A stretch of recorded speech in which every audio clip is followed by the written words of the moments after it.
closed, and the vote is revealed only when a decision is announced. The Supreme Court Historical Society. Equal justice under law. 5 votes can do anything around here. William Brennan, Supreme Court Justice.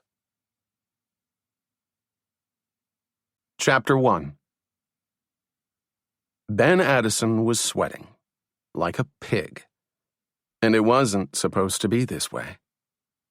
In the past 3 hours, Ben had read the current issues of the Washington Post, the New York Times, Law Week, and Legal Times. Last night, before going to bed, he'd committed to memory every major Supreme Court case from the previous session. He'd also made a list of every Supreme Court opinion Justice Mason Hollis had ever written, and to be safe, he'd reread Hollis's biography. No matter what the subject, Ben was convinced he was prepared for any topic Justice Hollis might raise. In his briefcase, he had packed 2 legal pads, 4 pens, 2 pencils, a pocket legal dictionary, a pocket thesaurus, and, since he'd heard that Supreme Court clerks typically work straight through lunch, a turkey sandwich. Without question, Ben Addison was ready. But he was still sweating, like a pig. As he stood outside the Supreme Court a half hour early for his first day on the job, he was entranced by the gleaming white columns of the nation's highest court. This is it, he thought, taking a deep breath. It's finally here. Running his hand through his recently cut brown hair, Ben climbed the wide marble stairs. He counted each step in case Justice Hollis was curious how many stairs there were. 44, he told himself, filing the information on a mental index card. Ben dragged open the heavy bronze doors and entered the building. A security guard who sat next to a metal detector said, "Can I help you?" "I'm Ben Addison. I'm here to clerk." The guard found Ben's name on his clipboard. "Orientation doesn't start for another half hour." "I like to be early," Ben said with a smile. "Right." The guard rolled his eyes. "Go straight down the hall and make your first left. It's the first door on your right." Lined with marble busts of past Chief Justices, the stark white Great Hall was as impressive as Ben had remembered. A sly smile lifted his cheeks as he passed each sculpture. "Hello, Supreme Court," he whispered to himself. "Hello, Ben," he answered. Ben pulled open the large wooden door, expecting to see an empty room. Instead, he saw 8 other law clerks. Brown-nosers, he muttered to himself as he sat down in the only empty chair. As inconspicuously as possible, Ben sized up his new colleagues. He recognized 3 of the 8 clerks. On his far right was a well-dressed man with stylish, tortoiseshell-rimmed glasses who had been the articles editor of the Stanford Law Review. To his left was a tall black woman who was the former editor-in-chief of the Harvard Law Review. Ben had met both of them at a National Law Review conference at Yale. As Ben recalled, the Stanford man was a former reporter for the Los Angeles Times, while the Harvard woman used to be an old master's expert for Sotheby's. Angela was her name. Angela P. something. Finally, seated next to Ben was Joel Westman, a fellow classmate from Yale Law. A political analyst, Joel had spent his pre-law school years as a White House speechwriter. Nice resumes, Ben thought. Struggling to appear casual, he smiled and gave friendly nods to all 3 clerks. They nodded back. Ben nervously tapped his foot against the plush carpet. "Don't worry," he told himself. "It'll be fine. You're as smart as anyone else. But as well-traveled? As well-heeled? That wasn't the point. Remember your lucky underwear," he reminded himself. He had bought the now fraying pair of red boxer shorts when he was a freshman at Columbia. He had worn them on the first day of every class, to every midterm, and on every important date. During finals, if he had exams on 3 consecutive days, the boxers would stay on for all of them.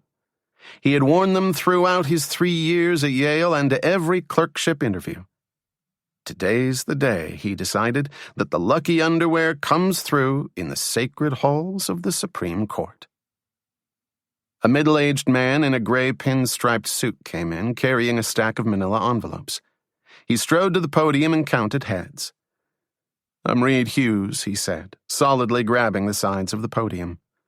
"On behalf of the clerk's office, I'd like to officially welcome you to the Supreme Court of the United States. At the risk of repeating information you're already familiar with, I thought it would be appropriate to tell you a little bit about what your next year here at the court is going to be like." Within seconds, 4 clerks pulled out pens and notebooks. Pathetic, Ben thought, fighting the urge to take out his own notebook. "As you know, each justice is permitted to hire 2 clerks to assist in the preparation of decisions," Hughes explained.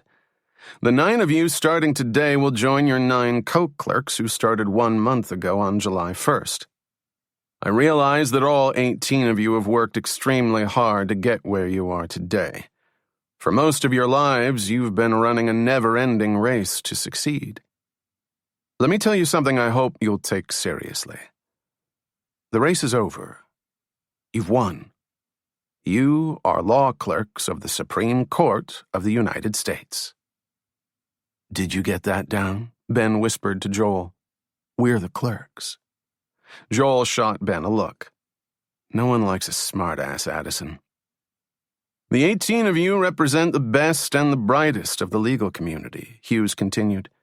"After screening thousands of applications from the country's top law schools, the justices of this court selected you. What does that mean? It means your lives are forever changed.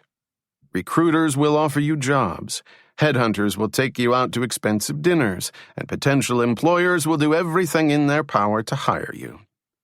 You are members of the country's most elite fraternity. The current Secretary of State was a Supreme Court clerk. So was the Secretary of Defense. 3 of our 9 Supreme Court justices were former Supreme Court clerks, which means that someone in this room has a pretty good shot at becoming a Supreme Court justice. From this moment on, you are the hottest property on the board. Your boardwalk and Park Place. And that means you have power." Easing back in his seat, Ben Addison was no longer sweating. Hughes scanned his captivated audience. "Why am I telling you this? It's not so you can impress your friends, and it's certainly not to boost your ego. After dealing with clerks year after year, I know none of you has an ego problem. My goal is to prepare you for the responsibility you're about to encounter. This is an important job, probably more important than any job you'll ever have. For over 200 years, the Supreme Court has steered our country through its greatest controversies. Congress may pass the laws, and the President may sign the laws, but it's the Supreme Court that decides the law. And starting today, that power is yours. Alongside the justices, you will draft decisions that change lives. Your input will constantly be sought, and your ideas will certainly be implemented. In many instances, the justices will rely entirely on your analysis. They'll base their opinions on your research. That means you affect what they see and what they know. There are 9 justices on this court, but your influence, the power that you hold, makes you the 10th justice." Ben slowly nodded his head. He was mesmerized. Hughes paused, carefully adjusting his glasses. "You are now charged with great responsibility. You must exercise it wisely. With that said, I know you'll take this commitment extremely seriously. If you have the right attitude, our clerkship program can change your life. Now, are there any questions?" Not a single hand went up. "Fine," Hughes said. "Then we can get you to your offices." As he distributed the envelopes, he explained, "Take the one with your name on it and pass the rest on.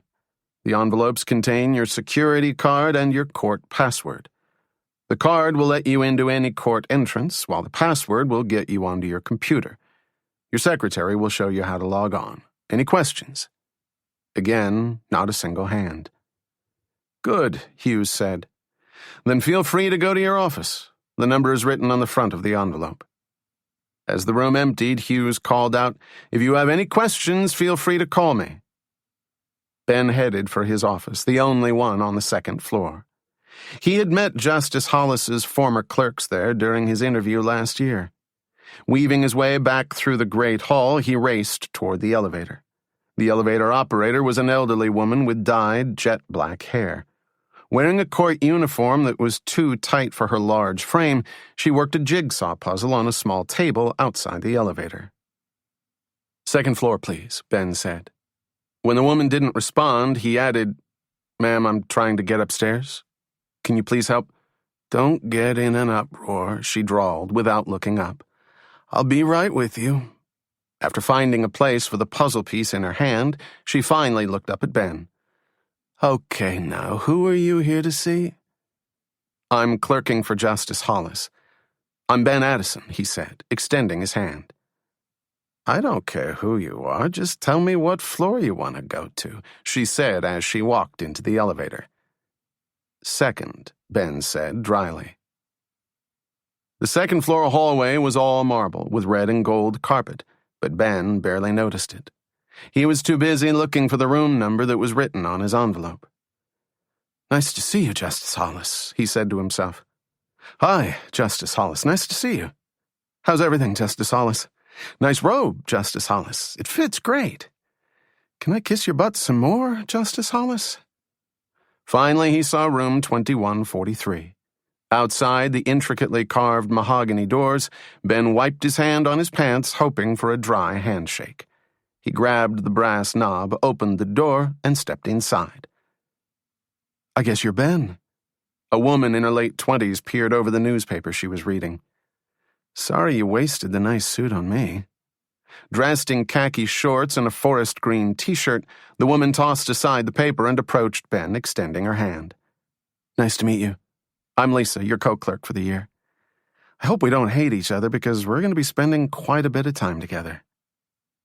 "Is the justice—" "Let me show you our office," Lisa interrupted, pulling him into the room. "This is just the reception area. Nancy's out today, but she usually sits here. She's Hollis's secretary." Lisa was petite with an athletic build, compact but elegant. A tiny nose balanced out thin lips and blue eyes. Lisa opened the door to a smaller room. "Here's our office. Pretty crappy, huh?" "Unbelievable," Ben said, standing in the doorway. The office wasn't large, and it was sparsely decorated, but the intricate dark wood paneling that covered the walls gave it an instant sense of history.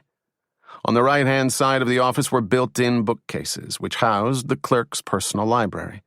Stocked with volumes of cases, treatises, and law journals, the room reminded Ben of the libraries that millionaires have in cheesy movies. On the back wall hung the room's only picture, a photograph of the current justices. Taken when a new justice was appointed to the court, the official photograph was always posed the same way. 5 justices seated and 4 justices standing. The Chief Justice sat in the middle, while everyone else was arranged according to their seniority on the court. The oldest justice sat on the far left. The newest justice stood on the far right.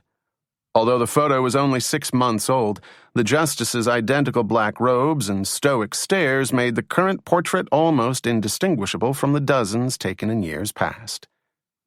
Arranged on the navy and gold carpet were 2 antique wooden desks facing each other, 2 computers, a wall of file cabinets, a paper shredder, and a plush but well-worn scarlet sofa. Both desks were already submerged under a mountain of paper. "From what I can tell, the desks are from the early colonial period," Lisa explained. "They might have been used by some old justices. Either that or they're replicas from someone's garage. What the hell do I know about antiques?" As he followed her into the cramped but sophisticated office, Ben noticed Lisa was barefoot. "I guess the justice isn't coming in today?" Ben pushed aside some papers and put his briefcase down on one of the desks. "That's right. I'm sorry, I was supposed to call you last night. Most of the justices take off for the summer. Hollis won't be back until next month, so it's as casual as you want." Lisa leaned on Ben's desk. "So, what do you think?" Ben surveyed the room. "The sofa looks comfortable." "It's average at best. But it's more comfortable than these old chairs." Darting to the side of one of the gray metal file cabinets, Lisa said, This, however, is the best part of the office. Check it out. Pulling the cabinet away from the wall, Ben saw 18 signatures written in black marker. "So these are Hollis's old clerks?" he asked, reading through the names that covered half of the cabinet. "No, they're the original Mouseketeers," Lisa said. "Of course they're the old clerks." "When do we sign?" "No time like the present," Lisa said, pulling a black marker from her back pocket. "Are we eager?" Ben laughed. "Hey, you're lucky I waited for you." With a flourish, Lisa wrote her name on the side of the cabinet. Ben signed just below and pushed the file cabinet back against the wall. "I guess you started in July?" he asked. "Yeah, I wish I could have traveled more." "That's where I've been," Ben said. "I just got back from Europe 2 nights ago." "Bully for you," Lisa said as she flopped down on the sofa. "So give me your vital stats. Where you're from, where you went to school, hobbies, aspirations, all the juicy stuff."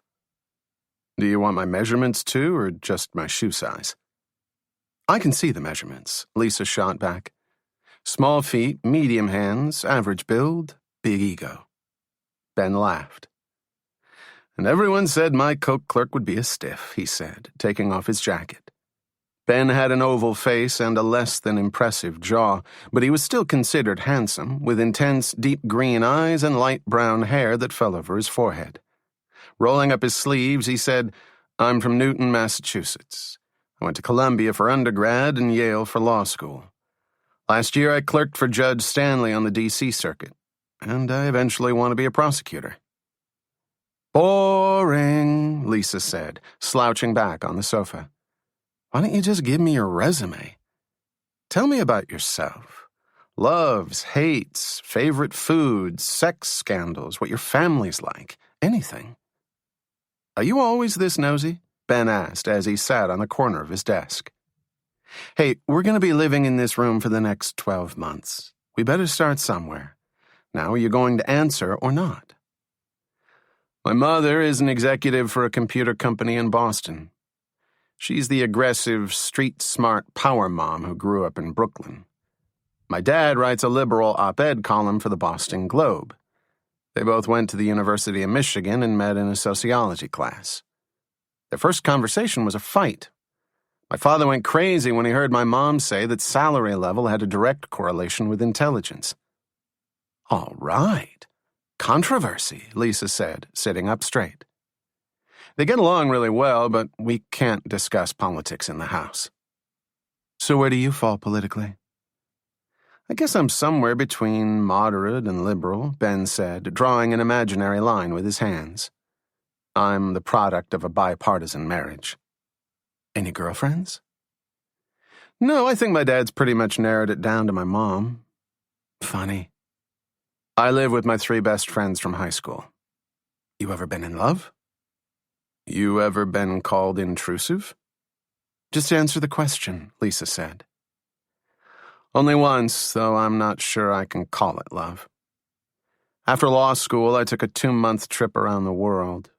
Europe and Asia, Bangkok and Bali, Spain and Switzerland, everything I could see." "I take it you like to travel." "Very much. Anyway, in Spain, I met this woman named Jacqueline Ambrosio." "How exotic. Was she a native?" "Nope. She was a marketing consultant from Rhode Island. She was starting her travels in Spain, and I was at the end of my trip. We met in Salamanca, took a weekend trip to that beautiful little island Majorca, and parted ways 5 days after we met." "Please, you're breaking my heart," Lisa moaned. "And let me guess, you lost her address, could never find her again, and to this day your heart aches for her." "Actually, on my last day there, she told me she was married and that she'd had a great time revisiting the single life. Apparently her husband was flying in the next day." Lisa paused a moment, then asked, "Is that story bullshit?" "Not a bit." "Wasn't she wearing a wedding ring?" "Not when we were together." "Well, then, it's a good story. But it definitely wasn't love." "I never said it was," Ben said with a smile. "How about you? What's your story?" Just the juicy stuff. Lisa swung her feet up onto the red sofa. I'm from Los Angeles, and I hate it there. I think it's the toilet of the Great Western Restroom. I went to Stanford undergrad and Stanford Law only because I enjoy being near my family. Boring, Ben sang. Don't get your panties in a bunch. My dad is originally from L.A. My mom's from Memphis. They met, and I swear this is true, at an Elvis convention in Las Vegas. They collect Elvis everything. Plates, towels, napkin holders. We even have an Elvis Pez dispenser. They have Elvis Pez heads? Some lunatic collector in Alabama put sideburns on a Fred Flintstone Pez, filed down the nose, and painted on sunglasses. My parents went nuts and paid $200 for it. Don't ask, they're total freaks. I don't suppose your middle name is... You got it. Lisa Marie Schulman. That's fantastic, Ben said, impressed. I've always wanted to scar my kids with a really funny name, like Thor or Ira. I highly recommend it. Being taunted throughout childhood is great for your self-esteem. Let me ask you this, Ben said. Do you twirl spaghetti? Lisa raised one eyebrow, confused. I think there are two kinds of people in this world, Ben explained. People who twirl spaghetti on their fork to make manageable bites, and those who slurp it up, getting it all over themselves. Which are you? I slurp, Lisa said with a smile. And when I was little, I didn't eat anything white, so my mom had to dye my milk and my eggs with food coloring. What? Ben asked, laughing. I'm serious. I used to hate the color white, so she used to make my milk purple and my eggs red. It was tons of fun. You used to cut the hair off your Barbie dolls, didn't you? As soon as I pulled them out of the box, Lisa said proudly. The little bitches asked for it. Oh, I can see it now, Ben laughed. We're gonna get along great. After a 10-minute metro ride to DuPont Circle, Ben climbed one of Washington's many oversized escalators and headed home. A block from the subway, he spotted Tough Guy Joey, the neighborhood's angriest street person. Hey, Joey, Ben said. Screw you, Joey snapped. Bite me. Here's some dinner, Ben said, handing Joey the turkey sandwich he had brought to work. Lucky me, they feed you on the first day. Thanks, man, Joey said, grabbing the sandwich. Drop dead. Eat shit. You got it, Ben said. Passing the worn but cozy brownstones that lined almost every block of his neighborhood, Ben watched the legion of young professionals rush home to dinner down DuPont Circle's tree-lined streets. Almost home, Ben inhaled deeply, indulging in the whiff of home cooking that always flowed from the red brick house on the corner of his block. Ben's own house was a narrow, uninspired brownstone with a faded beige awning and a 48-starred American flag. Although it was August, the front door was still covered with Halloween decorations. Ben's roommate Ober was quite proud of his decorating and had refused to take them down before they got another year's use out of them. When Ben finally walked through the door, Ober and Nathan were cooking dinner. How was it? Ober asked. Did you sue anybody? It was great, Ben said. He dropped his briefcase by the closet and undid his tie. The justice is away for the next 2 weeks, so my co-clerk and I just worked through some introductory stuff. Your co-clerk? What's he like? Ober asked, adding pasta to his boiling water. She's a woman. What's she look like? Is she hot? She's pretty cute, Ben said. She's spunky, very straightforward. There's no sense of bullshit about her. She's got nice eyes, pretty short hair. She's a lesbian, Ober declared. No question about it. What's wrong with you? Nathan asked as Ben shook his head. Short hair and straightforward? Ober scoffed. And you think she's not a lesbo? She did offer to fix my car today, Ben added. See? Ober said, pointing to Ben. She just met him and she's already strapping on the tool belt. Ignoring his roommate, Ben opened the refrigerator. What are you guys making? Anita Bryant is boiling the pasta, and I'm making my stinking garlic sauce, Nathan said. His square shoulders didn't budge as he moved the large pot of spaghetti to the back burner of the stove. Military in his posture, Nathan was still wearing his tie even though he had been home for a half hour. Throw some more pasta in. There's only 20 boxes in the cabinet. Carefully, he moved his saucepan to the front burner. So tell us how it was. What did you do all day? Until the court officially opens, we spend most of our day writing memos for cert petitions, Ben explained. Looking to make sure his friends were still interested in the explanation, he continued, Every day the court is flooded with petitions seeking certiorari, or cert. When 4 justices grant cert, it means the court will hear the case. To save time, we read through the cert petitions, put them into a standard memo format, and recommend whether the justice should grant or deny cert. So, depending on how you write your memo, you can really affect whether the court decides to hear a case, Nathan reasoned. You can say that, but I think that might be overstating our power, Ben said, dipping his finger into the sauce for a taste. Every other chamber also gets to see the memo, so you're kept in check by that. So let's say an important case comes through that would really limit abortion rights.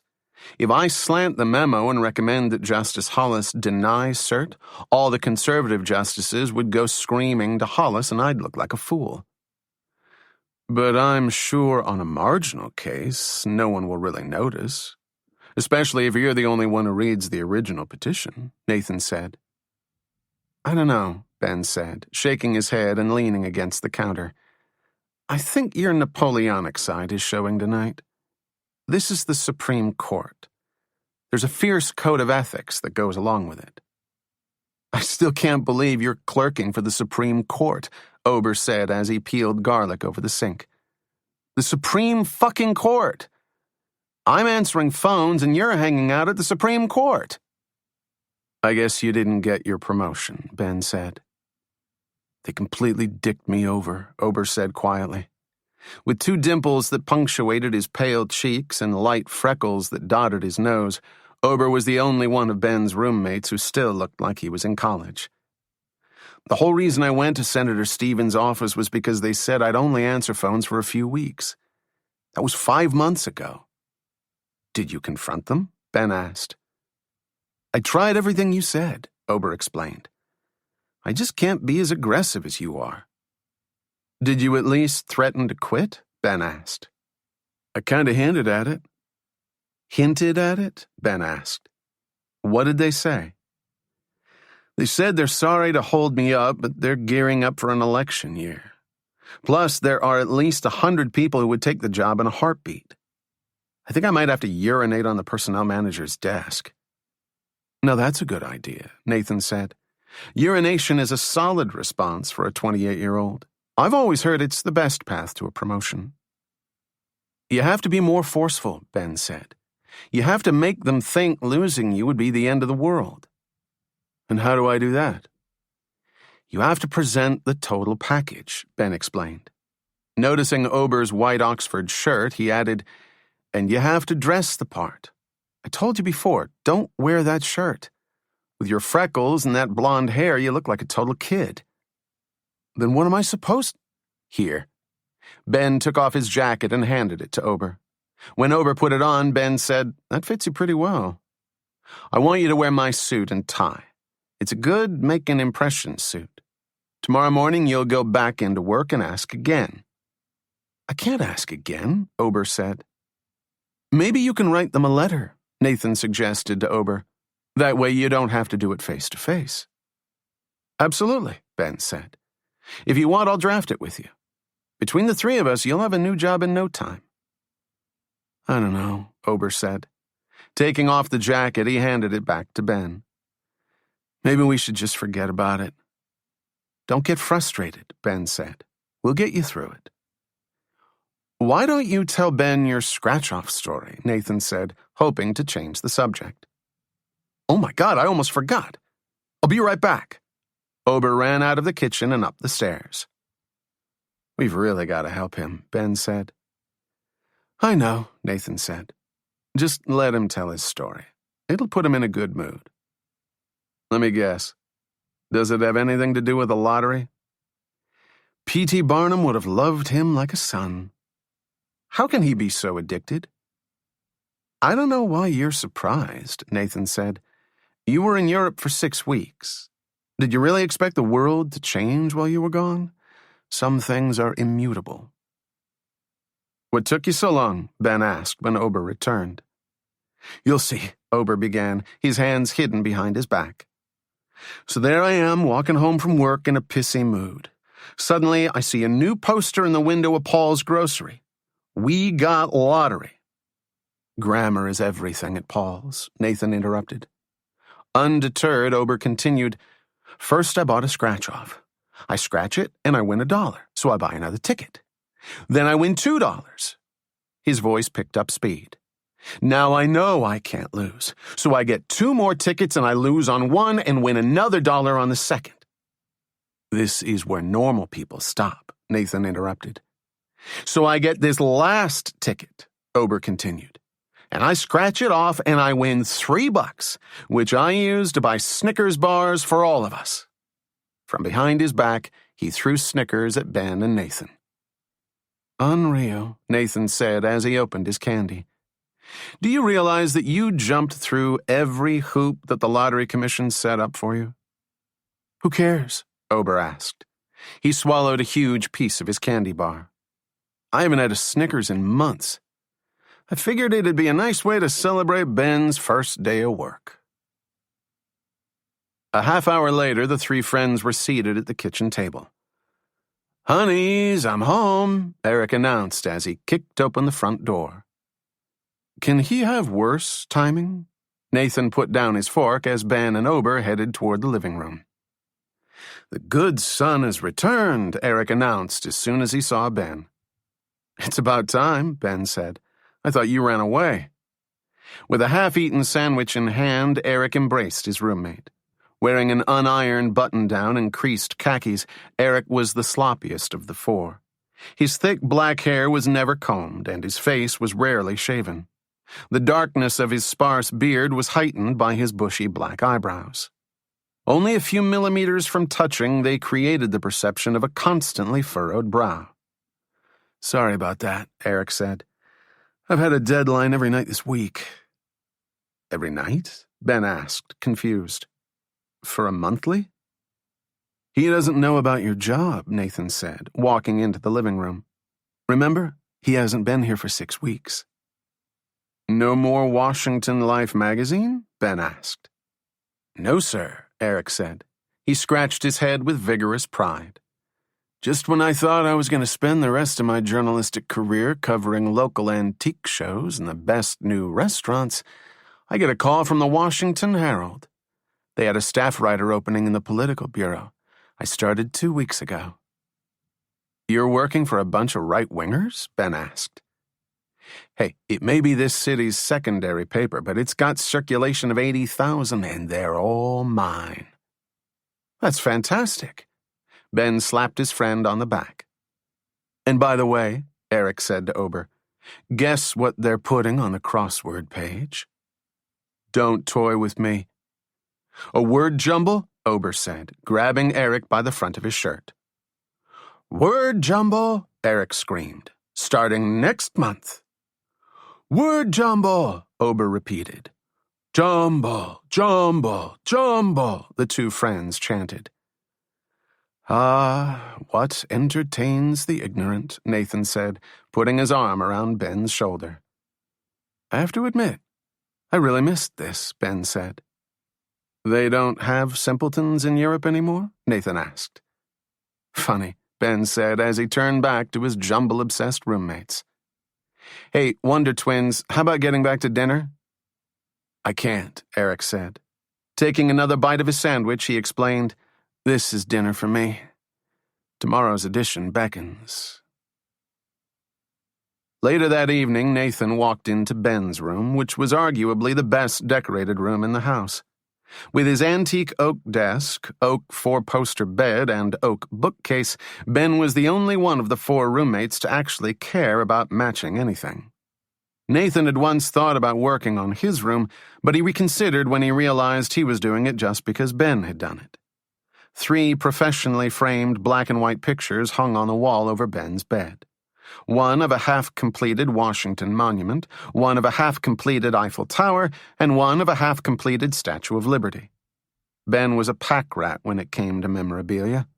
On his bookshelf were, among other things, the keys to his first car, a personalized belt buckle his grandfather had given him when he was 9 years old, the hairnet Ober used to wear when he worked at Burger Heaven, the hideous tie Nathan had worn to his first day of work, the visitor's pass he'd been given when he interviewed with Justice Hollis, and his favorite, the gavel Judge Stanley had given him when his clerkship ended. "Still catching up on your mail?" Nathan asked, noticing the stack of envelopes Ben was flipping through. "It's amazing to see how much junk mail one person can amass in a 6-week period," Ben said. "I've gotten 3 sweepstakes offers, about 50 catalogs, a dozen magazine offers, and remember last year when Ober was watching Miss Teen USA and he called the 800 number to order us applications? I'm still on their mailing list. Listen to this. Dear Ben Addison, are you the next Miss Teen USA? Only the judges know for sure, but you can let the world know about your participation by ordering from our selection of official Miss Teen USA products." Looking up from the letter, Ben added, "I think I'm going to order Ober a Miss Teen USA sports bra. Once he's on their mailing list as a buyer, he'll never get off." "That's a fine idea," Nathan said, sitting down on Ben's bed. "So tell me what else is going on around here," Ben said, throwing aside the letter. "Honestly, nothing is different.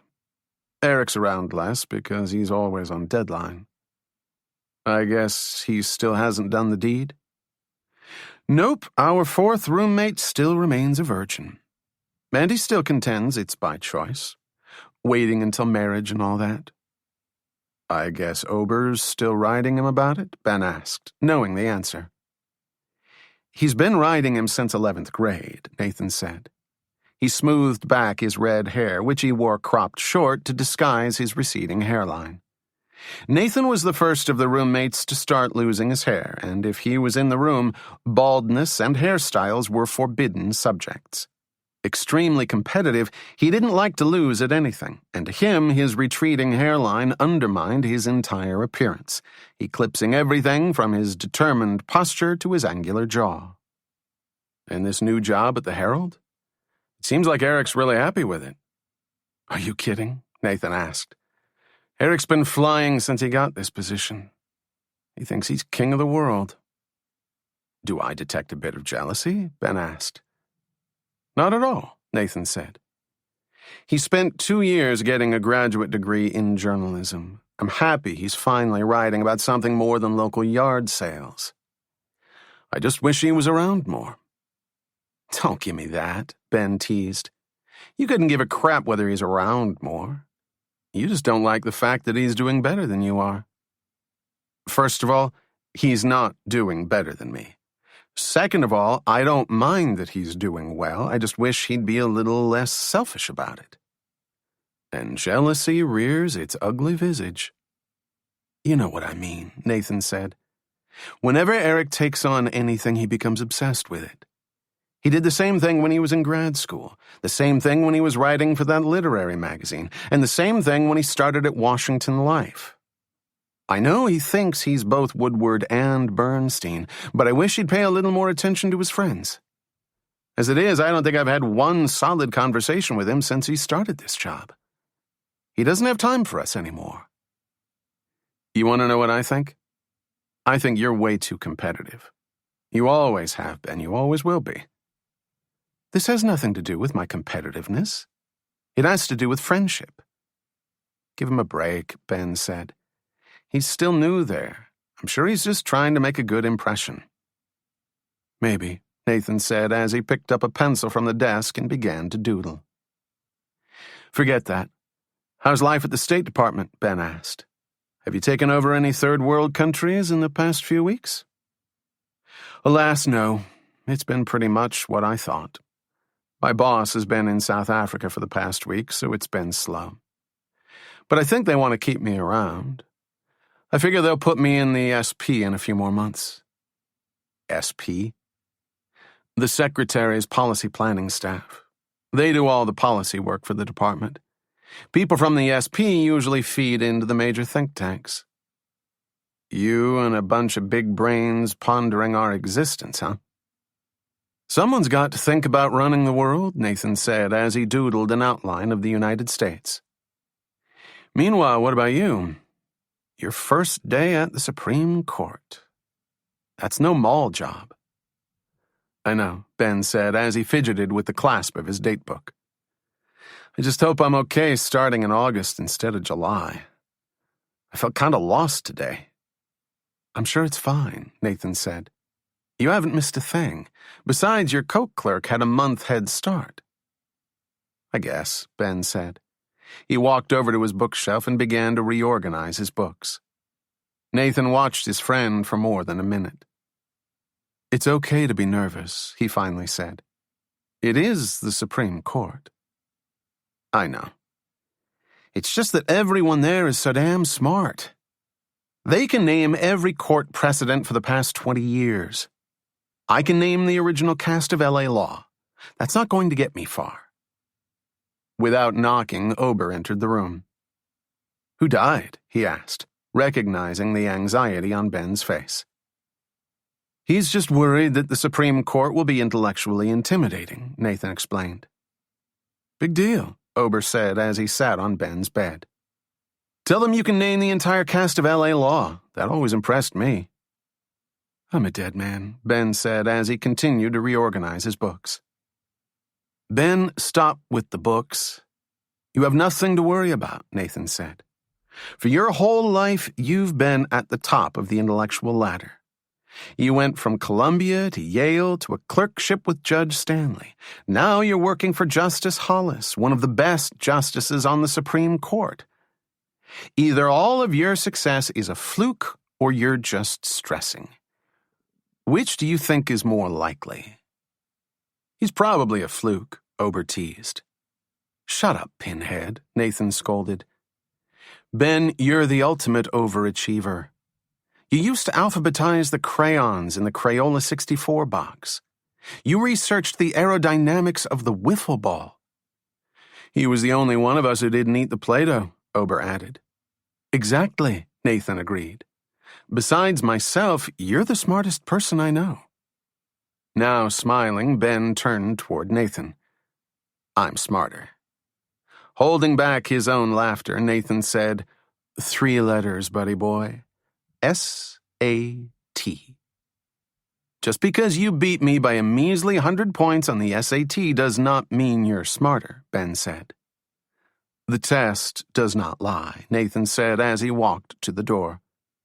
You may have the street smarts, but when it comes to unbridled intellectualism, you can call me master. And Ober, when we were little, none of us ate the Play-Doh. We used to pretend to eat it just to watch you. As Nathan left the room, Ober turned toward Ben. When Ben started laughing, Ober shouted back, I knew that. Chapter 2. At 7 the following morning, Ben walked into Justice Hollis's chambers wearing plaid shorts and a faded T-shirt. Ben, is that you? He heard Lisa shout from their office. Get your ass in here. What's wrong? Ben asked, running into the office. Are you okay? You won't believe what just happened. Lisa's fingers were racing through the Rolodex on her desk. I got a call from the governor's office in Missouri, and we have 24 hours to act on this application for a death penalty stay. What are you talking about? Ben asked, throwing his briefcase on his desk. Here it is, Lisa proclaimed, pulling a card from the Rolodex. Turning to Ben, she explained, there's a murderer in Missouri who killed 3 little kids. He was sentenced to death about 10 years ago, and his case has been appealed through the courts since then. The execution was set for October, but for some reason the state bumped up the date to tomorrow. He's allowed an appeal to the Supreme Court, so we now have 24 hours to find Hollis and get his opinion. How do we reach him? Ben asked.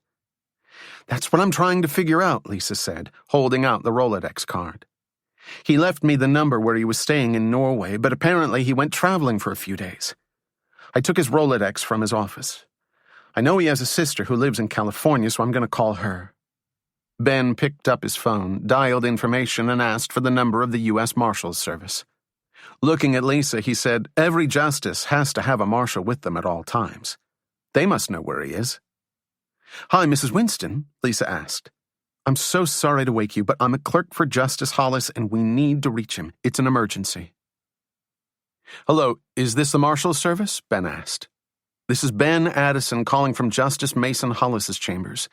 We need to reach the justice. It's an emergency. She doesn't know where he is, Lisa said, hanging up her phone as Ben explained the situation to the Marshals Service. Uh-huh. Okay.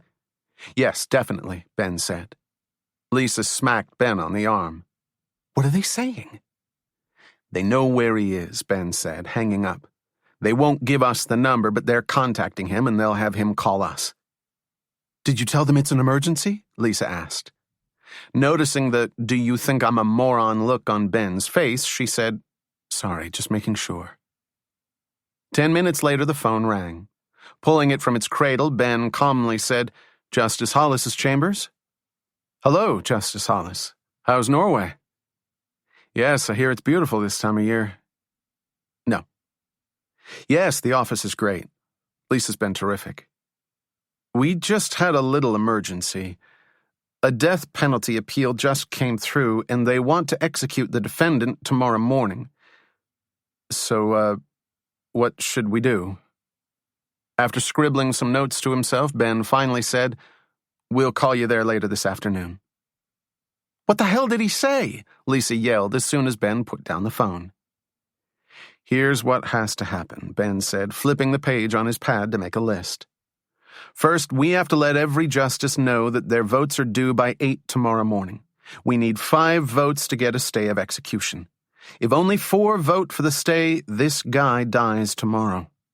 Then after we notify all the chambers, we have to write a memo recommending whether Hollis should vote to grant the stay. All the relevant case history will be in the lower federal court papers, Lisa said. Exactly, and he told me how to get those. He said we probably won't be done until early tomorrow morning, but he said he wants the completed memo by 6 a.m. tomorrow. I have his fax number. Flipping on his computer, Ben said, I'll write the official request so we can get the court papers. I'll let all the other chambers know what's happening. After you tell them, make sure you put the whole story in a memo so they all have official notification, Ben said as Lisa darted for the door. Then none of them can say they didn't know about it. Lisa nodded and ran out. An hour later, 9 boxes of official court papers were delivered to the office. We're dead, Ben said when he saw the boxes being wheeled in. There's no way we'll be able to read through all this by tonight, Lisa said. Ben read the sides of the boxes, which were labeled by year. How about I start with the oldest stuff and you take the newest? I figure we'll hit the middle together sometime this winter. Lisa agreed, and the two began to plow through the mountain of papers. At 2 p.m., Ben's phone rang. Justice Hollis's chambers. This is Ben, he said. Hi, Ben. This is Rick Fagan. I was a clerk for Justice Hollis 3 years ago. I was just calling to see how things were going. It's a tradition for the older clerks to give you a call every once in a while. I know things can seem imposing in the first few weeks. It's a hell of a time, all right, Ben said. Who is it? Lisa asked. Covering the phone, Ben whispered, It's one of Hollis's old clerks. Perfect, Lisa said. I got a call from a clerk last month. They totally know how to deal with this crap. Ask him what we should do. Rick, can I ask you a question? Ben said. We just got a death penalty case. Unbelievable, Rick said. They always do this early in the term.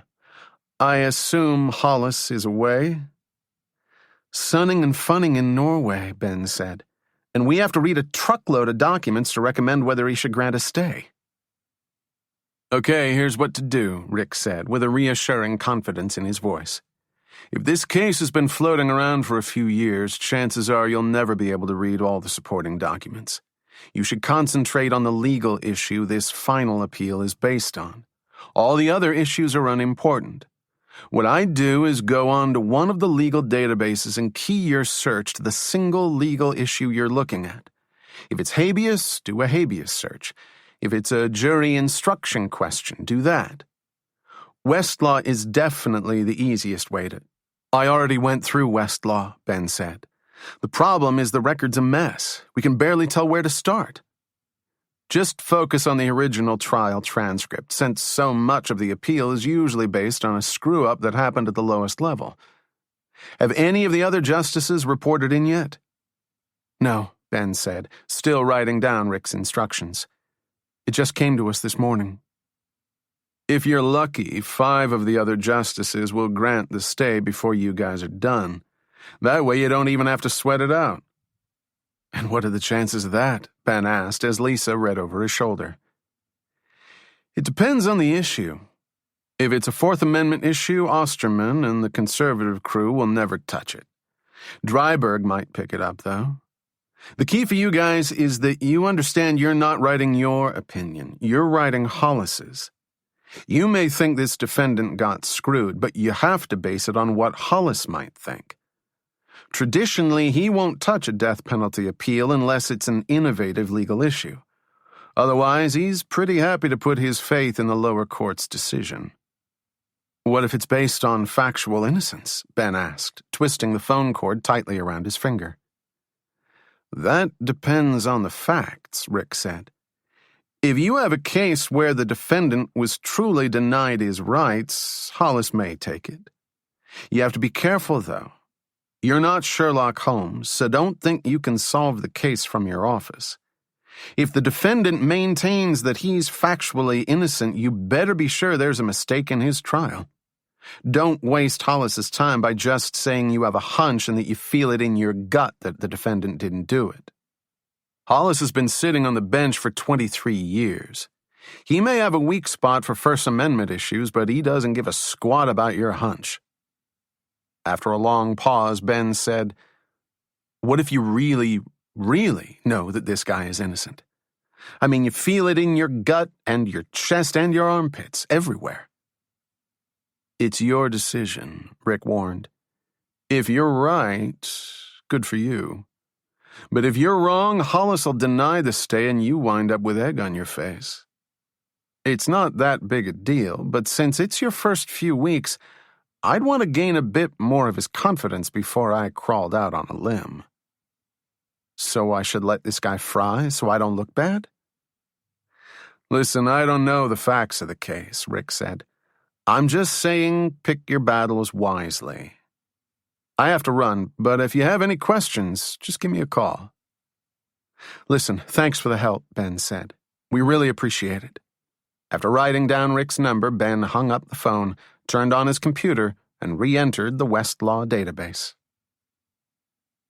At 5:30 p.m., Joel, one of Chief Justice Osterman's clerks, entered the office. We're out. Osterman's denying the stay. So you're leaving now? Lisa looked up from her stack of papers. You got it, Joel said with a smug smile. Our day is done. As Joel walked out, Lisa shouted, I wish you a life ridden with hardship and a lingering death. See you tomorrow, Joel sang. Hope you're not wearing the same clothes. Within the next 3 hours, Justice Gardner denied the stay, while Justices Veit, Kovacs, Mollick, and Dryburgh all granted it. 3 justices left, and all we need is one more yes vote, Ben said. What are the chances this decision falls on us? I don't want to talk about it, Lisa said, her eyes glued to the document in her hand. I just need to stay focused, and this will all be over soon. I am calm. I am focused. I am the center of my universe, and I am one with the document. At 11 p.m., Lisa leaned back in her chair and screamed, I can't take it anymore. I haven't moved for the past 12 hours. What happened to being one with the universe? Ben asked. Fuck the universe, she said, getting up from her chair and pacing around the office. I hate the universe. I whiz on the universe. I am now one with anger, resentment, and hatred. Let's fry this bastard and go home. Now that's exactly the kind of jurisprudence we need to see more of on this court. Suddenly, the office door opened, and Angela announced, "Both Blake and Flam are out. Stay denied. It's all on you." Ben looked at Lisa, whose shoulders slumped in defeat. "So if we fry this guy, we can go home?" Not long after midnight, Ben was sitting in front of his computer, his eyes fixed on his screen. "I don't see the proof here," he said for the third time in 15 minutes. "I don't know this guy. I never met him. But I know the proof's not here." "You don't know shit," Lisa said, stretched out on the sofa with her arms covering her eyes. "Now what do we want to say in this memo? Let's give Hollis a brief overview of the facts, and we'll recommend he grant the stay based on factual innocence." "We don't know this guy is innocent," Lisa said. "This defendant did not receive a fair trial, and that's a fact." Ben stopped typing. "The arresting officer swears in the police report that he saw someone run out the back door of the house when the defendant was arrested. But when the defense tries to admit the officer's testimony, the trial judge denies the request, saying it's inconsequential. That's ridiculous." Lisa sat up on the sofa. "It's called judicial discretion. There's no reason to assume the judge was wrong." "There is a reason," Ben said, turning his chair toward his co-clerk. "The defendant contends that this mystery figure was an alibi witness on the night of one of the murders." "That still doesn't explain the other 2 murders," Lisa said. "Even if he didn't kill one child, he killed 2 others. You're missing the point." Ben's voice rose with irritation. "I'm not saying he's innocent of all the murders, but if he killed 2 people instead of 3, he might not have gotten the death penalty. Maybe the jury would have sentenced him to life imprisonment instead." "Ben, this guy killed 2 innocent children in one night. Even you admit that. If he didn't kill 3, big fucking deal. He still deserves what he's getting." "That's just your opinion," Ben said, jumping from his seat. "If the jury voted on 3 murders, that's different than 2 murders." "But you don't even know if the officer's testimony would have gotten him off," Lisa interjected. "Maybe he still would have been found guilty." "But maybe he wouldn't have." Ben waved his hands, exaggerating his point. "It's not up to us." "Listen to yourself," Lisa said, getting up from her seat to stand face to face with Ben. "You can't redo every trial just because you would have done it differently. The jury heard the defendant's testimony. They heard him say there was an alibi witness who he couldn't get in touch with. They still convicted him of 3 murders. Just because a cop saw this mystery witness, that doesn't mean the witness was really an alibi. Whether the policeman's testimony was admitted or not, the alibi couldn't be found. Seeing a person who could potentially be an alibi doesn't add 1 iota of proof that an alibi existed."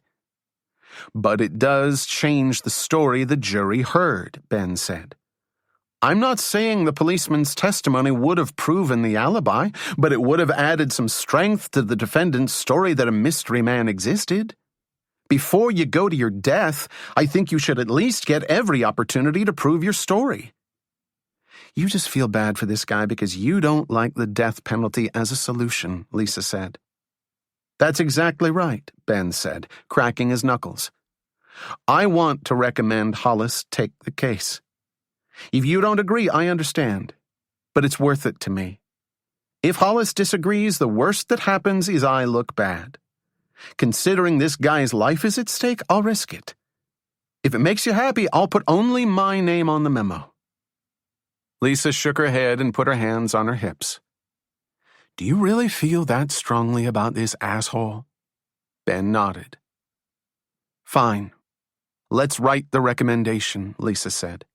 "If Hollis disagrees, though, I kick your ass." Returning to the computer, Ben smiled. "Deal." "Hurry!" Lisa yelled at 5:50 a.m. Racing out the door with the newly printed 32-page recommendation, Ben headed straight for the fax machine in Hollis's private office. 20 minutes later, he returned. "Can we be more tired?" he asked, smoothing back his now greasy hair from his forehead. "I assume the fax went through okay?" Lisa asked. The bags under her eyes highlighted her own exhaustion. Ben nodded and sat down next to her on the sofa. Squinting up at her co-clerk, she said, "You really have a wussy beard." "I do not," he said, running his hand across his light stubble. "You do too. It's not a character flaw. It just means you're not a real man."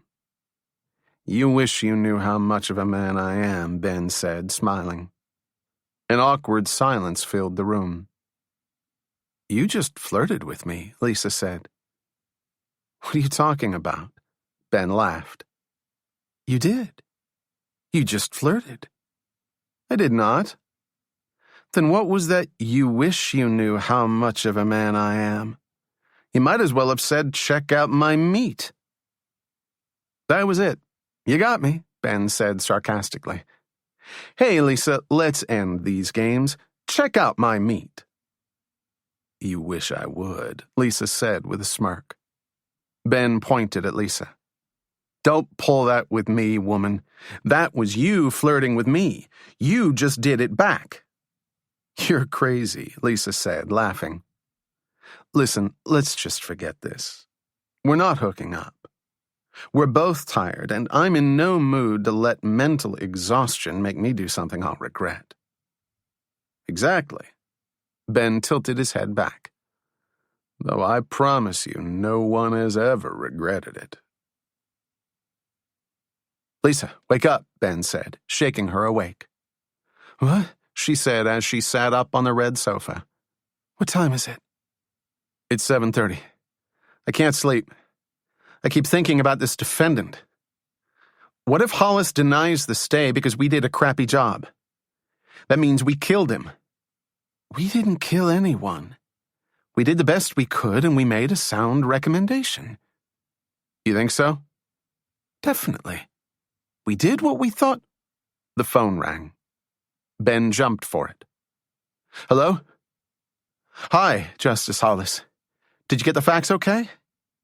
Ben fell silent and Lisa slapped his arm, trying to elicit a reaction. "No, we understand," Ben said. "Yes, we know the process." "Okay. I guess we'll see you in a month or so. Have a good day." Hanging up, Ben paused, looking at Lisa with a blank stare. "That's 5 votes. We got stayed," he screamed. They embraced and jumped around the office, chanting, "We got stayed! We got stayed!"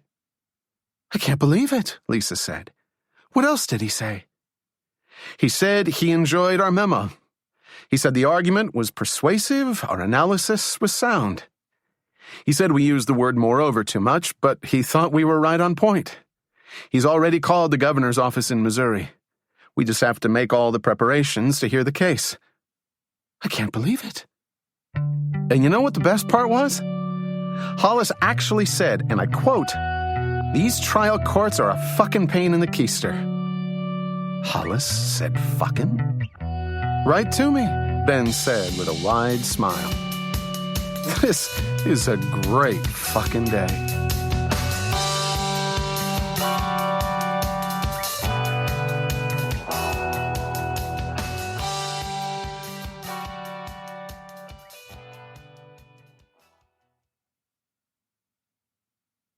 Chapter 3. Standing in front of Armand's Pizzeria, Ben enjoyed the cool late October breeze.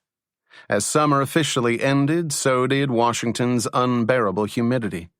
Without his jacket and with his shirt sleeves rolled up to his elbows, Ben relished the quiet that blanketed the area. Already forgetting the green of summer, he stared at the brown and orange hue that decorated the trees along Massachusetts Avenue.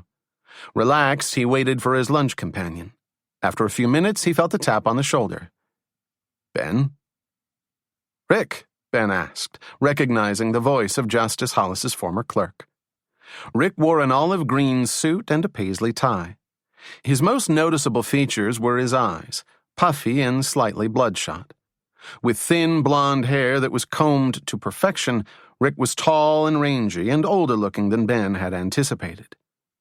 "It's nice to finally have a face to put with your voice," Ben said as they shook hands. "After all the advice you've given me in the last 2 months, I figured it was time to find out what you look like." "Same here," Rick said as they walked into the restaurant. "So how has Hollis been treating you?" "He's fine," Ben said as they sat down at a table in the corner. "It's been about a month and a half since he got back from Norway, so I think I'm finally used to his idiosyncrasies. He can be extremely odd, don't you think? I never understood why he would write only with pencils. Do you think he's allergic to pens?" "I think that's just part of his personality," Ben said. "In his mind, nothing is written in stone. It's all changeable. I just wish he wouldn't eat the erasers from his pencils." "He still does that?" Rick laughed. "They used to make me sick. It's one thing to eat a clean eraser. I'm all for clean erasers, but he gnaws on the dirty ones. One time, I saw him erase half a sheet of paper. There was rubber fallout all across the paper, and the eraser itself was pitch black. He put that sucker right in his mouth and started chewing. It came out with nothing but metal showing. His teeth were all black. It was nasty." "Ah, yes, I do miss those days," Rick said, looking down at the menu. "Don't even bother with the menu," Ben said. "There's only one thing to get here." Ben pointed to the unlimited pizza bar that was Armand's specialty. "All the pizza you can eat for only $4.99. It's just about the greatest thing in the city as far as I'm concerned. I can't believe you never heard about this place." "I clearly missed out," Rick said, surveying the various pizzas. After giving the waiter their order, Ben and Rick walked up to the pizza bar and grabbed 3 slices each. When they returned to the table, Ben said, "Meanwhile, thanks again for the advice on the Scott case. I didn't realize Hollis was so adamant about ruling for defendants on those." "Our fair justice has never seen a Sixth Amendment case he didn't like," Rick said. "By the way, how did that death penalty case turn out?" "You know I'm not supposed to tell you that," Ben said, forcing a slight laugh. "We signed an ethics code. Everything's confidential." "I signed the same agreement," Rick said, folding up a slice of pizza covered with onion and garlic. "And I'm still bound by it. Believe me, I know what it's like to sit in those chambers. The responsibility never ends." Ben looked over his shoulder, then leaned over to Rick. "We're working on the dissent. The justices voted 5-4 to fry him. It was a heartbreaker." "Hey, don't let it get you down," Rick said. "You guys did a great job in setting up that case. You can't—" "I know, I can't win them all," Ben said. "I just wish we could have saved that guy. He got screwed by the trial court." "He's not the first, and he's certainly not the last," Rick said. "So what else are you working on? What's happening with the CMI merger? Doesn't that come down next week?" "Actually, it probably won't come down for another few weeks. Blake and Osterman asked for more time to write their opinions. You know how it is. Merger cases always wind up confusing everyone. It takes forever to sort through all the regulatory nonsense." "So who wins?" "It was actually pretty amazing," Ben said, once again checking over his shoulder. "When the justices were voting in conference, it was 5-4 against CMI. At the last minute, Osterman took Dryburgh out of conference and into his chambers. According to Osterman's clerks, Osterman then convinced her that the regulations ran in favor of CMI, making the merger with Lexcall completely legal under the Sherman Antitrust Act. Charles Maxwell is going to skip to work when this decision comes down. Rumor says he's spent well over $5 million just on legal expenses to get the case up to the court." "Any idea what made Dryburgh switch?" "None. You know how Osterman is. He probably leaned on Dryburgh intellectually, and Dryburgh gave in. It's hard for the newest justice to stand up to the Chief Justice. Especially when she's a woman, Rick said. Surprised by Rick's comment, Ben said, I wouldn't say that. Even if Dryburgh were a man, she'd have a hard time facing Osterman head-on. I guess, Rick said. What time is she coming over? Nathan asked, polishing his shoes on the living room coffee table. She should be here any minute. As Ben was working on his own shoes, he noted Nathan's meticulous rubbing and buffing. How about I just pay you to do mine? This is a passing of tradition, boy, Nathan said. From father to son, from son to friend. Polishing shoes is a part of life. I can't believe I'm doing this, Ben said, rubbing the black polish into the loafer. I feel like my grandfather. I mean, only old people shine their own shoes. I'm probably aging as we speak. Age has nothing to do with it, Nathan said. I've been self-polishing since I was 12. Yeah, but you also iron your socks. Just my dress socks, Nathan corrected. As if you're one to speak. Don't give me that, Ben said. I may be organized, but you're king anal. Nathan brushed the side of his shoe and added a little spit. In your dreams. Is that why your credit cards are alphabetized in your wallet? Or why none of the clothes in your closet can ever touch each other? I just want everything to have its own personal space, Nathan explained. Sure you do. And it's not because you're a freak. Staring at the loafer on his right hand, Ben added, if Lisa saw me doing this, she'd have a field day. I can't believe you still haven't brought her by. I think you'll really like her, Ben said. She's got spunk. Then why don't you date her? I can't, Ben said. We're too close. It'd be like dating my sister. He slipped his feet into his gleaming loafers. When the doorbell rang, Ben went to answer it. Nice place, Lisa said as she stepped inside. Better than I thought it'd be. Against the far wall in the living room sat a large, deep blue couch. A smaller, striped love seat served as a way station for jackets, briefcases, wallets, and keys. Both had been bought with the proceeds from the roommates' first paychecks in Washington. Over the larger couch hung an enormous empty gold frame, surrounding a splattering of red, blue, yellow, and green paint, which Eric had painted directly onto the wall when they first moved in. In Eric's words, it was primary colors in action. In Ben's words, a nice first attempt, if you're into the whole Jackson Pollock thing. In Ober's words, it didn't suck. Nathan proclaimed it a disaster. Ben walked into the living room with Lisa and introduced Nathan, who was still polishing his shoes. Nice to finally meet you, Lisa said. Sniffing the air and noting the shoe shine kit, she added, if you guys want, we can go catch a movie. They have a senior citizens discount. Make fun if you like, Ben said. Oh, I definitely like, she said, glancing around the room. By the way, what's with the coffee table? The coffee table in the center of the room was actually a poster of Elbridge Gerry. According to Ben, the country's worst vice president, mounted on a piece of formica resting on concrete blocks. That's the most politically obscure coffee table in town, Ben explained proudly. Where else can you rest your feet on the face of someone who refused to sign the U.S. Constitution? You're really freaky sometimes, you know that? Lisa said. Walking past the glass dining room table that was set up between the kitchen and the living room, Lisa entered the kitchen and approached a calendar attached to the refrigerator.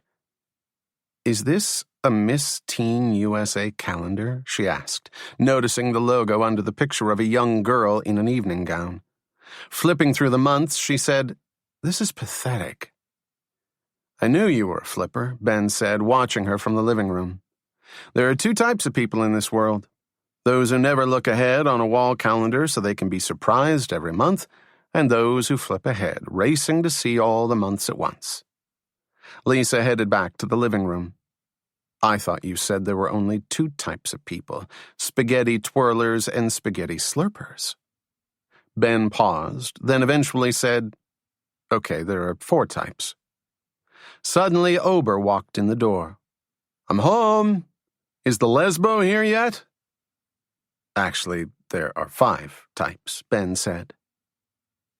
As Ober approached Lisa, Ben shut his eyes and prepared for disaster. "You must be Ober." Lisa extended a hand. "That's funny. Ben said your palms would be much hairier." As Nathan laughed, Ober said, "Really?"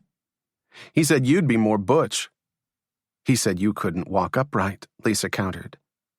"He said you could pee standing up." "Cute," Lisa said. "He said you didn't have opposable thumbs." "I don't get it," Ober said, stumped. "What's an opposable thumb?" "If you didn't have them, you'd be hanging out with monkeys, or reptiles, maybe bacteria, lower life forms." "Okay, I think we get the idea," Ben interrupted, stepping between his 2 friends. "I can see you 2 will get along great. Now, what are we doing for dinner?" "I thought Lisa was cooking for us," Ober said, taking a seat next to Nathan on the large couch. "No, that's right. She was going to fix my car." "Don't start," Ben warned. "How about we order in some Chinese?" With a nod, the 3 agreed, and Ben called in the order. As he hung up the phone, Lisa reached into her bag. "Ben, I meant to show you this." Pulling out a 10-page document, she explained, "I just pulled this off of Westlaw. It's our first published opinion." Ben smiled as he read through the official document. "I can't believe it. These are our words. This is the law." "I still don't understand this," Nathan said. "You decide the cases for the justices? Is that legal?" "We don't decide the cases. We just write the opinions," Ben explained, waving the document in the air. "Every Wednesday and Friday, the justices have conference where they vote on the cases. Based on our memos and research, they determine what their decisions will be. Say there's a civil rights case before the court. The justices vote, and 5 think the defendant is liable, while 4 think he's not. He's therefore liable. But the decision doesn't just get announced. The actual opinion has to be assigned and written. That takes from 1 to 6 months. So if Hollis is assigned the opinion, he comes back from conference and says to me and Lisa, 'We're writing the majority opinion. The defendant is liable. I'd like to see you approach it from a 14th Amendment perspective.' We take a shot at it and hand it in to Hollis. Usually he makes significant changes before it emerges in final form, but it's still primarily our work." "And here it is," Lisa said, pulling the document from Ben's hands and giving it to Nathan. "Hollis decided this months ago, but it just came down this week." "Very impressive," Nathan remarked. "See this paragraph over here?" Lisa pointed to the page. "We worked on that for 2 days straight. Hollis didn't want to overrule one of his earlier decisions." The doorbell rang. "Food, food, food," Ober said, running to the door. "It's not the food," Ben called out. "We just ordered." Ober opened the door, but was disappointed to discover Eric. "Sorry, I forgot my keys at the office," Eric said, running his hands through his uncombed hair. "Perfect," Ober said, excited. "Come on, there's someone I want you to meet." Dragging Eric into the living room, Ober said, "Lisa, this is Eric. He's a virgin." "You'll have to forgive him," Eric said as he shook Lisa's hand. "He's so proud of me he can't contain himself." "Nice to meet you," Lisa said. "I've heard a lot about you." "You too," Eric said. Ignoring Ober, Ben asked Eric, "Do you want to have some dinner? We ordered Chinese. It should be here any minute." "That'd be great," Eric said. "Meanwhile, have you heard about the CMI merger?" "No, what?" Ben asked. "I was in the newsroom when it came across the wire. Just as the market closed, Charles Maxwell bought another 20% of Lexcol stock. Lexcol stock shot up 14 points in the closing 3 minutes, and investors are predicting CMI will rocket up 30% by 9:35 tomorrow morning. The traders on the floor were ripping their hair out. Maxwell couldn't have known, could he? Lisa asked Ben. No. No way, Ben said, a chill running down his back as he remembered his conversation with Rick. Maxwell couldn't have known, Ben told himself. There's no way. It was a lucky guess. The court's decision isn't completely unpredictable. Maxwell must have spoken with his legal experts. Whatever he knew, Eric said, they're calling it the riskiest decision Maxwell's ever made. If he's right, he's a billionaire. But if the court denies the merger, he's invested all of his money in the worst communication alliance in history. When Ben arrived at work the next day, a memorandum was sitting on his desk. Addressed to all clerks, the memo stated that due to the recent circumstances regarding the CMI merger, everyone should be reminded that all court information is extremely confidential and should not be released under any circumstances. Suddenly, Ben felt a hand on his shoulder. "Who the f—" he yelled, spinning around. "Take it easy, big guy," Lisa said. "You scared the shit out of me," Ben said, wiping his forehead. "Can you believe this memo?" Lisa was holding up her own copy. "Who the hell do they think they are? Is this an accusation or what?" "I don't think it's so bad," Ben said as he fidgeted with his tie. "I think it's just a reminder. I'm sure the press is all over them to see if Maxwell's guess was correct. Well, the decision's been pushed up to next week, so all the vultures will know soon enough if he's a guru or a goofball. Listen, I'm going to get some coffee. You want anything?" Ben shook his head. When Lisa left the office, Ben went straight to his Rolodex and looked up Rick's number. After picking up the phone and dialing the number, he was surprised to hear a mechanical female voice say, "The number you have reached is no longer in service. Please check the number and dial again." Confused, he redialed, double-checking each digit. "The number you have reached is no longer in service. Please check the number and dial again." Slamming down the phone, Ben crumpled the Rolodex card in his hand and threw it against the wall. "Damn," he thought. "What the hell do I do now?" He picked up the phone and quickly dialed information. "In D.C., I'm looking for the phone number of a Rick Fagen. Fagen. Ben tapped his pen nervously. "I'm sorry, sir," the operator said. "I have no Fagans listed." "How about if I give you his old phone number? Can you see if there's a forwarding number?" Ben asked. "I can try," the operator said. Ben ran to the other side of the room to retrieve the Rolodex card. "Sir, are you there?" Ben raced back to his desk and sat in his chair. "I'm here." He read off Rick's old number. "I'm sorry, sir," the operator said. "That number is no longer in service." "I know that," Ben snapped. "That's why I asked if there was a forwarding number." Bristling, he asked, "Can you tell me where the bill was forwarded to?" "I'm sorry, we cannot give out that information." "Thanks," Ben said, hanging up the phone. In a full-fledged sweat, he put his forehead down on the desk. There must be an explanation for this, he told himself. Rick just moved. There's no reason to panic. There's nothing to be upset about. He redialed information and got the number for the phone company. "Hi, my name is Rick Fagen," Ben said to the operator.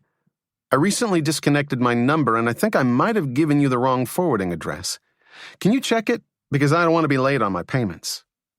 "Let me transfer you to the accounts payable department, Mr. Fagen," the operator said. "Can I help you?" the new operator asked. Ben described his situation again.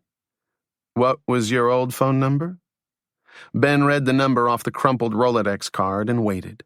Finally, the operator said, "Mr. Fagen, I'm glad you called. You never left a forwarding address." "Are you sure?" Ben picked up a pen. "What address do you have?" "All we have is the old one," the operator said.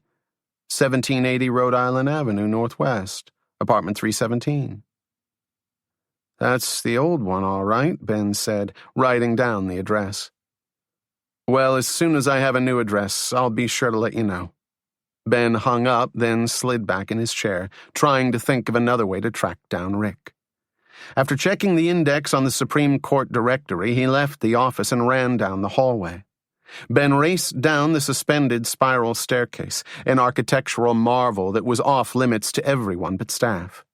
Running through the great hall, he followed his mental road map of the court's layout, weaving his way through the corridors to the personnel office. "Can I help you?" a woman asked from behind the counter. "Hi, I'm Ben Addison, a clerk with Justice Hollis. We were trying to have a reunion for all of Hollis's old clerks, and I remember filling out all that paperwork for this office when I first started.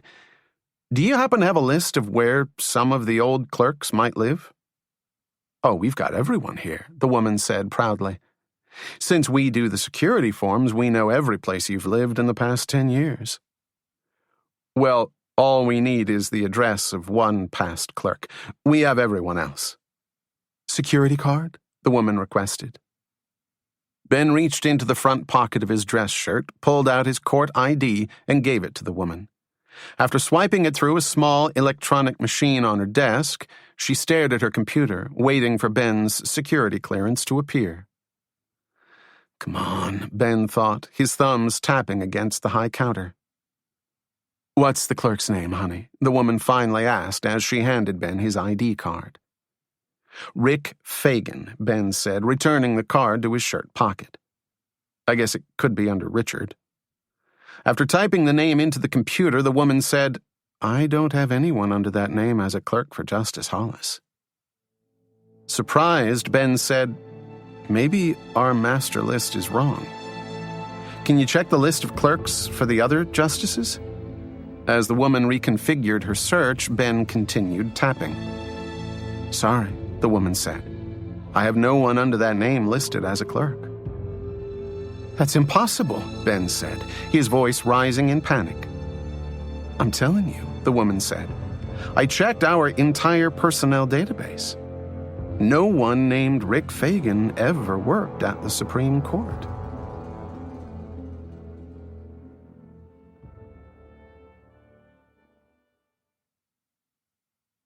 Chapter 4.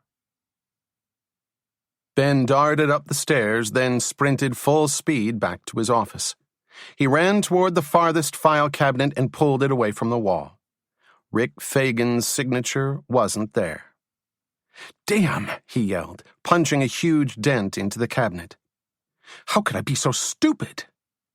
Turning around, Ben noticed the giant bouquet of red, yellow, and purple flowers on his desk. He pulled the card from the oversized wicker basket and opened the miniature envelope. "Thanks for all your help," he read. "Sincerely, Rick." Ben's stomach dropped. He felt like he was going to vomit. When the room started to spin, he put his head down on his desk. "I'm in serious trouble," he thought. "What the hell am I going to do?" Eventually, catching his breath, Ben pushed aside the basket of flowers, picked up his phone, and called Nathan. "It's me," he said. "Are you okay?" Nathan asked. "You sound like you're out of breath." "Can you meet me at home?" "It's not even 10 o'clock. "Nathan, please, can you meet me at home? It's important." "Of course." Nathan sounded confused. "I'll leave right now, but what's going on?" "I'll tell you when I see you," Ben said, and hung up. Ben wrote a quick note for Lisa, grabbed his briefcase, and headed for the door. As he left the building, he saw Lisa walking up the steps of the court. "Where are you going?" she asked. "I'm having bad stomach cramps," Ben said. His face was ashen. "Can you tell Hollis I had to go home sick?" "Of course. Are you okay?" "I just need to go home." When Ben entered the house, he walked straight up to his room, sat on the bed, and tried his best to relax. He slowed his breathing. He imagined a walk in a quiet forest. He thought about the silence of scuba diving. "Keep calm," he told himself. "It's okay. Worse things can happen. Cancer. The plague. Death." Unable to sit still, he paced inside the little room. Over and over, he repeated the sequence of events. "Damn," he finally said aloud. "How could I have been so stupid?" Moving back to the bed, he again tried to relax. It was no use. He wondered what he should do. Should he go to Hollis? If he did, he'd be fired on the spot. No, there had to be a better way out. As his mind played through the different alternatives, he kept coming back to the same conclusion. The first step was finding the person who caused this disaster. Ben knew he had to find Rick. His thoughts were interrupted when a car pulled into the driveway. "Ben!" Nathan yelled from downstairs. "I'm up here," Ben called. Nathan dashed up the stairs 2 at a time and charged into Ben's room. "What happened?" Ben sat on the bed, his head in his hands. "I totally blew it," he said. "What? Tell me." Ben raced through the story. "And I think this guy Rick might have leaked the info to Maxwell." Nathan stared out the window. "You don't know that," he said. Speaking calmly and slowly, he explained, "There's no reason to believe the worst." Looking up at his friend, Ben recognized Nathan's consoling but lying voice. "Nathan, I know Rick did it. No one risks millions on a guess like that. He even sent me flowers to say thank you. He set me up, and I fell for it completely. It was easy for him. All he had to do was some quick research and make a call to the court once the new clerk started. The justices aren't there. We're wet behind the ears. It's simple." "I don't understand." Nathan leaned on the windowsill. "You never asked Hollis about Rick?" "No way," Ben said. "I didn't want Hollis knowing I was getting advice from the outside. Lisa and I have to look as smooth as possible." Ben's gaze dropped to the floor. "Fuck!" he yelled, pounding the bed. "That was so damn stupid of me." "There's nothing you can do about it," Nathan said, trying his best to comfort his friend. "Maybe we can try to find Rick. Do you have his phone number?" "I already checked it. Disconnected. But I do have his address." "You really don't have to come," Ben said as he opened the door to Nathan's old maroon Volvo. "You make me take off work, and then you want to dump me while you go check out this guy's house?" Nathan asked. "Forget about it." "It's not that I'm trying to leave you out of anything." "I know," Nathan said. "And I'm not here because I'm afraid of being left out. I'm here because I want to help you." "I appreciate it," Ben said as Nathan pulled out of the driveway. "I just didn't want to get you involved with my problems." Nathan drove up 17th Street and pulled into a parking spot a few blocks from the address. "Let's walk up." Ben looked up at the dark clouds. "Do you have an umbrella? It's about to pour." "There should be one under your seat," Nathan said. Located near the city's business district, 1780 Rhode Island was a building displaced in time. Designed in the late 1970s, it was bilious green, 8 stories tall, and had tinted full-story glass windows. A sore thumb on any architectural hand. After pushing open the heavy glass doors, Ben and Nathan walked into the lobby and approached the doorman, who was sitting at a slightly rusted metal desk in the otherwise renovated surroundings. "Can I help you?" the doorman asked. "I'm here to see my brother, Rick Fagan," Ben said. "He's in apartment 317. The doorman stared at the two friends for a few seconds. Eventually he said, "Follow me." Ben and Nathan glanced at each other, hesitating for a moment. But when Nathan nodded approval to Ben, they fell into step behind the doorman. Leading them up a small set of steps and past the building's only elevator, the doorman turned down a long hallway that ran along the right side of the building. He stopped at a room marked private and opened the door, leading them inside. "Take a seat," the doorman said, pointing to 2 worn leather sofas in the waiting area. Nathan and Ben obliged, and the doorman walked through another door, which looked like it led to an office. "You think this'll work?" Nathan asked. "Can't hurt to try," said Ben. Nathan looked around the empty waiting area, paneled in fake knotty pine. This place has mafia written all over it, Nathan whispered. What are you talking about? It does, Nathan said. It smells musty, like my cousin Lou's house. We should get out of here. You can go, Ben whispered. I'm staying. This was a bad idea, Nathan said. For all we know, Rick could be in that room. Before Ben could respond, the doorman and a small man with a mustache stepped out of the office. I'm the manager. Can I help you? Hi, I'm Rick Fagan's brother, Ben said, extending a hand to the manager. He told us to meet him here. The manager ignored Ben's extended hand and examined Ben and Nathan. Putting his hands in the pockets of his slacks, he smirked. If you're his brother, how come you didn't know he moved out of here 2 weeks ago? Listen, people like their privacy here. If you think you're going to fool us, you'll have to make up a better line of bullshit than saying you're his brother. Now, unless you're cops, get the fuck out of here. The doorman opened the door and roughly escorted Ben and Nathan outside. I think that was pretty successful, Nathan said as the glass door closed behind them. Standing under the building's awning, Ben stared out into a furious downpour. Opening his umbrella, Nathan said, Well, at least we won't get... I'm a dead man, Ben said as he rushed into the rain toward the car. Throughout the drive back, Ben was silent. Come on, snap out of it, Nathan said when they returned home. I just need to think, Ben said, heading straight for the kitchen. You've been thinking for the past 15 minutes. Say something. What do you want me to say? Ben raised his voice. I just got screwed, and I jeopardized my entire career. Boy, what a wonderful day. Listen, don't take this out on me, Nathan said. From the refrigerator, he poured himself a glass of iced tea. I'm here for you, and I'll do my best to help you, but don't make me your whipping boy. I'm sorry, Ben said as he sat at the small kitchen table. It's just... This is a disaster. Nathan handed the iced tea to Ben. That's okay. But let's at least do something. Focus your energy.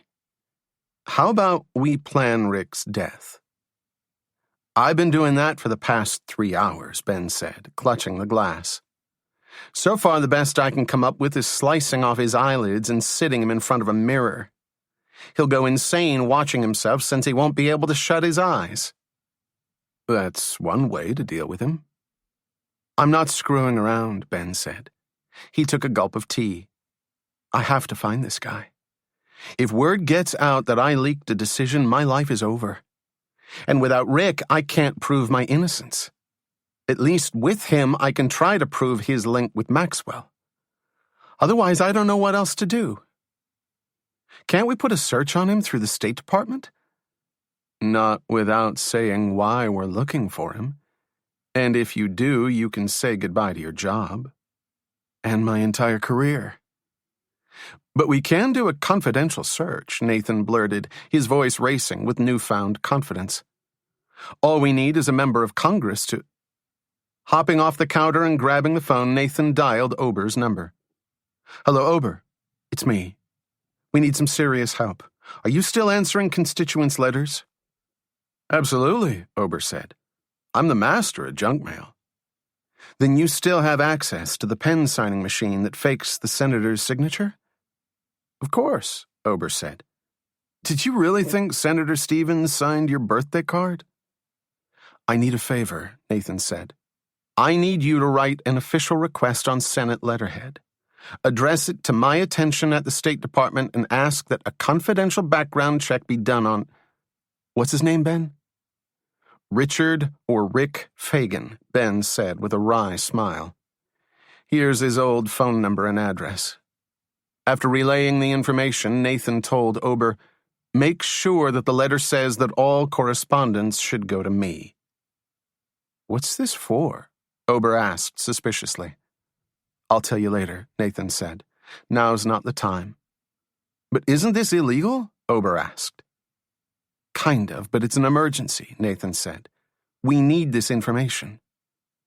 Actually, I have a way around the illegal part, Ben said, grabbing the phone from Nathan. Ober, it's me, he said. Let me ask you a question.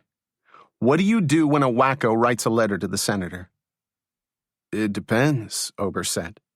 Serious death threats go straight to the Secret Service. But if it seems like the writer is just a regular wacko, we're supposed to use our discretion. Perfect, Ben said. Then here's what you do. Write a fake death threat to the senator and sign it Rick Fagan. But make the letter a little weird. That way, if anyone ever asks why you opened the investigation, you'll give them the letter and say you were just trying to protect the senator's life. Nicely played, Nathan said, taking back the phone. Ober, one last thing.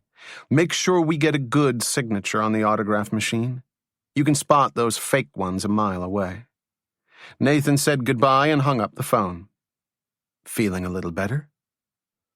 A little. Ben wiped his still wet hair from his forehead. By the way, thanks for coming home. You give the order, I follow it, Nathan said, saluting his friend. Later that afternoon, the phone rang in Ben's room. Hello, he answered, stretching from his bed to pick up the receiver. Ben, it's Lisa. I just called to see how you were feeling. I'm doing okay, Ben said, uncomfortable about lying. It was just some stomach cramps. Are you bullshitting me? Lisa asked. Because I'll come straight over there after work.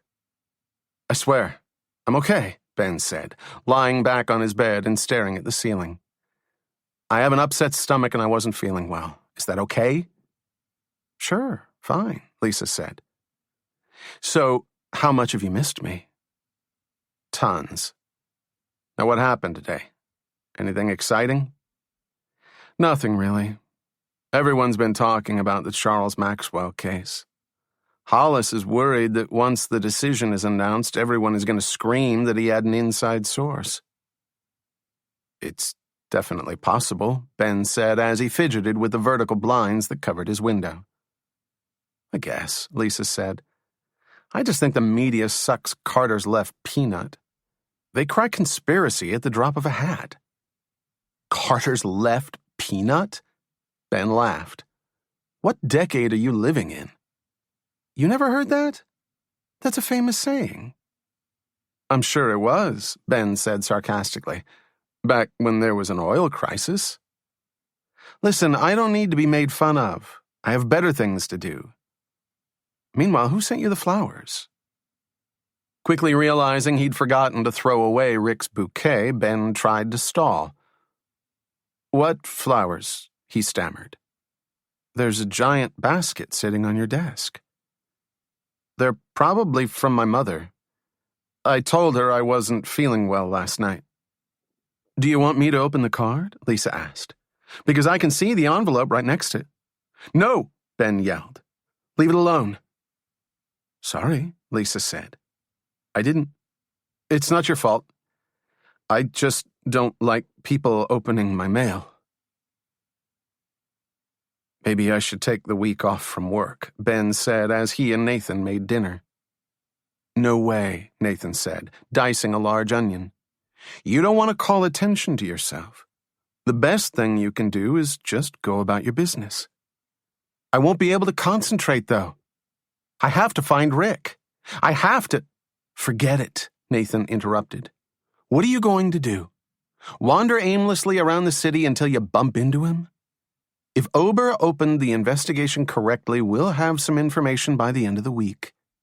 He pulled the lid off the rice cooker and a fragrant cloud of steam wafted into the room. Have you decided whether you're going to tell Ober what happened? I have to, Ben said as he set out 2 plates on the table. He's my friend. He's also a moron, Nathan added. Yeah, but he's still my friend, and he has a right to know what that letter's about. How about Eric? Nathan asked as he dumped the diced onion into a saucepan. I don't know. I don't want to drag everyone into this. It's bad enough you two are involved. I appreciate the concern, but I think you should tell Eric. Maybe some of his contacts at the paper can find out something about Rick's building. That's not a bad idea, Ben agreed. Have you thought about telling Hollis? I can't, Ben said, shaking his head. He'd lose all respect for me. Not to mention having to fire me for violating the code of ethics. As he put out forks and napkins on the table, he added, I think I may tell Lisa, though. Bad idea, Nathan said. Definitely a bad idea. You hardly even know her.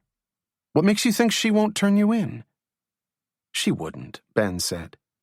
Lisa's a great friend. Besides, she has a right to know. She's spoken to Rick. For her safety alone, I have to tell her. She's in no danger. You don't have to say a thing. I do, Ben said. It's the right thing to do. If the situation were reversed, I'd want her to tell me. Besides, with all those flowers Rick sent to the court, it's clear that he isn't just going away. I think he's trying to tell me that he knows how to reach me. And if that's the case, I have to warn Lisa.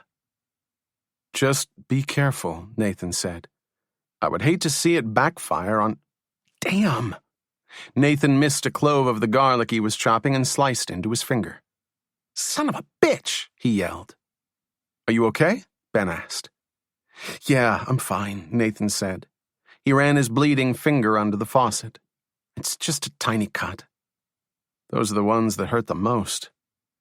Just then, Ober and Eric returned. Home, crap, home, Ober announced as he walked through the door. Heading straight for the kitchen, he looked at Nathan. Now, what was all that secrecy about today? What the hell happened?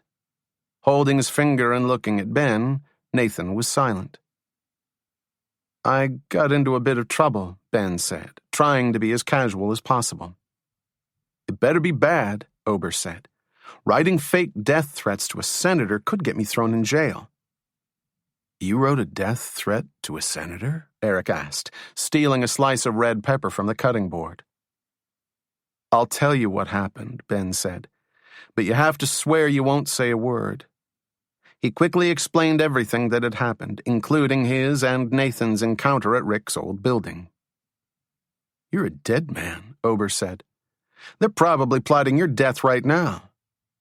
I told you not to tell him, Nathan said to Ben. Eric, do you think you can find out anything about this building from people at work? Ben asked. I'll try, Eric said, not meeting Ben's eyes. What? Ben asked, noticing Eric's uneasiness. This is no joke, Eric said, sitting at the kitchen table. This guy Rick, whoever he is, isn't some petty scam artist. You can't just walk up to Charles Maxwell and say, I've got a secret. Rick's got to be connected. I'm sure he is, Ben said. When we went to his building today, the manager wouldn't say a single word about him.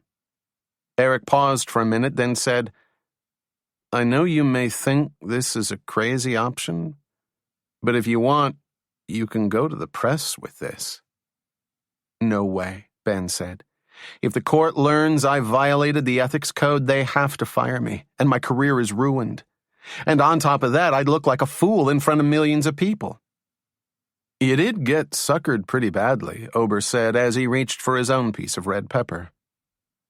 Thanks, Ben said. Thanks for your support. He looked at Eric. At this point, I still want to see what we can find out ourselves. My career is in enough jeopardy, and the last thing I want to do is publicize that fact. Whatever you want, Eric said. It's your life. When Ben returned to work the next day, he immediately searched for the card from the floral bouquet. Ripping up the tiny note, Ben thought about what to do with the basket. He didn't want to keep it around, but was afraid that if he threw it away, Lisa would be even more curious. He eventually put the bouquet on top of one of the file cabinets. That way, he could decorate the office and say the flowers were from his mother. Even without the flowers, Ben's desk was still covered with paper. Amid the piles of cert petitions were drafts of forthcoming decisions. Each set of documents was enclosed in a brown folder marked Confidential Justice Hollis's chambers only. Although there was nothing to prevent anyone from opening a folder, Hollis was convinced that the moral consequences would deter potential peekers. Each folder was also labeled with a yellow post-it, which Ben and Lisa used to identify the status of a document. Not a single opinion went to Hollis until both were satisfied with its content. Quickly scanning the post-its, Ben was surprised to see one marked, First Draft, Kramer Decision. Lisa entered the office. "Morning, sick boy. How are you feeling?" "I'm fine." Holding the Kramer folder in his hand, he said, "You didn't have to do this. I was assigned the first draft." "I know, but you were sick, and I had some free time on my hands, so I figured—" "You didn't have to write a full extra opinion, though. You have enough to do." "Forget about it," Lisa said. "I wanted to help you. I did it. It's done. Be grateful." Waiting until Lisa sat at her desk, Ben smiled. "Thank you." At noon, Lisa and Ben walked down to Union Station for lunch. After years of languishing in ruin, the station was once again a tourist haven. Under the linked barrel-vaulted ceilings, between the statues and columns and sculptures and archways, more than 100 upscale shops had popped up, along with a multiplex movie theater and, of course, a food court. Every time he walked through, it made Ben sick. Lisa and Ben skirted the massive groups of tourists and grabbed a table in the corner of the food court. "Are you okay?" Lisa asked, watching Ben pick at his French fries. "I'm fine. There's just something I have to tell you." "Wait a minute. If you're about to tell me you're in love with me, I may vomit." "It's not that," Ben said. "You wish it was that." Wiping his hands with a napkin, he asked, "Remember Rick? Hollis's old clerk?" Lisa nodded. "About 3 weeks ago, I casually told Rick the outcome of the CMI case. A few days later, you know what happened. Maxwell risked all his money on a legal victory. When I tried to find Rick, he'd disappeared." Lisa's mouth dropped open.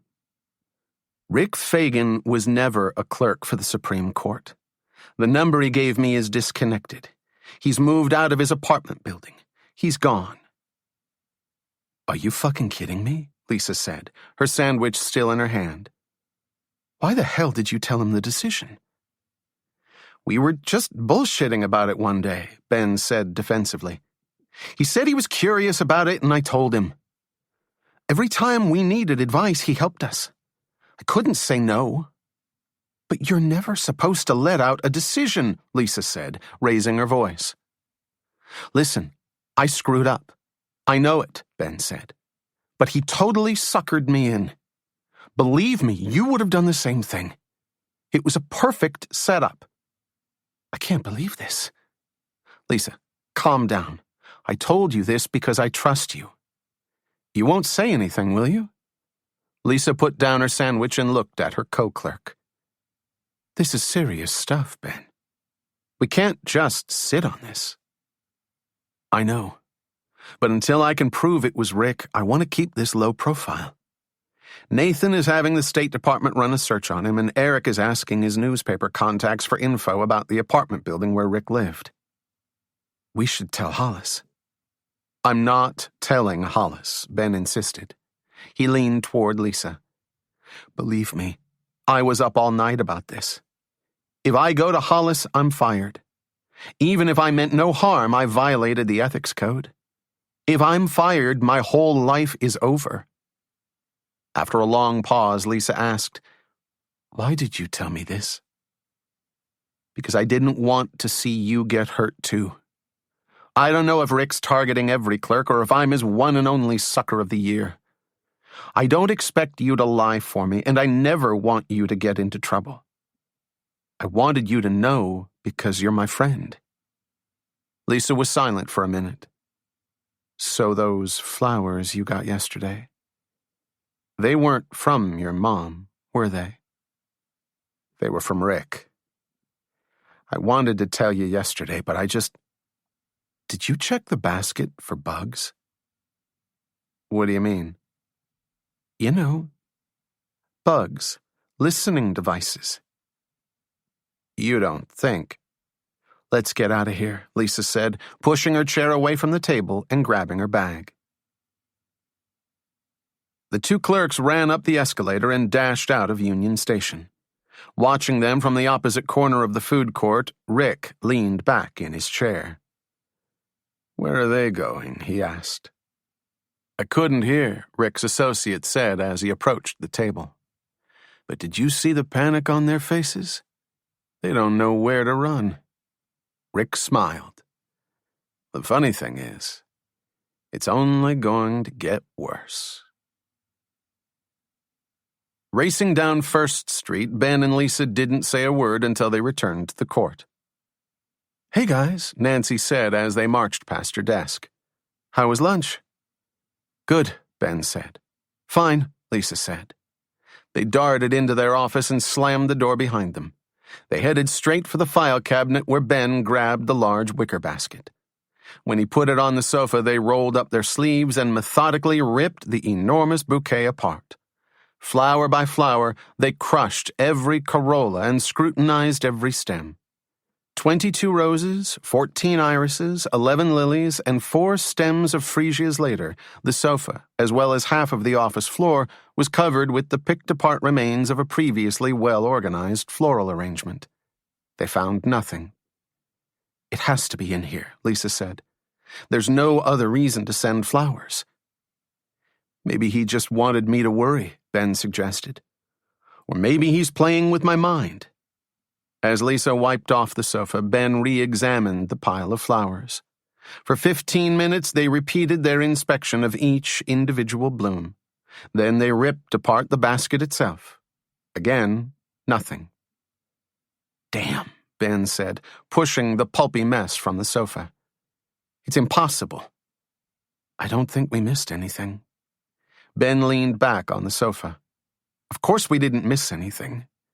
We just wasted our time." "It's okay. You know we had to do this. I mean, what if we really did find something?" "But we didn't," Ben said, nervously picking at the sofa's worn fabric. "We can't find anything." Lisa lightly put her hand on his shoulder. "It's okay to be scared about this. It's just that my life—" "I know what's at stake," Lisa said. "And this is more than you should have to deal with. But we'll get you through it. I don't want you to get involved. I only told you to warn you." "Too late, baby," Lisa chided, her hand still on Ben's shoulder. "Now, are we going to sit here all day, or are we going to try to find this guy?" Looking at his co-clerk, Ben forced a smile. "You're a good friend, Lisa Marie. If I go to jail, I'm taking you with me." Later in the week, Ben, Lisa, and Ober waited for Nathan to return from work. In the living room of Ben's house, Ben and Ober sat on the large blue couch, while Lisa sat alone on the love seat, her feet up on the cushions. "I don't understand it," Lisa said. "It's almost 9 o'clock. Where the hell is he?" "He said the search request would be finished by around 7 or 8, Ben said, looking at his watch. "Maybe it's just running a little late." "Maybe he was captured by Rick and his band of rogue clerks," Ober suggested as he clipped his toenails. "Now we'll have to go rescue them using makeshift weapons made from common kitchen appliances." "What's wrong with you?" Ben asked, looking at his roommate. "It's just a thought," Ober said. Lisa tried to change the subject. "I still don't understand how you all managed to wind up in Washington. All of my friends are scattered around the country." "It's actually pretty simple," Ben explained. "Nathan, Eric, and I are all interested in politics, so Washington seemed like the right choice. Ober came because he didn't want to be left out." "That's not true," Ober said, looking up from his feet. "I came here because I believe in Senator Stevens." "That can't possibly be true," Lisa said. "You don't know squat about Stevens." "I know plenty about Stevens." "Name one thing you know about him," Lisa challenged. "Pick any platform and explain it." After a long pause, Ober laughed. He's against crime and he's pro-children. That's a revolutionary thought, Lisa said. And here I thought Stevens ran on the always popular pro-crime, anti-children platform. Leave him alone, Ben added. Ober is a man of unusual knowledge. He knows more than he lets on. I find that hard to believe, Lisa said. Believe it, Ober said. For example, I know how to tell if a set of dice is balanced correctly. Dice? Yeah, dice. Like the dice you use in a board game. Over the past few years, Ober has been the most, shall we say, entrepreneurial of the four of us, Ben explained. Right after college, he and his father invented a board game that they thought would sweep the nation. Hence, the dice knowledge. You invented a board game? Lisa asked. Actually, my dad came up with the idea. It was called Speculation, the game of cunning and guile, Ben and Ober said simultaneously. That was it, Ober said. It was this super intense strategy game. It had everything. Pawns, bluffing, power moves, everything a good game should have. And what happened? Everyone hated it, Ober said. They said it was too boring. After a year and a half, we were out of business, and I went through an illustrious sampling of the lower-tier job market. In 3 years, I was everything from a house painter to a marketing aide to a public relations assistant. If you're such a failure, how'd you get the job in the Senate? That was all Ben, Ober said.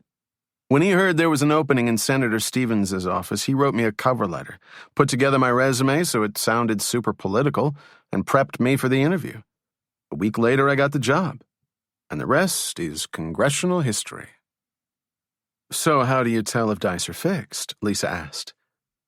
I'm not telling you, Ober said. Start your own game company. Rolling her eyes, Lisa turned back to Ben. So you went to law school, Eric went to grad school, and Bizarro here played with his dice. What did Nathan do before he joined the public sector? He was a Fulbright scholar, so after college he spent 2 years at Tokyo University studying international trade. After that, he worked for a Japanese high-tech company in their foreign markets department.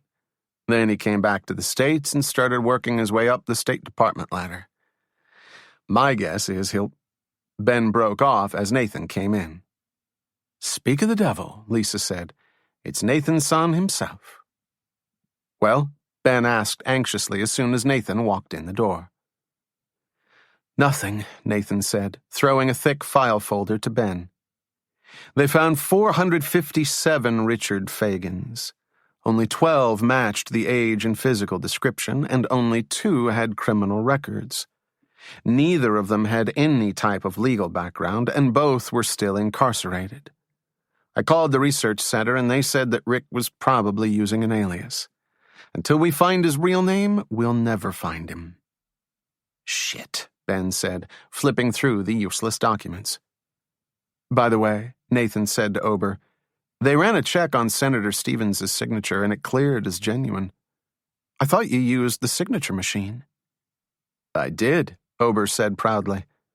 I just bumped my butt against it while it was signing. It's the best way to make the signature look real. Good show, Nathan said, impressed. I have my moments, Ober said, looking back at his feet. Watching Ben nervously look through the documents, Lisa turned to him. Don't get yourself crazy. That doesn't mean we're done. We still haven't heard from Eric, Nathan added. Hopefully he'll have some information on the building. At 10:15, Eric returned home. Ben, Lisa, Nathan, and Ober were all watching television, trying to pass the time. What took you so long? Ben asked, pointing the remote and shutting off the TV. I'm only 15 minutes late. I had to finish editing a story, Eric explained. Do we have anything to eat? Did you find anything on the building? Nathan asked as Eric headed toward the kitchen. Oh yeah, Eric said, turning back toward the living room. I almost forgot. 1780 Rhode Island is not a good place. I asked some of the beat guys what the story was, and they said it's pretty sleazy. It smelled pretty sleazy, Nathan said. It's owned by a guy named Mickey Strauss, Eric explained. Mickey is slime. 2 years ago, they found 2 guys shot dead in there. Last year, there was this huge drug ring operating out of the place, but Mickey said he never knew anything about it. The guys at the office said that if a Mack truck came barreling through his office and straight across his desk, Mickey would swear he never saw it. Rick's smart as shit for picking that place.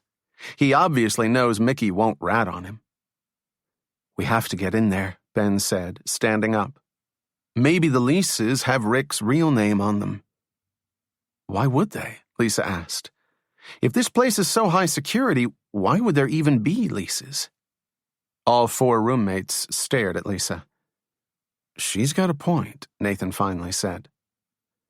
That doesn't mean the leases don't exist, Ben said, walking to the door. And that's all we have to go on at this point. Where are you going? Eric asked as he turned toward the kitchen. They're not going to let you waltz right in. It shouldn't be too hard, Ben said, his hand on the doorknob. All they have is some stupid doorman guarding the place. And 1 security camera, Nathan added. Ben turned back toward the living room. There was a camera? It was one of those old ones, Nathan explained, right above the office door. But that's hardly an impossible obstacle. What if we deliver a pizza to the building? Ober asked. That'll get us in. No, it won't, Ben said. The office is probably empty, so there's no one to receive the pizza. But at least that'll get us past the doorman and into the building, Ober said. Then all we have to do is pick the lock to the office. It'll never work, Ben said. Unless you're an expert locksmith, we don't have a chance of picking the lock on our own. We have to somehow get the doorman to let us into the office. Excuse me, Lisa interrupted. I hate to burst your bubble, but have you guys realized that what you're planning is illegal? I told you you shouldn't have invited her, Ober said. She's ruining everything. Ignoring Ober, Lisa shot Ben a cold stare. This isn't make-believe. You break into that building and you're breaking the law. You, of all people, should realize that. I don't feel like I have a choice, Ben said nervously. Then you'd better think about the consequences, Lisa said. If you get caught, you're out of a job. You'll be disbarred. Your career will be ruined. All over a stupid breaking and entering offense. It won't be breaking and entering, Ben said defensively. If we get the doorman to let us in, we have his permission. But you're lying to get in, Lisa said. So then the most we'll get is unlawful entry. Well, that's real bright, Lisa said. Why don't you just... What do you want me to do? Ben asked, his voice wavering. I have to get in there. If it gets out that I leaked information to an outsider, my career is ruined anyway. At least this way I have a chance of preventing that. If you don't like it, I understand. But please don't lecture me on it. This is hard enough as it is. Turning to his roommates, he said, Any other ideas? What if we dress up as exterminators and say we have to spray the office for roaches? Ober said. And where do we get all this exterminator equipment? Nathan asked. Or do we just show up dressed in jeans and carrying flashlights and hope they don't notice? What if we dress up like painters? Ober asked. It'll be just like the Sting. The doorman will let us in, and instead of painting, we'll raid the files. If you really want to do this, I have an idea, Lisa interrupted. Instead of taking the low road first, why don't we try to get in semi-legally? We can walk right up to the doorman and offer him a bribe. Then we'll give him Rick's apartment number and ask him to go check the leases for us. That way we're not the ones breaking and entering. That's not a bad idea, Nathan admitted. What's the worst that can happen? Ben asked, shrugging his shoulders. The guard says no? How about they recognize you and they kill you, Eric said, returning from the kitchen with a roast beef sandwich in hand. They'll never recognize us, Nathan said. There's no way the doorman that was there during the day is still there at night. And what if he is? Eric asked. We'll pretend we have the wrong building, Nathan said. Noticing Ben's prolonged silence, he asked, Are you okay?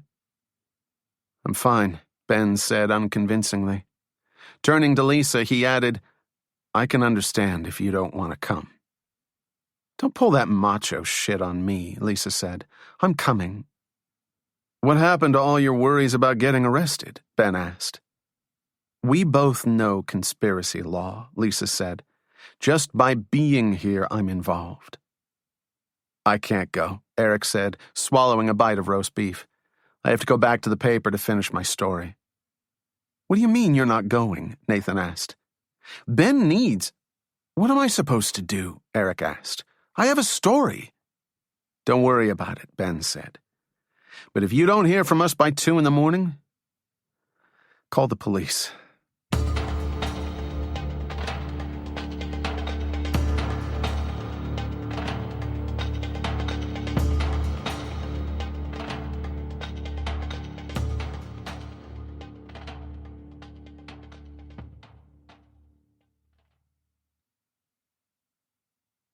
At midnight, the friends looked for a parking spot around the corner from the building.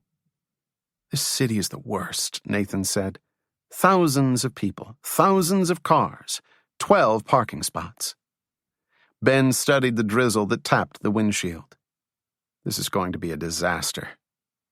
Now you're having second thoughts? Lisa asked from the back seat. What happened? Your brain suddenly started working again?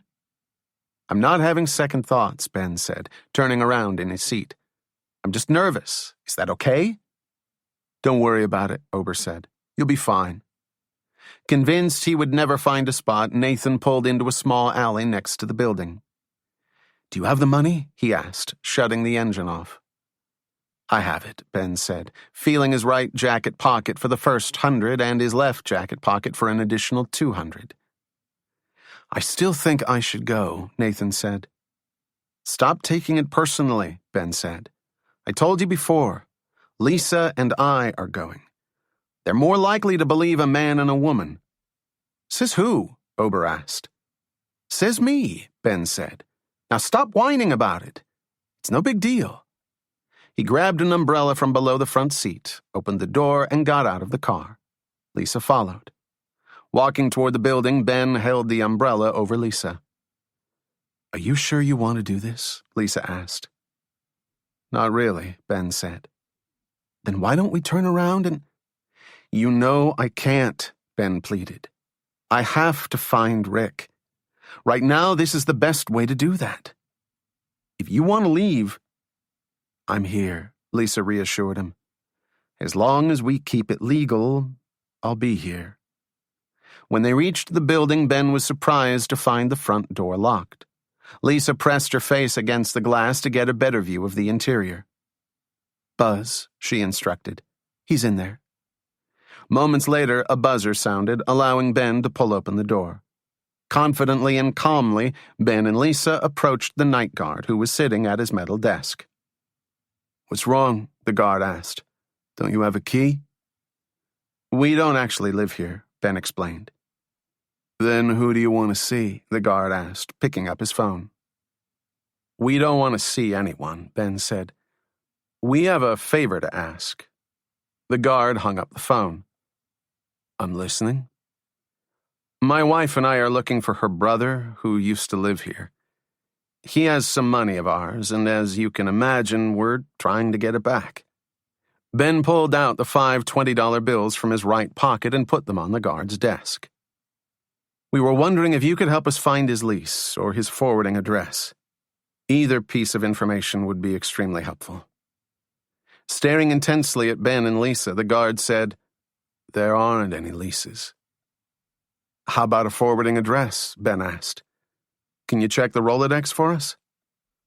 There are no files on anyone, the guard said. No Rolodex, nothing. Can you double-check to be safe? Ben asked. Maybe there's something in the office. He threw another $100 on the desk.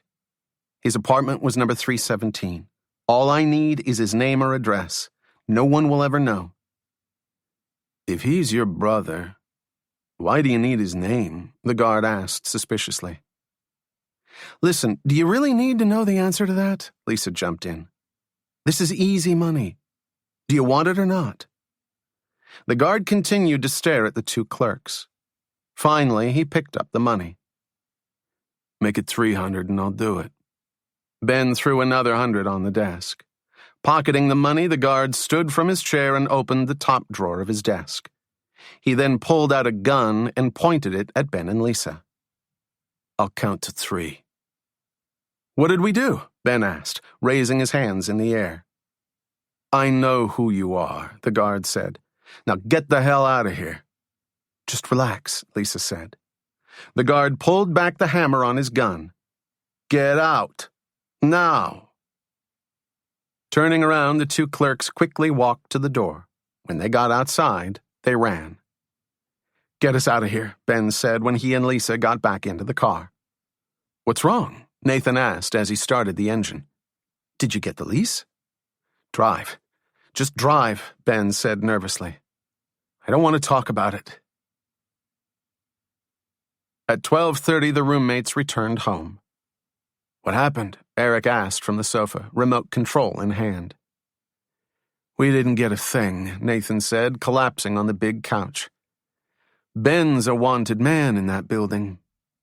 "And we lost $300, Ober added, taking off his sweatshirt and throwing it on the couch. "Where's Lisa?" Eric asked. "We dropped her off at home," Ben said. "There was nothing else to talk about." "From what the guards said, there were no leases and no records of the building's tenants," Nathan explained.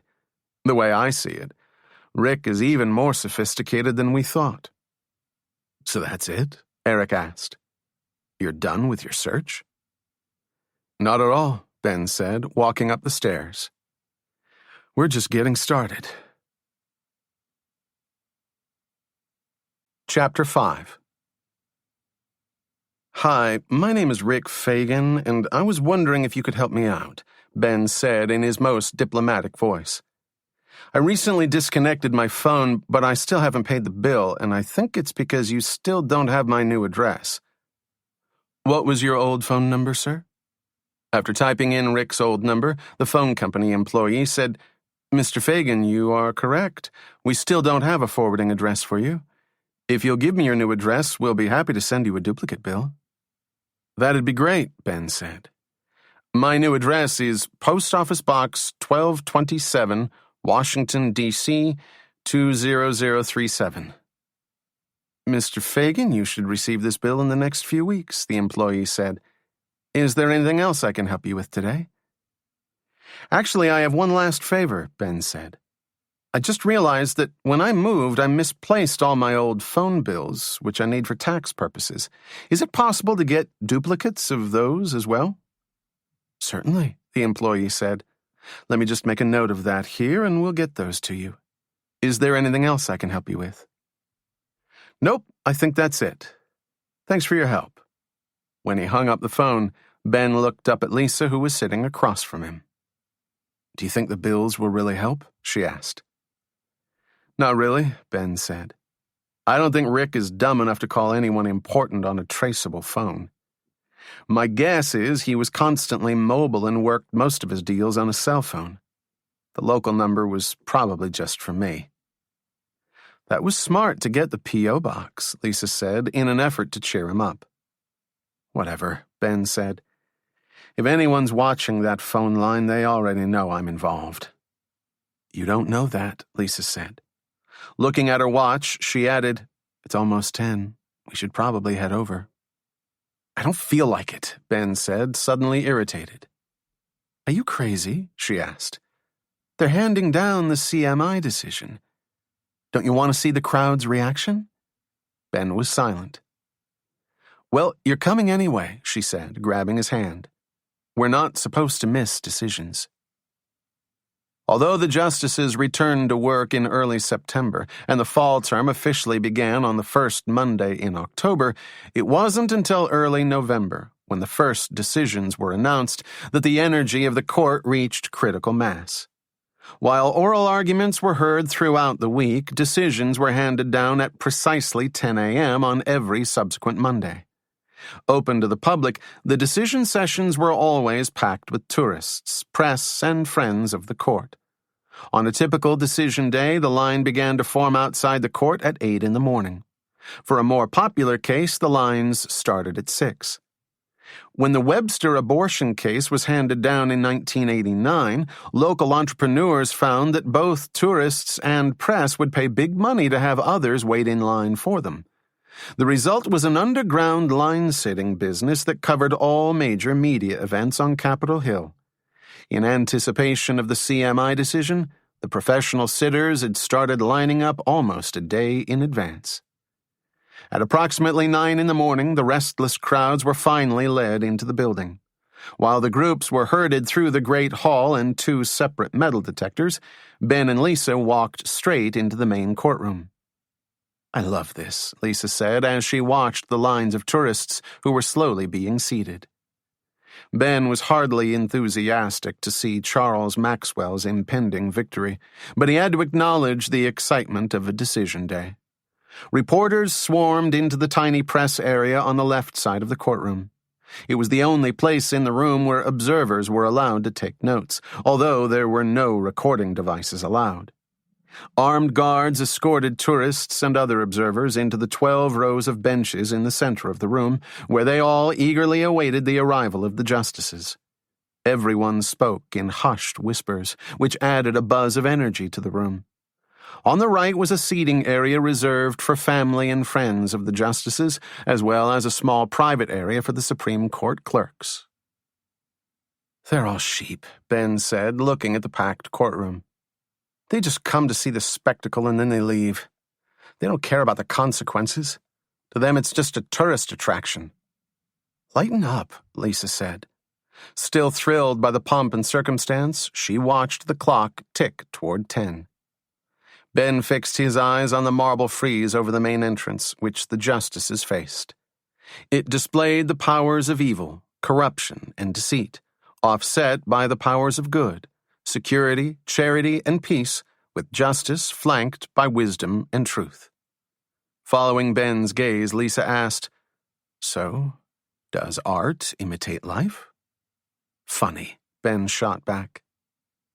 At exactly 3 minutes before 10, a buzzer summoned the justices to the conference room where they prepared to enter the courtroom. Behind the burgundy velvet curtain, the justices ceremonially shook hands with each other. It was a custom instituted by Chief Justice Fuller early in the court's history to show that harmony of aims, if not views, is the court's guiding principle. At precisely 10 o'clock, the marshal banged his gavel, and every person in the room rose to his feet. "The Honorable, the Chief Justice, and the Associate Justices of the Supreme Court of the United States," the marshal announced. Within seconds, the 9 justices strode through openings in the curtain and moved to their respective chairs. No matter how many times she saw it happen, Lisa was always awed by the simultaneous arrival of all 9 justices. "I love this," she whispered to Ben.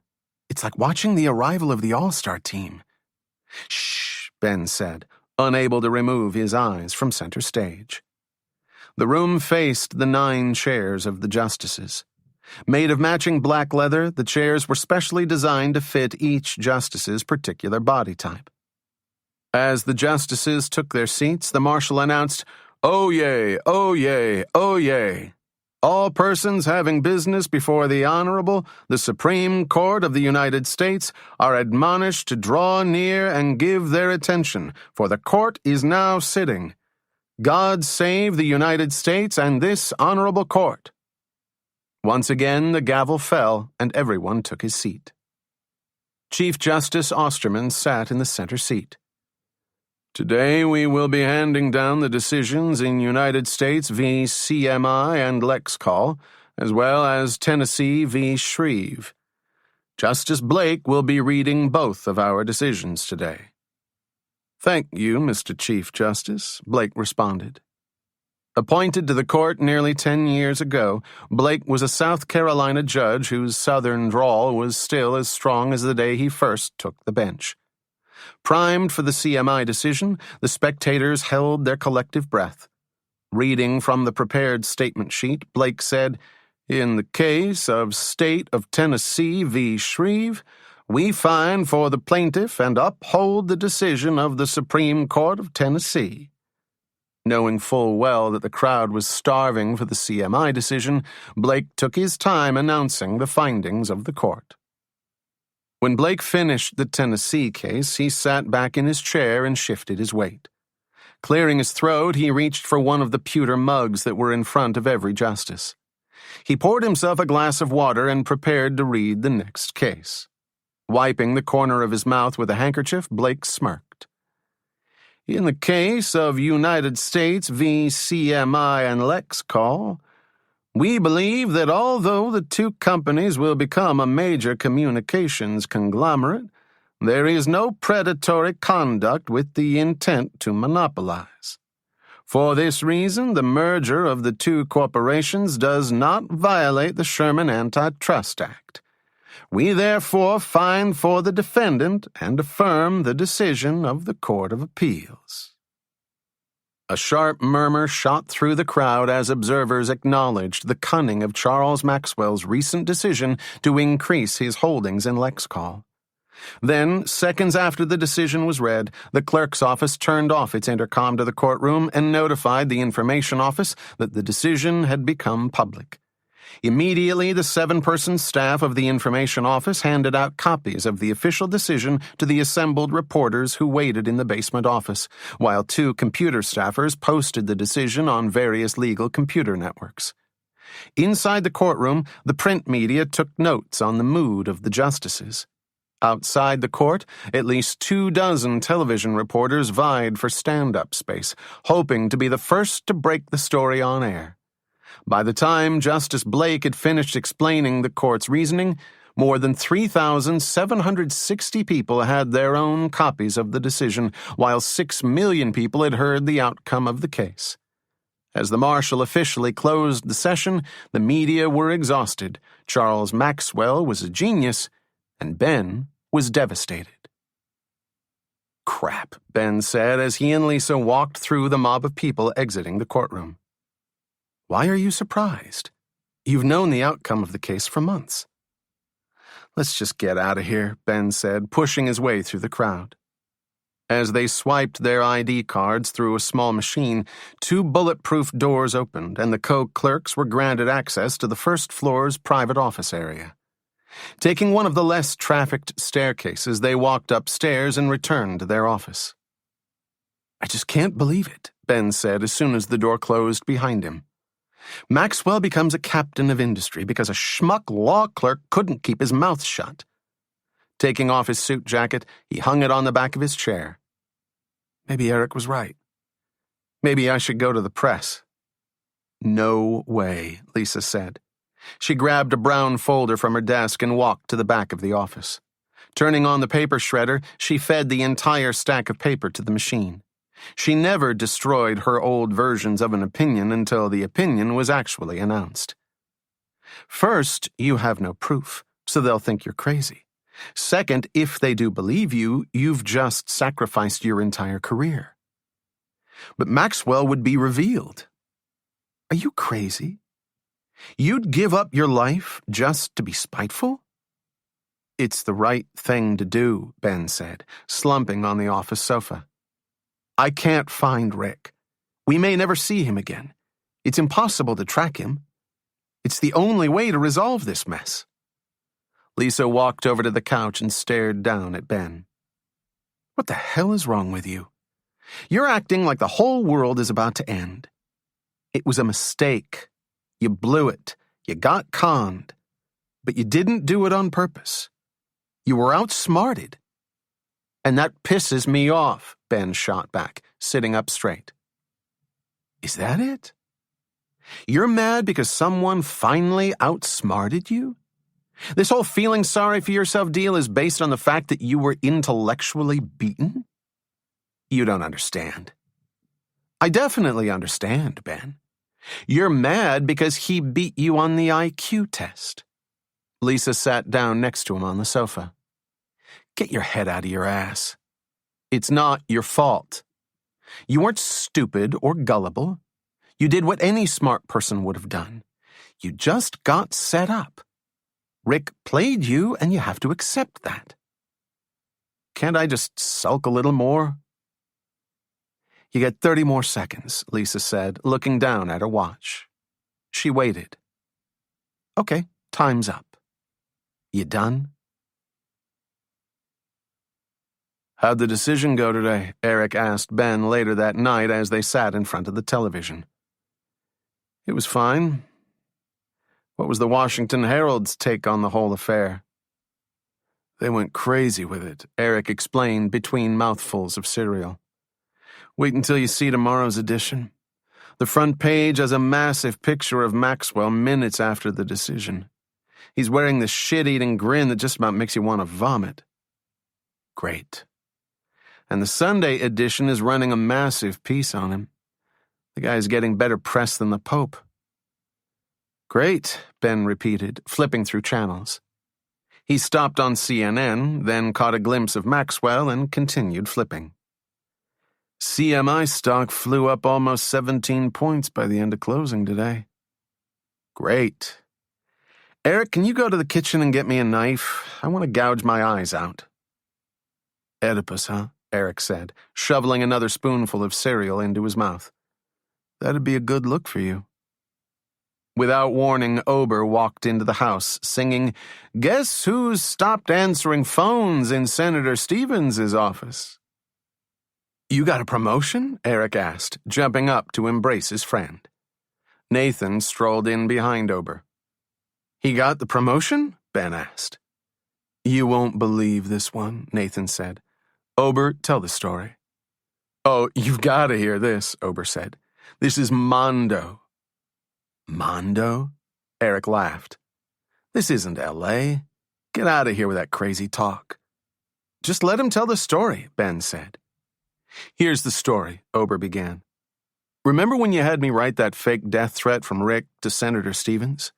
Ben nodded. Apparently, the staff director found out that I started a State Department computer search on Rick. Last week, she came up to me and asked me why I did it, so I told her I was just being cautious. That I didn't think it was a real death threat, but I wanted to be extra safe. This week, she calls me into her office and tells me that I'm their newest legislative assistant. I'll be responding to all of the constituent complaints on zoning laws and orange juice subsidies. Clearly, you're at the forefront of Stevens' re-election campaign, Ben said. It gets better, Nathan said. Ober, show them the letter. Oh yeah, Ober said, opening the leather briefcase his parents had bought him for graduation. He pulled out a single piece of paper and handed it to Ben. Dear William, Ben read aloud as he stood in the living room. Thank you so much for your follow-up efforts on the recent threat on my life. Your actions are a shining example of the kind of initiative few people are willing to take. I hope you know how much I appreciate all of your work. Marcia tells me you are doing a wonderful job. Keep up the fight. Read the closing, Ober said, laughing. Your friend, Paul. He signed it Paul? Eric asked, grabbing the letter from Ben's hands. And I'm his friend, Ober said. This is unbelievable, Ben said. Unprecedented, Nathan said. Unheard of. Impossible. It's fantastic, Ben continued. They're Mondo stupid, Ober shouted. And I got a promotion out of it. As Ober and Eric danced around the room, Ben asked, Have you ever read The Emperor's New Clothes? Exactly, Nathan said as the phone rang. Hold on a second. Ben walked to the kitchen to get the phone. Picking up the receiver, he answered, Hello? Hello, Benjamin. Hi, Mom, Ben said. Benjamin, let me ask you a question. Did you have anything to do with that Charles Maxwell decision that came down today? Not really, Ben said, rolling his eyes. That was handled by another justice's clerks. But you knew the decision before it happened, didn't you? She asked. Of course, Mom, I knew it 3 months ago. Thank you, Sheila Addison said. Now, why don't you tell your father, because he'll never believe it if I say it. The man thinks that just because he's a columnist, he knows everything. Mom, is there anything else? Ben asked. We're in the middle of celebrating. Ober just got a promotion. Good for him, Sheila said. Oh, Barbara will be so proud. Put him on the phone. I want to say hello. I'm not putting him on the phone, Ben said. Well, tell him I better see him when you guys come home for Thanksgiving. By the way, do you know if you're coming in Tuesday or Wednesday yet? It's still 3 weeks away. I have no idea, Ben said. Hoping to change the subject, he asked, What else is going on at home? Nothing really, Sheila said. I got a piece of mail for you today. It looked like an important bill, so I didn't know if you wanted me to open it before I sent it to you. Who's it from? Ben asked. The return address says mailboxes and things. It has a big stamp on it that says second notice. Recognizing the name of the store where he had opened his P.O. box, Ben was confused. He'd already paid them in advance, he thought. Open it, he said. It's definitely a bill, she said. It says that if you don't pay the balance, your P.O. box, number 1327, will be closed and your mail confiscated. Why do you have a P.O. box, Benjamin? What was the number of the box? Ben asked, ignoring his mother's question. 1327.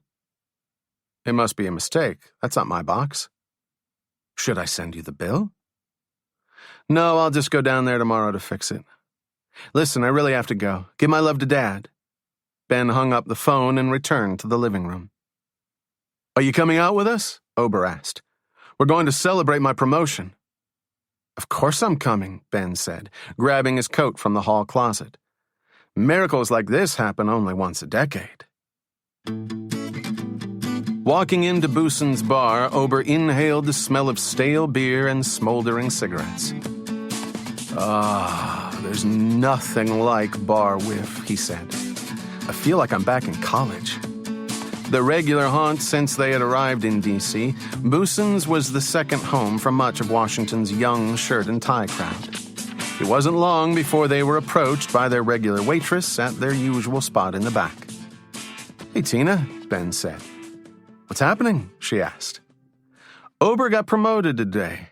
We're hoping to fill him with so much beer that he falls down and vomits in joyous celebration.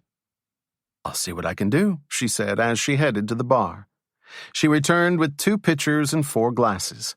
After filling each of the roommates' glasses, Nathan raised his glass in a toast. To Ober, may dumb luck embrace you in all of your travails. After the friends toasted, Ben put his hand on Ober's shoulder. I'm really proud of you, my friend. Wow, a compliment from the job guru himself. I'm serious, Ben said. No matter how it happened, we all know you deserve that promotion. I don't know, Ober said. I'm still not a Supreme Court clerk. You don't have to be a clerk, Ben said. All you have to do is be yourself. And always let your conscience be your guide, Eric and Nathan sang. A half hour later, Ober was tapped on the shoulder by a beautiful brown-haired woman, dressed in a jet black designer pantsuit. Do you mind if we join you? She asked. Lila! Ober shouted.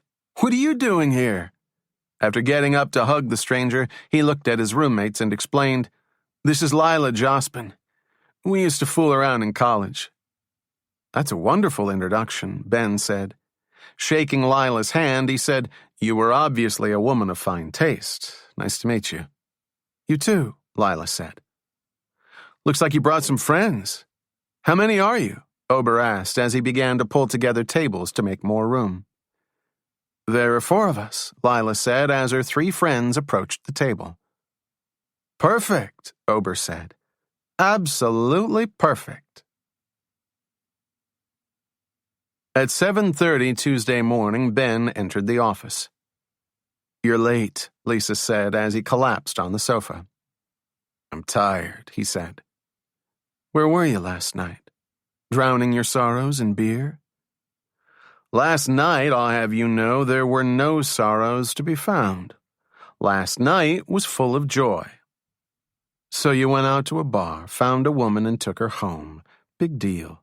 Who do you think you are, William the Conqueror? Actually, I picture myself more as Magellan. He was so much more regal and imposing. A true visionary. Like myself, he was a Renaissance man living in a world that rarely understood him. Actually, he was a misogynist barbarian who barely understood what he had found. In that sense, you are alike. Leaning back in her chair, Lisa put her hands behind her head. So, aren't you going to ask me how my date went last night? You had a date? Ben asked, raising an eyebrow. What's so surprising about that? I'm a strong woman with needs of her own. Why didn't you tell me you were going on a date? Because you'd tease me about it. I'm still going to tease you about it. Now tell me, who was the poor victim? His name is Jonathan Cord. He works in Senator Greif's office. Oh my God! Jonathan Cord? I know that guy. A friend of mine, may she rest in peace, went out with him. You don't know him, Lisa said, grabbing a handful of paper clips and throwing them at Ben. I don't need to. With a name like Jonathan, I can tell he's stale. What are you talking about? Jonathan's a great name. His friends all call him John. But he goes by Jonathan, doesn't he? Lisa was silent. I knew it, Ben shouted. He's stale. He didn't taste stale, Lisa shot back. Whoa, whoa, whoa, Ben said, sitting up straight on the sofa. Did you really get some play last night? I might have, Lisa teased. But even if I didn't, I get to know that you're jealous. I'm not jealous. Then why does your face match the sofa? Trust me, I'm not jealous. Now tell me what happened. It wasn't much. We went to dinner and then we walked around the Washington Monument. Oh, please, Ben said, throwing his hands in the air. This guy played you like a fiddle. He buys you dinner and then takes you to walk around a giant erection? What kind of message does that send? I paid for dinner, stud boy, and it was my idea to go to the monument. Now that's a date, Ben said, nodding his head. I'm impressed. He crossed his arms and said, Go on. And then I dropped him off. That's it? Ben asked suspiciously. You took him out and dropped him off? I don't know, Lisa said, her eyes focused on her feet.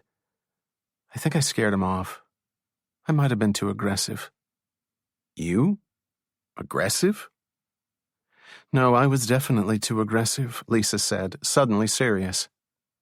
I think he was really intimidated when I told him that I could teach him a thing or two in bed. You said that? Ben blurted. See, I knew I was too aggressive. Lisa, don't beat yourself up. You were just being yourself. You can't be faulted for that. You're an aggressive woman, and most men are intimidated by aggressive women. You've seen the talk shows.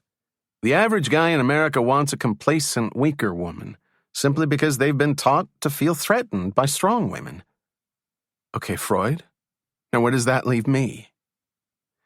You're left with much less to choose from, but the quality of those men is 300% better than the average loser. The gene pool you're fishing from is more confident, more sophisticated, more intelligent. They're men like yourself, Lisa said sarcastically.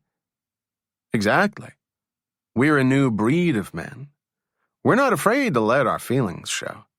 We like strong women. Sexually, we enjoy being dominated. You're not afraid to cry at the end of the Rocky movies, Lisa added. Correct. And we like the smell of potpourri. Well, I hate to burst your bubble, but what if I don't want the sensitive type? What if I want a big, dumb jock who'll be fun to fool around with and who won't care if I don't call him? You like big jocks? For a few thrills, sure. I'd never marry one, but they're fun to hook up with. Confused, Ben scratched his forehead. How can you like big jocks? How can you go to bed with someone who just thinks of you as a sexual conquest? Let me tell you something. The sexual conquest is a two-way street, and I'm driving a Ferrari. Laughing, Ben said, I take back what I said before. You're way too aggressive to find a man. You'll probably be lonely for the rest of your life. Getting up from the sofa, Ben flipped through the newest pile of paper on his desk. What's happening today? A whole new batch of cert petitions just came in. Hollis wants us to really tear through them since he expects we'll write the opinion for the Grinnell decision. They didn't vote on that already, did they? Take a look at your watch, moron, Lisa said. Conference isn't until tomorrow. Hollis doesn't think they'll even get to it, but it'll definitely be done by next week. Osterman's been stalling, and Justice Veit's clerk said Veit's on the fence, so Osterman has been working on him since the cert petition came in. What's wrong with Veit? Do you think he has a thing for Osterman? I doubt it, Lisa said. Veit's an intellectually unimpressive justice who knows he was selected because he was confirmable. I think he figures that by hanging with the Chief Justice, it'll give him some credibility. That could be, Ben said. But my way is much cooler. Can you imagine? 2 Supreme Court justices caught in a sordid love affair? How great would that be? It'd sure be more interesting than reading cert petitions all day. After a quick lunch in the court's cafeteria, Ben walked down to mailboxes and things on Constitution Avenue. Time to break out the overcoat, he thought, as a chilly November wind pulled the last leaves from the trees. Fighting off the impending arrival of winter, Ben blew warm air into his cupped hands. Within 10 minutes, he arrived at the store, which was painted red, white, and blue, the color scheme of choice for so many D.C. vendors. Can I help you? A cashier wearing a turtleneck asked. Yes, I received an overdue payment notice for a P.O. box. Not only did I pay for my box in advance, but the number on the bill wasn't my box. Oh, I'm sure we just made a mistake, the cashier said. Let me look up your name. My name is Ben. Catching himself, Ben remembered the fake name he'd given to open the box. My name is Alvy Singer. Singer, the cashier said, looking through his files. Here it is. He pulled out the file and continued, You opened box 1227 on October 28th, and you paid for that in advance. You then opened box 1327 on October 29th, requesting that you be billed for it. Reading the file, the cashier added, It says here you also paid an extra $25 lock fee so that both boxes could be opened with the same key. Of course. How stupid of me, Ben said, wiping away the cold sweat that had suddenly formed on his forehead. Would you like to pay your balance today? Sure. That's fine, Ben said. He pulled out his wallet and paid the bill. When he reached the room of P.O. boxes, Ben was in a full-fledged panic. Looking around, he was relieved no one was watching him. He pulled the key from his pocket and opened his box, 1227. Empty. Directly under his was box 1327. Inserting his key, he opened the box. Inside was a single manila envelope. Taking out the envelope, he locked the box and walked to a small counter. Inside the envelope was a single typed sheet of paper. Dear Ben, he read, I'm sorry I haven't been in touch, but as you've probably guessed, I've been quite busy. Needless to say, all went extremely well. I realize you're frustrated with what's happened, but please stop trying to find me. You're wasting your time. Tearing apart my flowers was useless. Your bribery attempt at my old apartment was pathetic, and as far as your telephone bill idea, do you really believe I would make important calls on a line so easily traceable? Come on now. Since you still haven't gone to the authorities, I assume you understand the consequences to your own career should you reveal your story. At this point in time, I propose a truce. If you are interested, please meet me at 2 Quail on Saturday at 8 p.m. The reservation has been made under your name. If you do need to contact me, please feel free to use our P.O. Box, number 1327. Yours, Rick. Ben stuffed the letter back into the envelope, left the store, and walked briskly back to the court. How the hell does he know everything? He asked himself. Bounding up the court's steps, Ben waved his ID card at the guard and sidestepped the metal detector. Within a minute, he was charging through the reception area on the way to his office. Slamming the door behind him, he threw the envelope on Lisa's desk. "You won't believe it," he said. "Where did you get this?" Lisa asked as she read the letter. "He opened a P.O. box right under mine. Under my fake name," Ben said, his voice shaking. "How did he know you had a P.O. box?" Holding up her hand, Lisa stopped Ben from answering. "Let me finish reading this first." Eventually looking up, she asked, "Okay, now, how did he know you had a P.O. box? How did he know my fake name? How did he know what we did with the flowers? How did he know I called the phone company?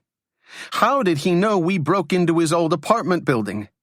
He knows my parents' address, for Christ's sakes. He billed me for the P.O. box at my parents' house." "Calm down a second," Lisa said, putting her reading glasses on the desk. "Let's think about this. If he goes near my family, I swear I'll kill him. I'll fucking kill him." "Relax. I'm sure he did that just to scare you." "Well, it's working," Ben said, taking off his suit jacket. "He's obviously been following me for the last month of my life. He knows everything I do, everywhere I go. He knows where my family lives. You have to calm down. Let me think for a minute." Pacing up and down the office, Ben remained silent. "I can understand that he knew we broke into the apartment building, but I don't understand how he knew about the phone bill. Both times you called the phone company, you called from this office, didn't you?" When Ben nodded, she added, "I doubt he's tapped the phone in here. I mean, this is the Supreme Court. There's no way he could tap this phone. Not with the security system we have here," Ben agreed. "But how did he know what we did with the flowers? We're the only ones that knew about that." Still focused on the phone bills, Lisa said, "Most likely he didn't change his address on purpose. Then he just waited to see what we did. The phone company probably told him you ordered a copy of the bill." After pausing to reflect, she continued, "I just can't believe he knew we'd do that." "This guy is no dummy," Ben said, unable to stand still. "Do you really think he has someone following you?" "How should I know? How else would he know my fake name for the P.O. box?" "Are you going to meet with him?" "Of course," Ben said. "This guy is all mine. I'm going to nail his ass to the wall." "You sound like a bad TV movie," Lisa said. "I think you should come up with a serious plan first." "Definitely," Ben agreed. Sitting at his desk, he pulled out a sheet of paper. "I'd like to get everyone together for a little brainstorming session. Can we do it at your place?" "Why my place?" "Because I think he might have my house bugged." "Listen, you have to calm down," Lisa said. "This isn't the firm. This guy has the resources to reach Charles Maxwell. He pulls off one of the greatest insider information scams of the decade, and you're telling me he doesn't have the resources to bug my crappy house with its non-existent alarm system?" "Fine," Lisa said. "We'll meet at my apartment." Rising from her seat, she walked over to Ben and leaned on his desk. "Meanwhile, want to hear some fresh gossip?" "I'm not in the mood."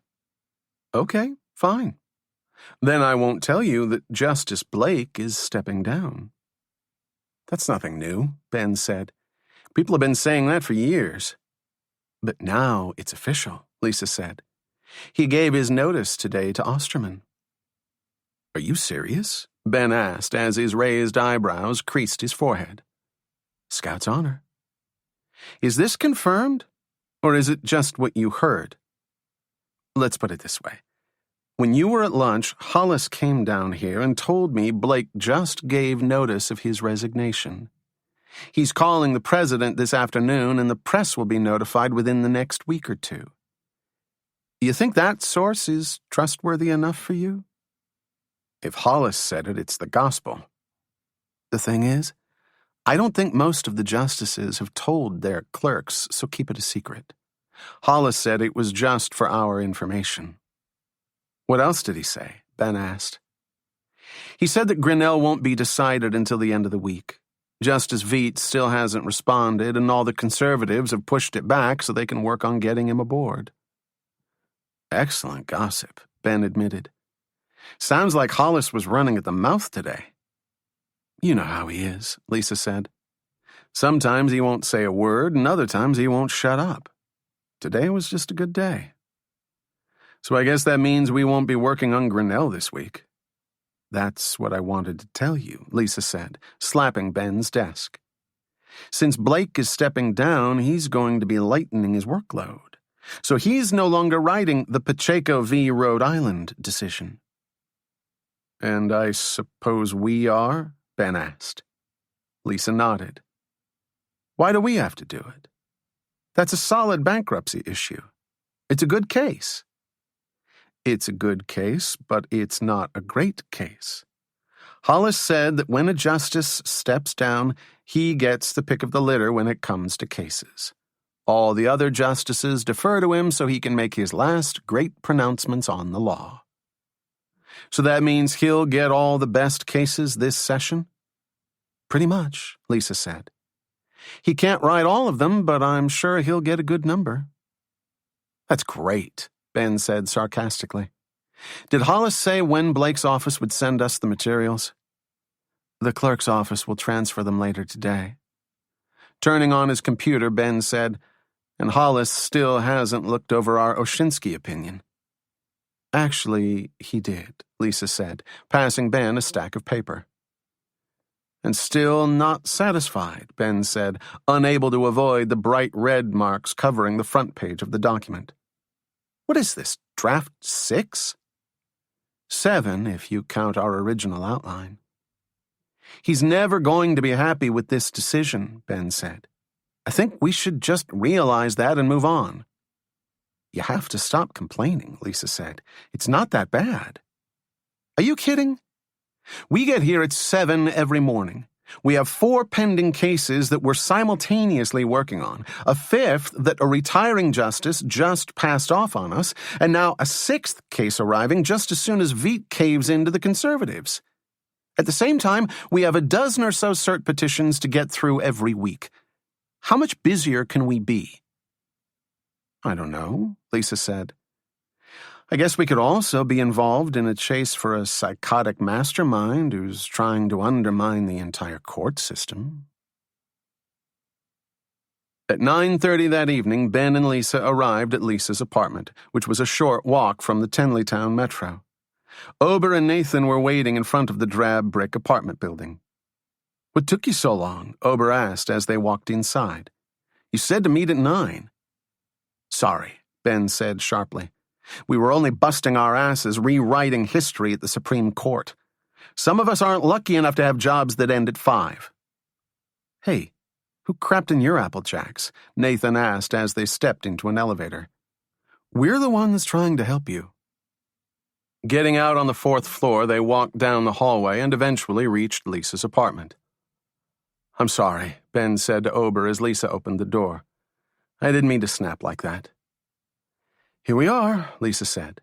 It's not much, but it's mine. Sparsely decorated, the living room consisted of a worn brown leather couch, a coffee table, and a desk, which was actually a piece of finished wood balanced on 2 small file cabinets. Both the coffee table and desk were submerged under papers. On the wall opposite the sofa was a huge picture of cats playing poker. Over the couch were 2 portraits done on black velvet, one of the Mona Lisa, the other a Smurf standing next to a flower. Nice art, Ben said, intrigued to see how his co-clerk lived. I'm into neo-garbage, Lisa said. The trashier the better. The Smurf is the prize of my collection, I won it at a carnival. This is actually a pretty cool place, Ober said. You sound surprised, Lisa said. Were you expecting pink and purple satin pillows thrown everywhere? I'm not sure, Ober said. I think I was expecting maxi pads and other feminine hygiene products. Expecting or hoping? Nathan asked as he took a seat on the couch. Lisa threw her attaché case full of court documents on her desk and headed toward the kitchen.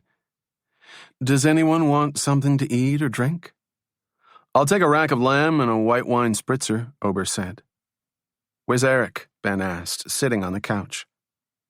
He's working late tonight, Ober said. He said he's sorry he couldn't make it.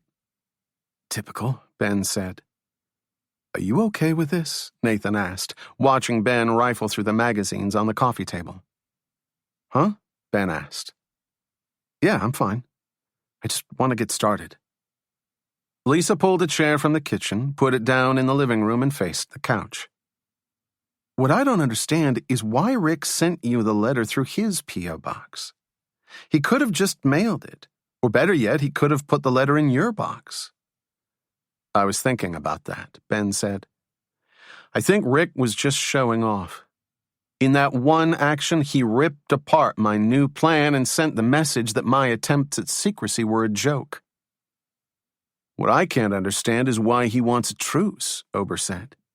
It's obvious you have no chance of catching him. In a way, you're nothing more than an annoyance. Looking at Ben, he added, No offense. I think he wants information, Nathan said. I agree, Ben said. There's no reason on earth why Rick needs a truce with me. Do you think he wants you to tell him another decision? Lisa asked. Ben continued to flip through the magazines. That's the only thing I can imagine. Then I think we should assume that's what he's going to ask you when you go to the restaurant on Saturday. You're going to meet with him? Of course I'm going to meet with him, Ben said. You think I'm going to let him get away from me? He's mine come Saturday. And how do you propose to do that? Lisa asked. I'm not sure. That's where I was hoping you'd help. I was thinking about videotaping him at the restaurant or something like that. I got it, Ober yelled. What if one of us dresses up like a waiter and somehow gets his wine glass, which will be covered in his fingerprints? And then what? Lisa asked. We'll run it through our computers in the Batcave? We can send it through Nathan at the State Department. I say we take surveillance pictures of him as he enters the restaurant, Nathan said. We'll have a positive ID on this guy in no time. I know the perfect spot for you to wait, Ben said as his voice raced with excitement. There's an outdoor cafe right across the street from the restaurant. We can go buy a night lens for the camera, Ober said, rising from the couch. And we can wear cool disguises with trench coats and hats and fake mustaches, Lisa said sarcastically. You all have to relax. That won't do you any good. Oh, it won't? Ben asked. And I assume you'll tell us why. So what if you have a few pictures of him? You're still in the same position you're in right now. Even if you have Rick's real name, you can't turn him in. Unless we want Ben to go to jail, too. As silence swept through the room, Nathan said, The woman speaks the truth. We have to somehow get him to proposition you about a new case, Lisa suggested. If he does that, then we can get him for bribing a public official. Ben's not a public official, Ober said. He's a federal employee, Lisa said. By bribing him, Rick will be attempting to interfere with the United States government.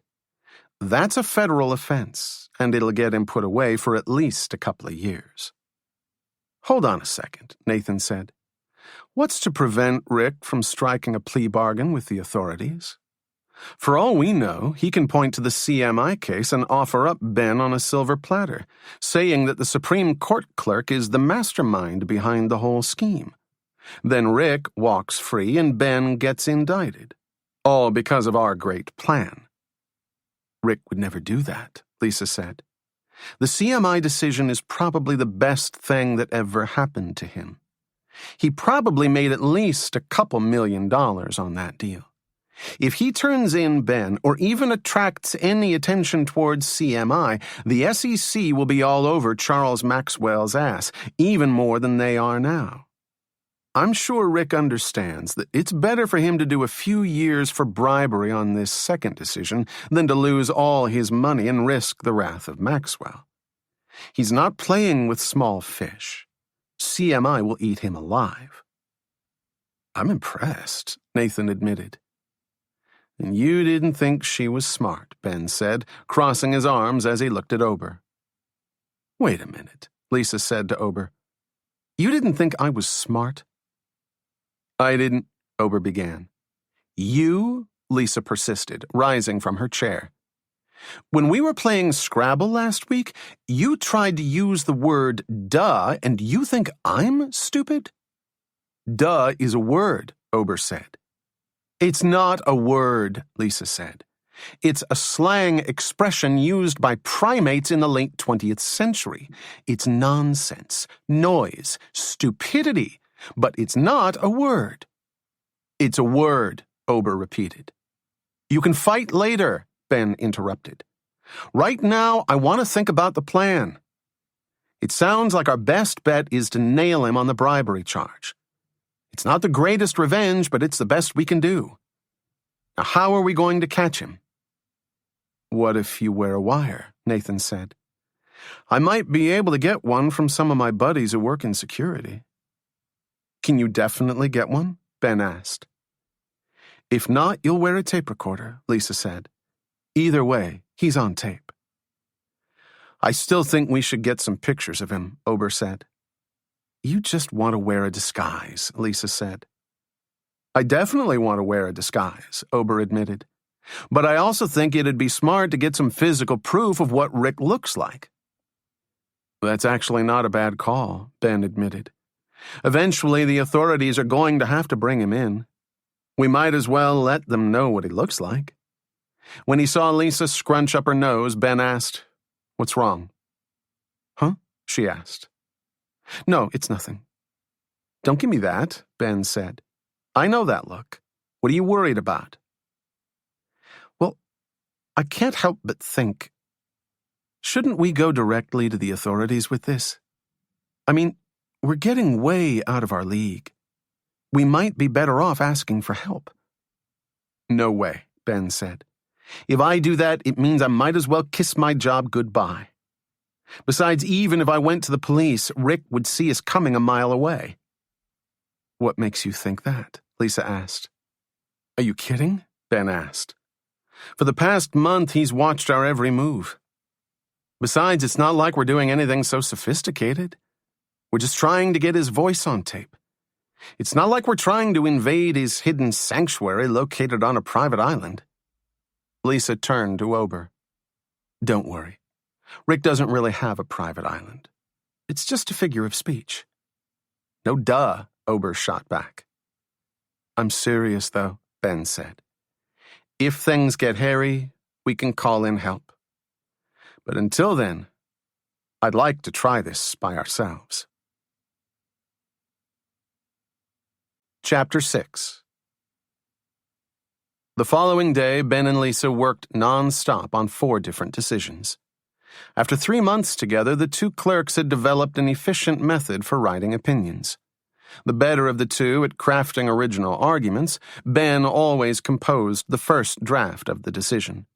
With an aggressive writing style and uncompromising persistence, his opinions always barreled forward from introduction to conclusion. Lisa was the impeccable analyst. Ben said she had X-ray vision since she was able to see the holes in the most well-reasoned arguments. So after Ben presented his completed first draft, Lisa's editing skills went to work. A stickler for detail and the superior logician, she usually wrote 20-page responses to Ben's 40-page decisions. When they'd finished their rewrite, the opinion went to Hollis. At 6 o'clock, Ben shut off his computer and grabbed his jacket from the closet. Where are you going? Lisa asked, looking up from the desk. I have a dinner date I can't break. Eric's aunt and uncle have been inviting us over since I got back from Europe. But I still haven't seen your first draft of the Russell decision. It's almost done. You'll have a finished draft by tomorrow at lunch. I better. You will, I promise. As Ben walked to the door, his phone rang. Assuming it was Eric calling with another excuse about why he'd be late, Ben ran back to his desk and picked up the receiver. "This is Ben," he said. "Hey, Ben," Rick said. "How's everything going?" "What the hell do you want?" Ben asked, recognizing the voice. "Nothing," Rick said. "I just wanted to know what you're up to. I understand you have a big dinner date tonight. Are we still on for Saturday? Because—" Rick hung up. Ben slammed down the receiver. "What's wrong? Who was that?" "It was Rick," Ben said, rushing to the door. "What did he—" Before Lisa finished her question, Ben was gone. Ben ran down the court's 44 steps and impatiently waited for his ride to arrive. At 6:05, Eric and Ober pulled up in Eric's car. Ben was silent as he got into the pale gray Honda. "I thought of the best name for a Mexican restaurant today," Ober excitedly announced, turning around in his seat. "I'm going to call it Tequila Mockingbird." Ben didn't say a word. "Sorry I'm late," Eric said. "Where's Nathan?" Ben interrupted. "We're picking him up at home. I figured you three would want to change before dinner. Aunt Katie doesn't require a shirt and tie." Looking in the rearview mirror, Eric noticed the scowl on Ben's face. "What's wrong?" "Nothing," Ben said. "I don't want to talk about it." "I don't want to talk about it," Ben repeated. Glancing at Ober, Eric shrugged his shoulders and headed home. "You're late," Nathan proclaimed the moment the door opened. Walking inside, Ben headed straight to the kitchen. "What's wrong with him?" Nathan asked. "He wouldn't say," Eric said. "I think something happened at work." Sitting on the love seat, Eric asked, "Were you waiting long?" "I want you to know it still amazes me that you are consistently 5 minutes late to everything," Nathan said, looking at his watch.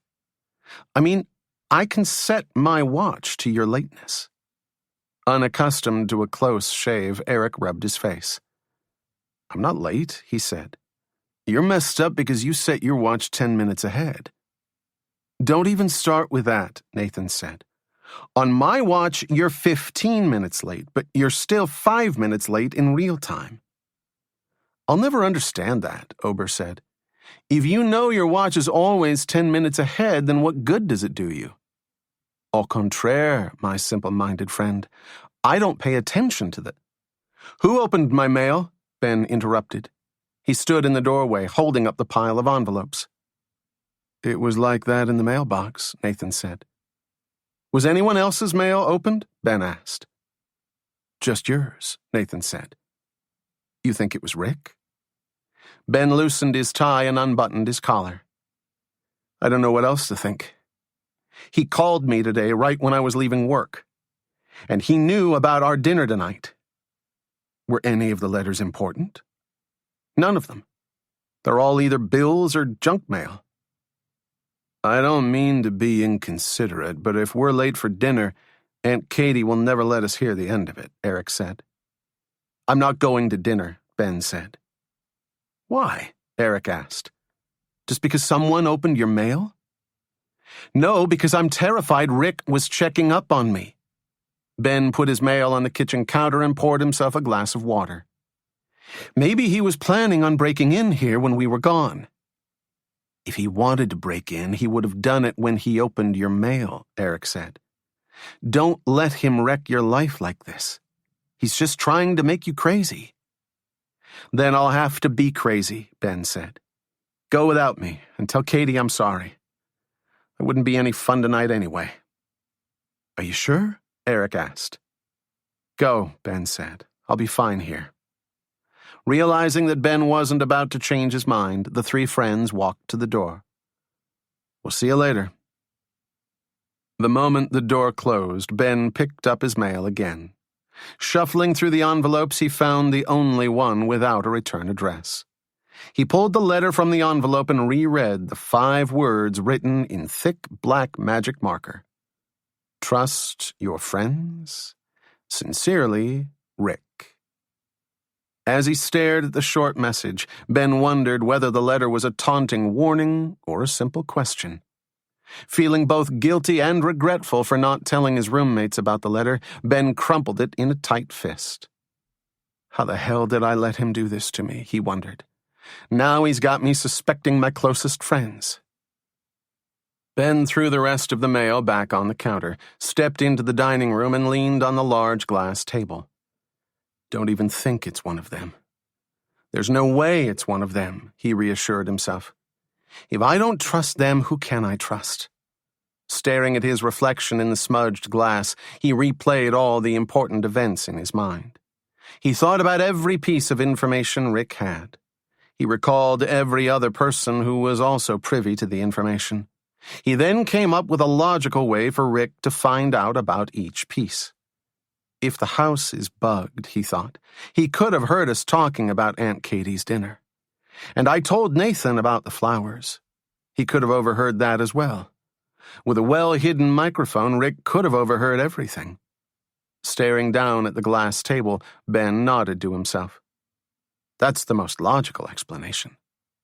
That's how he... At the base of the glass table, Ben spotted a small, dark object. On his knees in a matter of seconds, Ben closely examined the object. It was nothing. A clump of dirt from someone's shoes. Undeterred, Ben tilted the table and searched under each leg for Rick's microphone. Then he looked at each chair. He turned over the couches, lifted the cushions, squeezed the pillows, flipped the coffee table, ran his hands along the back of every picture frame, examined the television, turned over the VCR, inspected every videotape, pulled apart the closet, checked the pockets of every coat, opened every umbrella, peeked into baseball gloves, peered into tennis ball cans, looked behind the toilet, cleared out the refrigerator, picked through all the cabinets, lifted every appliance, emptied every drawer, scrutinized every lamp, and took apart every phone. By the time he was finished, the first floor of the house was a shambles. And still nothing.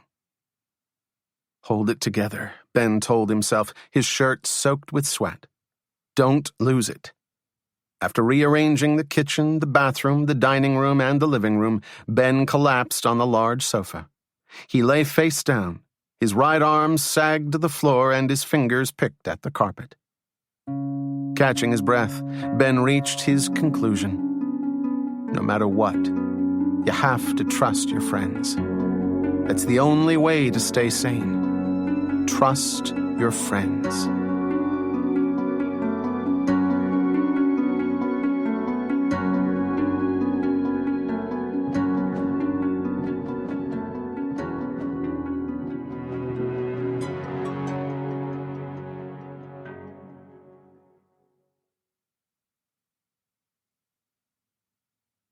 When Ben's roommates arrived back at the house, Nathan headed for the bathroom, Ober headed for the kitchen, and Eric slumped in front of the television. Hearing the front door slam, Ben left his room and headed downstairs. He found Ober digging into a pint of ice cream. "How can you possibly be hungry?" Ben asked. "Didn't you just eat a full meal?" "I'm a growing boy," Ober said. Nathan returned to the living room. "How are you feeling?" he asked Ben. "Still worried about Rick?" "Of course I'm still worried. But I've calmed down. I just needed the time alone." He joined Eric on the large couch. "How was dinner?" "You missed it," Ober said, still picking at the pint of ice cream. "Eric's aunt is hotter than ever." "Can we stop talking about her?" Eric pleaded. "Listen, we can understand why you feel the need to be protective, but you have to face facts," Nathan said. "Your aunt is steamy." "I don't understand," Eric said. "She's not even that pretty."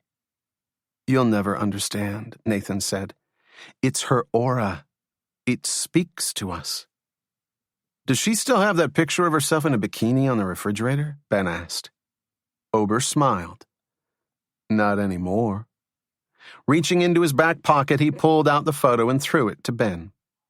I figured you needed a little pick-me-up.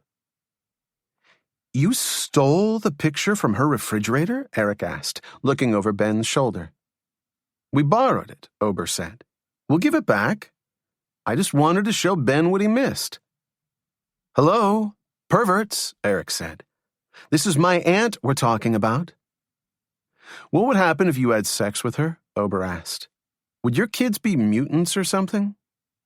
What's the word again for kids who were born from inbreeding? Nathan asked. I think they're called Obers, Eric said. Now that's funny, Ober said. That's a real laugh riot. Comforted by the camaraderie, Ben was even more convinced that the letter was just Rick's way of playing mind games. He passed the photo to Nathan and put his hand on Eric's shoulder. I meant to tell you, I have a good bit of gossip for you, but you have to keep it secret until I say it's okay. Let her rip, Eric said, watching Nathan fawn over the picture of his aunt. Let's just say that if you had to have a journalistic hunch in the next few days, I'd start asking around about an old Supreme Court justice. Blake's finally retiring? Eric asked. You didn't hear a word from me, Ben said. All I'm saying is that if you want to impress your editors with your sense of intuition, that's the path I'd start sniffing. Thanks. Eric smiled. Is what you told him illegal? Ober asked, looking up from his now melting ice cream. Of course it's not illegal, Ben said. It's just friendly advice. Because if it was illegal, I'd be forced to make a citizen's arrest. When Ben shook his head, Ober said, I'm serious. I'd arrest the both of you. Ober, if you got me arrested, I'd call your boss and tell her you faxed me a photocopy of your penis last week. So, Ober said. And then I'd tell her you were the one who sideswiped her car at the office barbecue last July. So? And then I'd call all your overdue credit cards and give them your real address and your daytime telephone number. Ober paused. So? And then I'd tell Eric that you're constantly stealing his quarters to do your laundry. Your what? Eric asked. Oh, he's so foolish. That's where all my quarters went. Good night, Ben said, standing from the couch. Time for bed. At 6:30 the next morning, Ben walked into the kitchen for breakfast.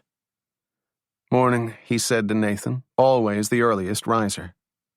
Folding the newspaper on the table, Nathan pushed aside his bowl of cereal. I think you should see this. What is it? Ben asked, pouring himself a glass of orange juice. Read it to me. I think you should read it, Nathan said. Ben picked up the paper. The headline blared, Investigation opened after High Court's CMI decision. Quickly, he read, A high-level source at the Supreme Court revealed that an official investigation has been opened to dismiss rumors of wrongdoing during the recent CMI decision. After Charles Maxwell risked millions on the outcome of the case, critics from Wall Street to Washington have suspected foul play. As a result, the court has begun a high-level and thorough investigation. According to the source, everyone who knew the outcome in advance, from the printing department to the law clerks, will be thoroughly questioned. Ben ground his teeth. This is a bunch of crap, he said, throwing the paper on the table. There's no investigation. They're just trying to create some controversy. Did you see the byline? When he read the words, by Eric Stroman, Ben's stomach dropped. I don't believe this. Just relax, Nathan said, putting a hand on Ben's shoulder. That motherfucker, Ben screamed, ripping up the paper. He ran out of the room and shot up the stairs. Eric! Wake the hell up! Just calm down, Nathan called, following his friend. Ben kicked open the door to Eric's room. The bed was empty. Nathan breathed a sigh of relief. Where the hell is he? Ben asked. A white envelope lay in the middle of Eric's unmade bed, with Ben's name written on the outside. As Ben opened the envelope, Ober staggered into the room, wearing nothing but a pair of boxer shorts. "What the hell is going on?" he asked, rubbing his eyes. "Don't ask," Nathan warned. "I'll tell you what happened," Ben announced, ignoring the card in his hand. "Our piece of shit roommate wrote a story on page 5 of the newspaper about potential wrongdoings at the court. He then went on to wrongly report that an investigation has been opened and that members of the staff are suspected of leaking information to Charles Maxwell before the decision was handed down. In other words, he fucked me. If there wasn't an investigation before, there is one now. And if there was one before, he just forced court security to turn the heat up." "No way," Ober said. "Just relax," Nathan said. "What's the card say?" "Dear Ben," he read. "At this point, I'm sure you're raging mad. I hope you'll give me a chance to explain. I'm sorry I had to leave so early this morning, but I had some stuff to do at work. Always your friend, Eric." "Oh, please," Ben said, passing the card to Nathan. "He hasn't been up before noon for a whole year, and today he had to go in early? He ran out on me." "It sounds like there's an explanation," Nathan said, passing the card to Ober. "What could he possibly say?" Ben asked. "What explanation could possibly excuse this? Sorry, we had some space to fill, so I decided to dick you over?" "Maybe they needed to fill in for the word jumble," Ober said. "Ober, don't screw around with this," Ben warned. "This is serious for me. This story could get me fired." Ben was silent as he leaned on Eric's dresser. Watching their friend, Nathan and Ober said nothing. "Damn!" Ben screamed, pushing a stack of papers from Eric's dresser. "They're definitely investigating now. They can't ignore this." "You have to speak to him," Nathan said. "Give him a call." Looking at his watch, Ben said, "I'm late. I have to go." He marched down the stairs, grabbed his overcoat from the closet, and stormed out of the house. "This will not be a pretty one," Nathan said when the door slammed shut. "Did you know about this?" Ober asked. "Of course I didn't know," Nathan said. "I knew," Ober said, sitting on Eric's bed. "You knew?" Nathan asked. "You knew, and you didn't stop him?" "There was no stopping him," Ober explained. "You know how Eric gets when he's in reporter mode? He's out to win the Pulitzer." "Did you at least say something to him?" "Of course," Ober said. "He wouldn't listen. Besides, it was too late. He told me last night." "I'll tell you one thing. Their friendship is over," Nathan said, picking up the knocked-over papers. "And Ben is not a person you want as your enemy." "He's definitely going to kill him," Ober said. "Absolutely. He'll never forgive this. And no matter how long it takes him, he's going to make sure Eric's miserable." "Maybe we should make up a flyer for a new roommate," Ober said. "Actually, why don't you do that at work today? It'll say, 'Wanted, semi-messy roommate to replace our old dead one. Must be willing to live with one genius, one monkey, and one Supreme Court clerk who's recently acquired a taste for blood.'" As he approached the Supreme Court, Ben struggled to calm himself. Taking deep, slow breaths, he climbed the stairs and entered the marble edifice. Biting the inside of his cheek, he showed his ID and walked around the metal detector. He made every attempt to appear calm, taking extra small strides to slow himself down. Walking through reception, he was relieved to see that Nancy wasn't in yet. As he entered his and Lisa's office, he lightly shut the door behind him. "I guess you saw it," Lisa said, the paper open on her desk. "I don't want to talk about it," Ben said, heading directly for his desk. "He's a dead man." "Have you talked to him?" "He ran out before I got up." "Has anyone said anything yet?" "Nothing so far." It's only 7, though. The day is young. That's just great. Thanks for that piece of advice. Listen, it's only the Washington Herald. Everyone in this town knows it's a right-wing lunatic paper. No one takes it seriously. Getting no response from Ben, she added, "It didn't even make the front page." Terrific. I'm thrilled. Listen, it could be worse. At least he didn't say that it was a clerk.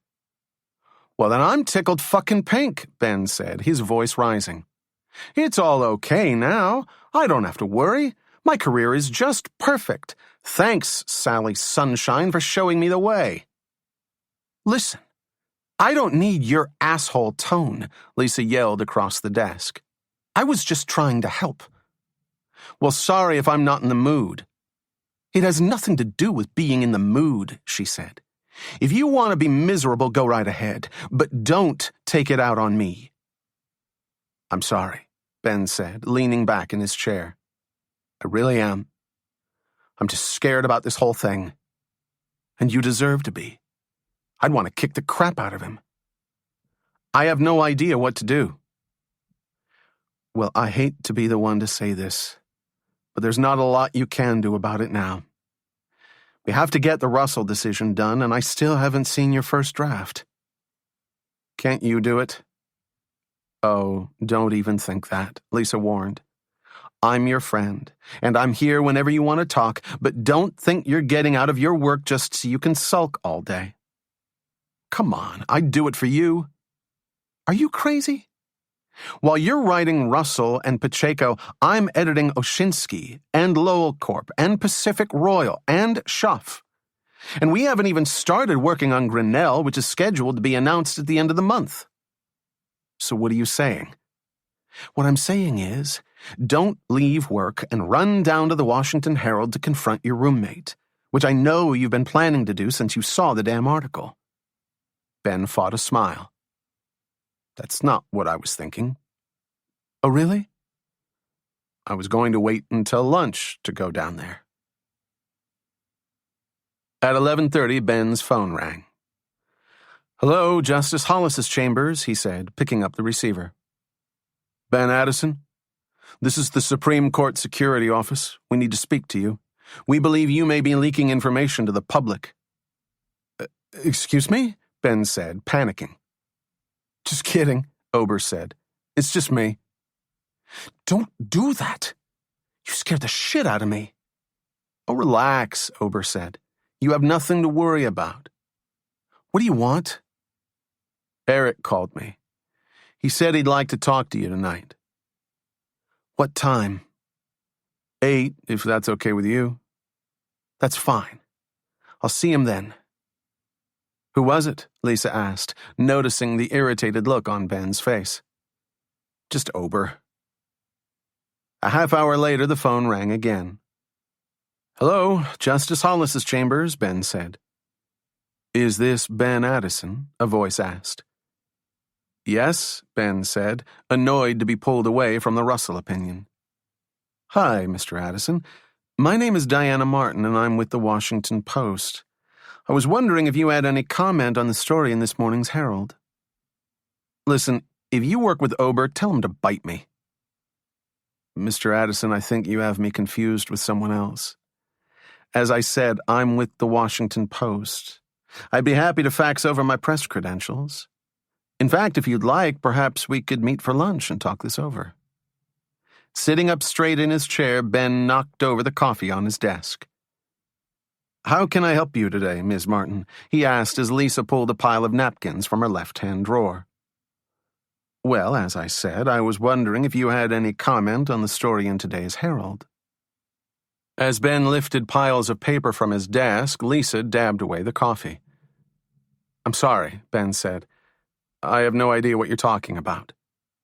In this morning's Washington Herald, there was a story about a possible leaking of information during the recent CMI decision. I was wondering if you had anything you'd like to say about it. If you'd like, I'll keep your identity secret. You'll be an unidentified source. Ben opened his top drawer and pulled out a small stack of papers. Searching through the stack and trying to avoid bumping into Lisa, Ben quickly found what he was looking for. Reading verbatim from the sheet titled Response to Press, he said, "I appreciate your concern on this matter, but as a clerk of the Supreme Court of the United States, I am not permitted to reveal any information to the press." So are you saying that there is an investigation taking place, but that you just can't talk about it? Ms. Martin, I have nothing further to say, Ben said, throwing aside the sheet. Thanks for your time. As Ben hung up the phone, Lisa finished soaking up the coffee. Thanks for the help, he said, wiping the remaining liquid from under his pencil sharpener. No problem, Lisa said. She walked back to her desk. Was that really the press? I don't believe it, Ben said. It was the Washington Post. What did they say? They asked me about the story. I almost shit in my pants. It sounded like you were fine, Lisa said. You did the right thing. That's what the press sheet was designed for. When I got this in August, I never thought I'd have to use it, Ben said, putting the sheet back in his top drawer. Do you think they know? No. They probably called everyone.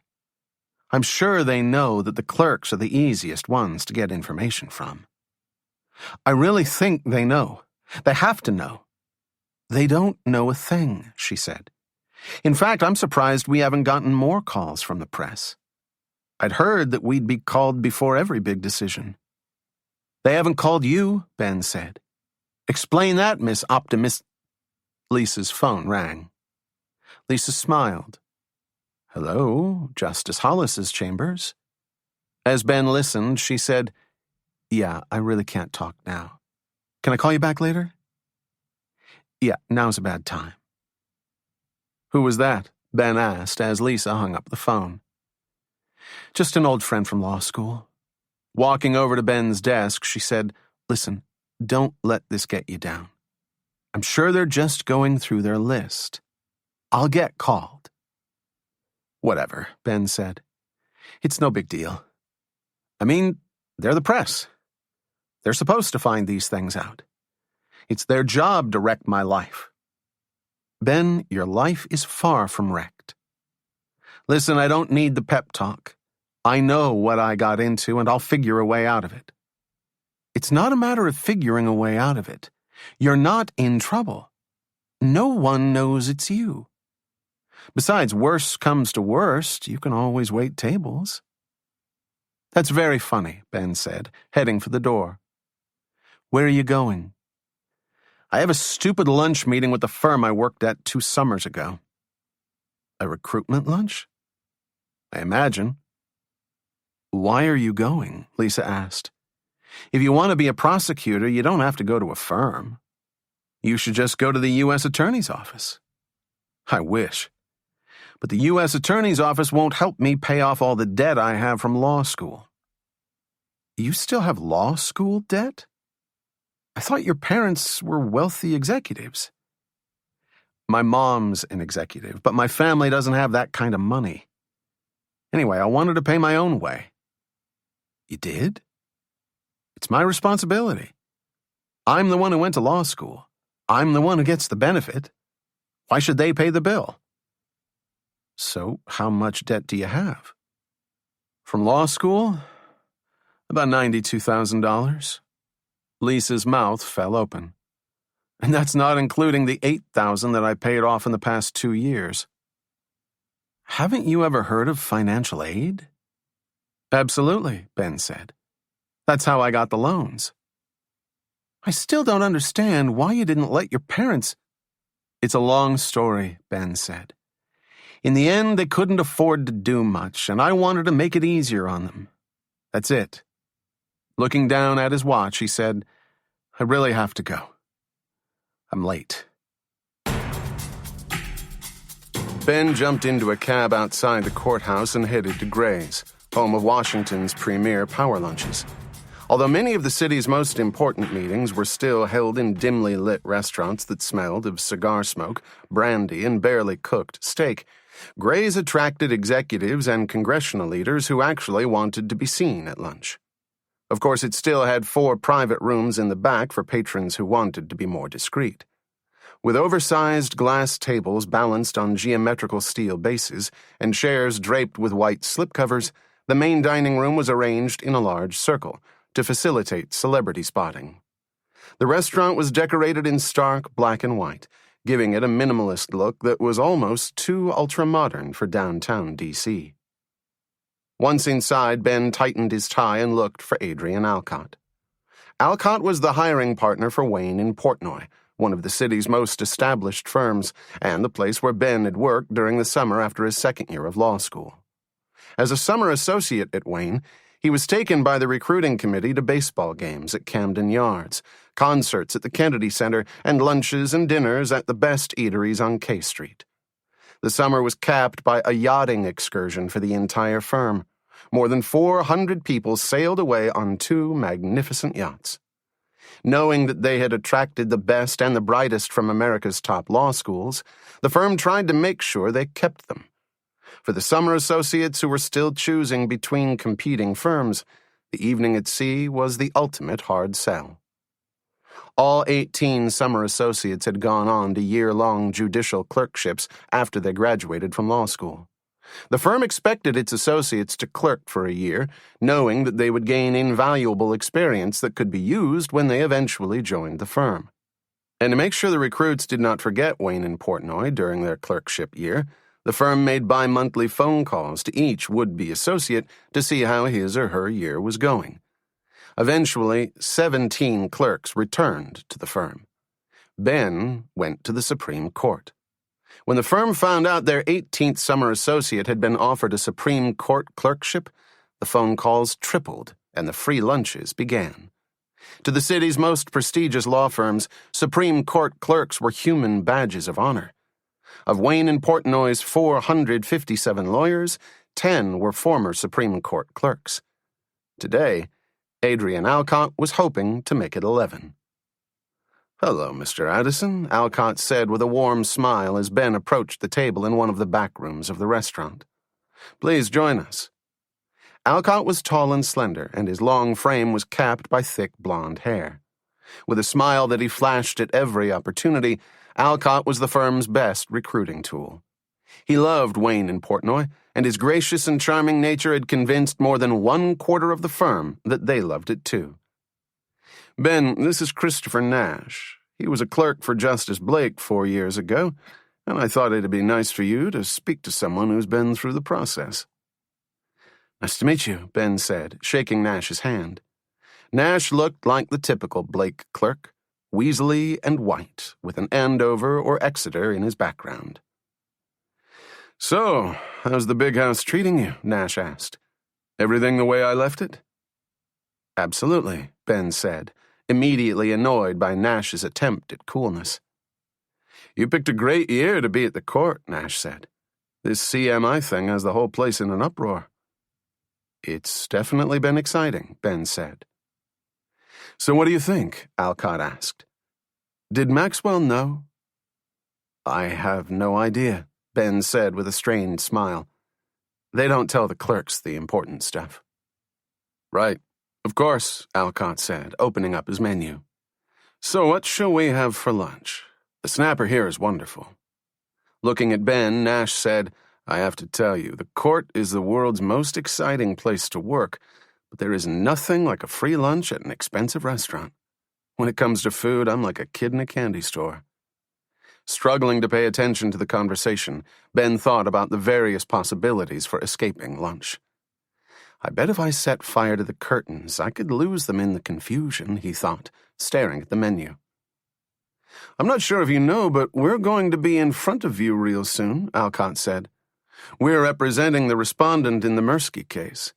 Our oral arguments are set for January." "You have to put in a good word for us," Nash said, laughing along with Alcott. "Maybe I could start choking on mineral water," Ben thought. "That would shut them up real quick." "So what's the court working on now?" Alcott asked.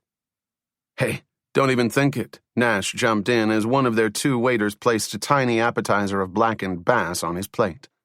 "He can't say anything. Court business is extremely confidential. When your clerkship is over, they even make you shred any documents you still have." Is that right? Alcott said.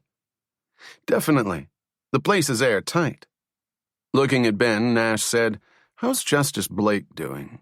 Still as cranky as ever?" "That's him," Ben said. "The most miserable man on the court. I spoke to him recently. I've been calling every once in a while to give advice to his current clerks, Arthur and Steve. They seem nice." "They're really nice," Ben said. "I just try to be helpful," Nash said, as a waiter refilled his water. "I know how crazy it can get there." "Do most clerks call their former chambers?" Ben asked, taking a roll. "Some do," Nash said. "It depends. I think all of Blake's clerks do because a year with Blake can be such a miserable experience. He works them like dogs. That's Blake. I think all of his former clerks are bonded by knowing that we've all lived through a year with him. Have any of Hollis's old clerks called you?" "No," Ben said bluntly. "That's why I was curious." "Wait, let me think. Who was clerking for Hollis when I was there? Oh, I remember. One of them was Stu Bailey. He's a great guy. He works at Winnick and Trudeau now." Alcott looked annoyed at the mention of Wayne and Portnoy's rival firm. "I'm actually not surprised no one's called," Nash added. "Hollis makes you work, but deep down he's a big teddy bear." "Is that right?" Alcott asked. "That's not a bad description," Ben agreed. "Have you had any encounters with Osterman's clerks?" "Not really," Ben said. "They're the only clerks who really keep to themselves." "Unbelievable," Nash said, banging the table. "Nothing changes." Nash leaned toward Ben and lowered his voice. "When I was there, Osterman's clerks were the worst, most obnoxious, conservative cranks in the whole court. And the rumor I heard was that all of Osterman's clerks were part of this tiny network. They all keep in touch, and they have a secret meeting once a year." "I never heard this," Ben said with a smile. "I'm not joking," Nash said. "I heard they used to call themselves the Cabal, and the older clerks would teach the younger clerks how to sway decisions to their own agenda. I'm serious," he added, noticing Ben's doubtful expression. "You know how much influence you can have if you want it. When you write a decision, for the most part, you can structure it your own way. You can emphasize certain points or make other points extra ambiguous. It's a subtle gesture of power, but it's still power." "Yeah, but you really can't do anything the justice doesn't want in the first place." That was the scary part. People said Osterman knew about all this, and he just turned his back on it, letting his clerks do what they wanted. "I think that's how Hitler trained his militia," Ben said as a waiter refilled the table's breadbasket. "Didn't I tell you this guy knows what it's like?" Alcott said to Ben as he pointed at Nash. "So tell me," Ben said, "how's everything at Wayne?" "Fantastic," Alcott said, putting both elbows on the table. "We just took on NFL Properties as a client, so if you need any tickets to a Redskins game, you let me know. In fact, any game in the whole country, whenever you want. We also took on Avion, so every water cooler in the firm has sparkling fresh Avion water." "That's great," Ben said, noticing that Alcott had paused for his reaction. "And the pro bono department recently started doing work for the Children's Defense Fund." "There are no free benefits from them," Nash laughed. Shooting Nash a look, Alcott said, "But we do get invited to their annual convention, where the president usually speaks." "That's great," Ben said. "I'm on their mailing list because I did some work with them during law school." "Did you really?" Alcott asked. "Then we'll have to get you in on this. Whenever you have some free time, let me know, and I'll get you in to see the chairperson. She's a wonderful woman, very charismatic." "Meanwhile, did you tell him about the Supreme Court bonus?" Nash asked. Alcott smiled. "Ben, this one is wonderful. The hiring committee recently met to reevaluate compensation packages for first-year associates. Since we've always given bonuses to associates who have clerkship experience, we thought we should add another bonus if the candidate also clerks for the Supreme Court. So, in addition to that number I gave you last week, you can add another $10,000. It's only for the first year, but we think it's a nice token." Staring at his plate, Ben wondered how he could take a $38,000 a year job with the U.S. Attorney's Office when a $100,000 job was staring him in the face and buying him an expensive lunch. "Listen, you don't have to decide now," Alcott said. "We know it's a hard choice. I'll be honest, we know you can write your ticket anywhere, but we want you at Wayne and Portnoy. You've been with us for one summer. You know our style. It's a relaxed atmosphere. We work hard when we have to, but we try to enjoy all the perks our profession allows us.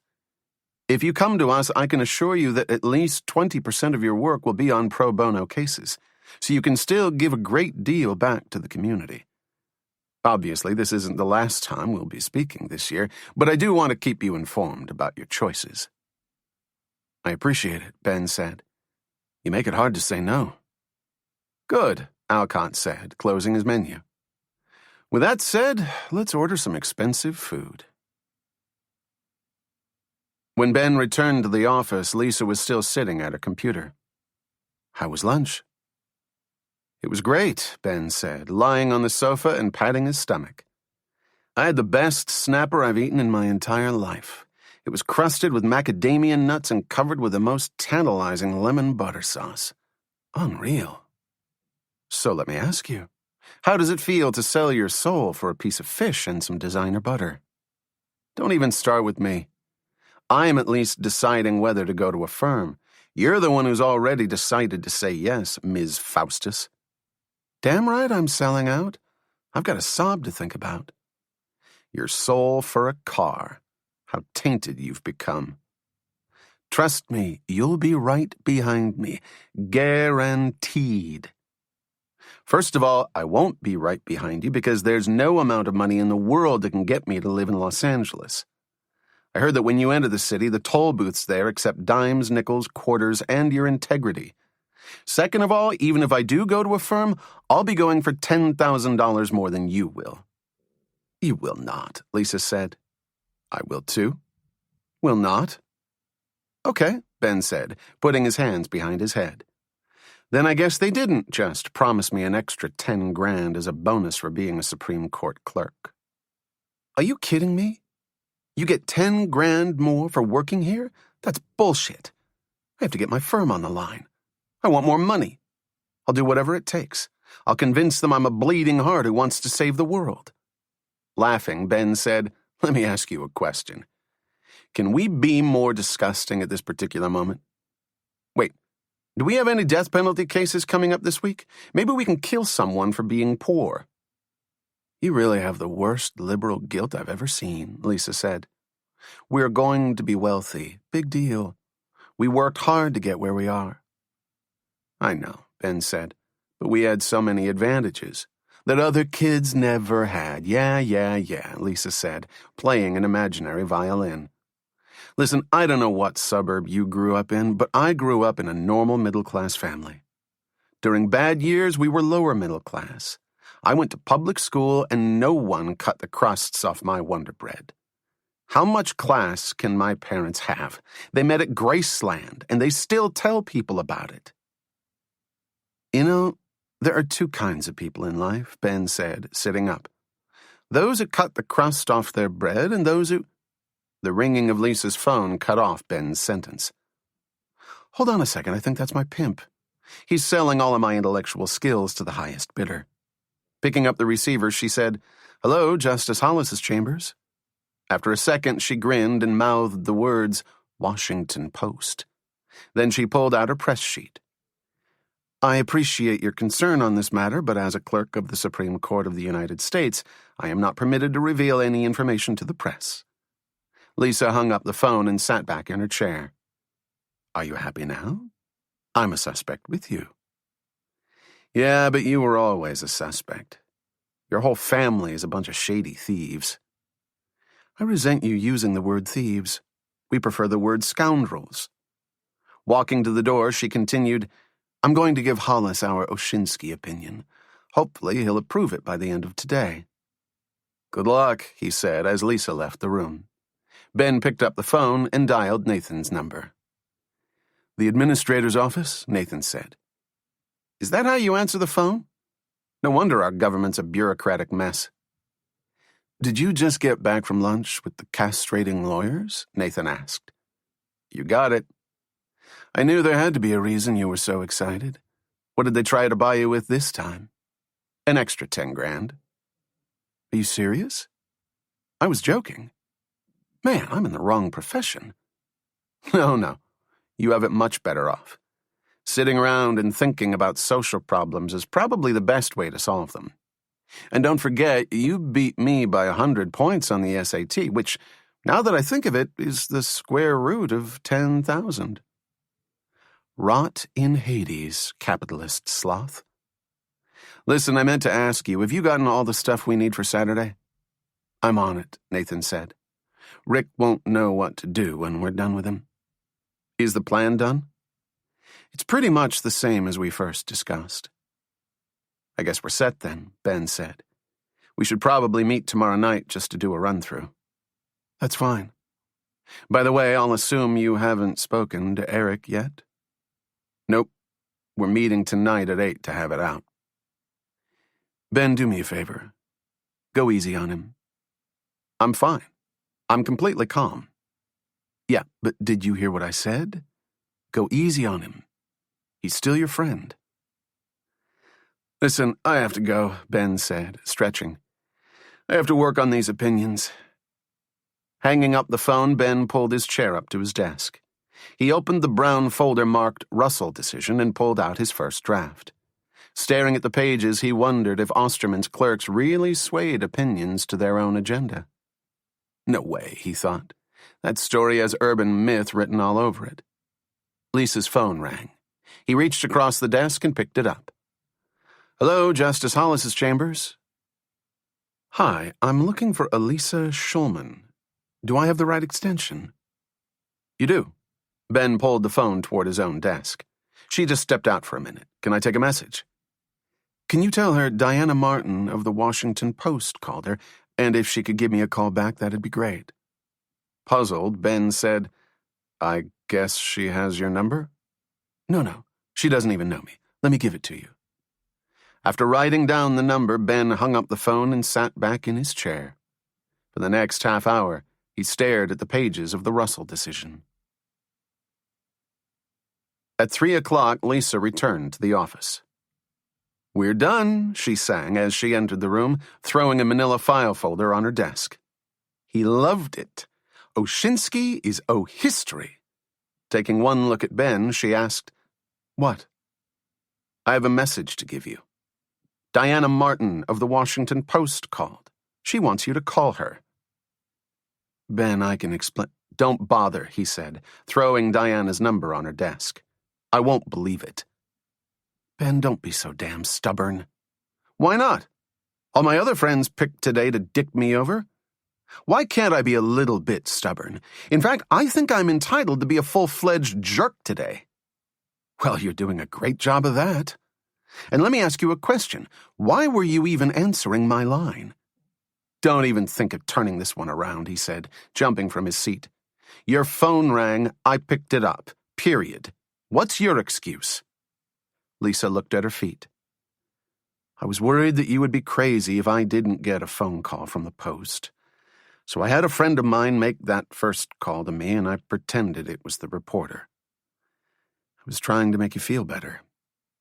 Ben fell silent. You really did that for me? I did it because I pity you, she said with a smile. That's not a bad excuse. Come on, you can't be mad. You're lucky this time, he said, pointing at Lisa. Next time you try to be nice, I'm going to really get pissed. At 7:30, Ben packed up his briefcase and left the office. Walking downstairs, he thought about his forthcoming confrontation with Eric. If he has no explanation, he's dead, Ben thought as he swiped his card through the security door on the first floor. Even if he has an explanation, he's dead. As he passed the marble statues in the Great Hall, Ben heard the security guard at the front entrance mumble something into his walkie-talkie. When the guard got out of his seat, Ben wondered what was wrong. Slowly, he approached the entrance. The guard looked at his clipboard. At the last second, Ben decided to turn around. Heading back the way he came, he swiped his card through the security door he had just left, re-entering the north wing of the court. He hurried toward the unmanned side door that exited to the north side of the building. As he approached the door, he heard the echo of footsteps behind him. Only the guilty run, he thought, remembering the advice from his criminal law professor. As he approached the exit, he once again prepared to swipe his ID card. Forcing it through the machine that would let him reach the exit, he was surprised when he didn't hear the usual click of access. Again, he tried the card. Nothing. "Ben, can we speak with you for a moment?" Ben jumped. Turning around, he saw a man in a gray wool suit coming toward him. "Do you have a moment?" the man asked. Is there a problem?" Ben stuttered. "If you would just follow me." Ben followed the man back to the front entrance. As they walked through the great hall, Ben loosened his tie. When they reached the front of the building, they took the elevator to the basement.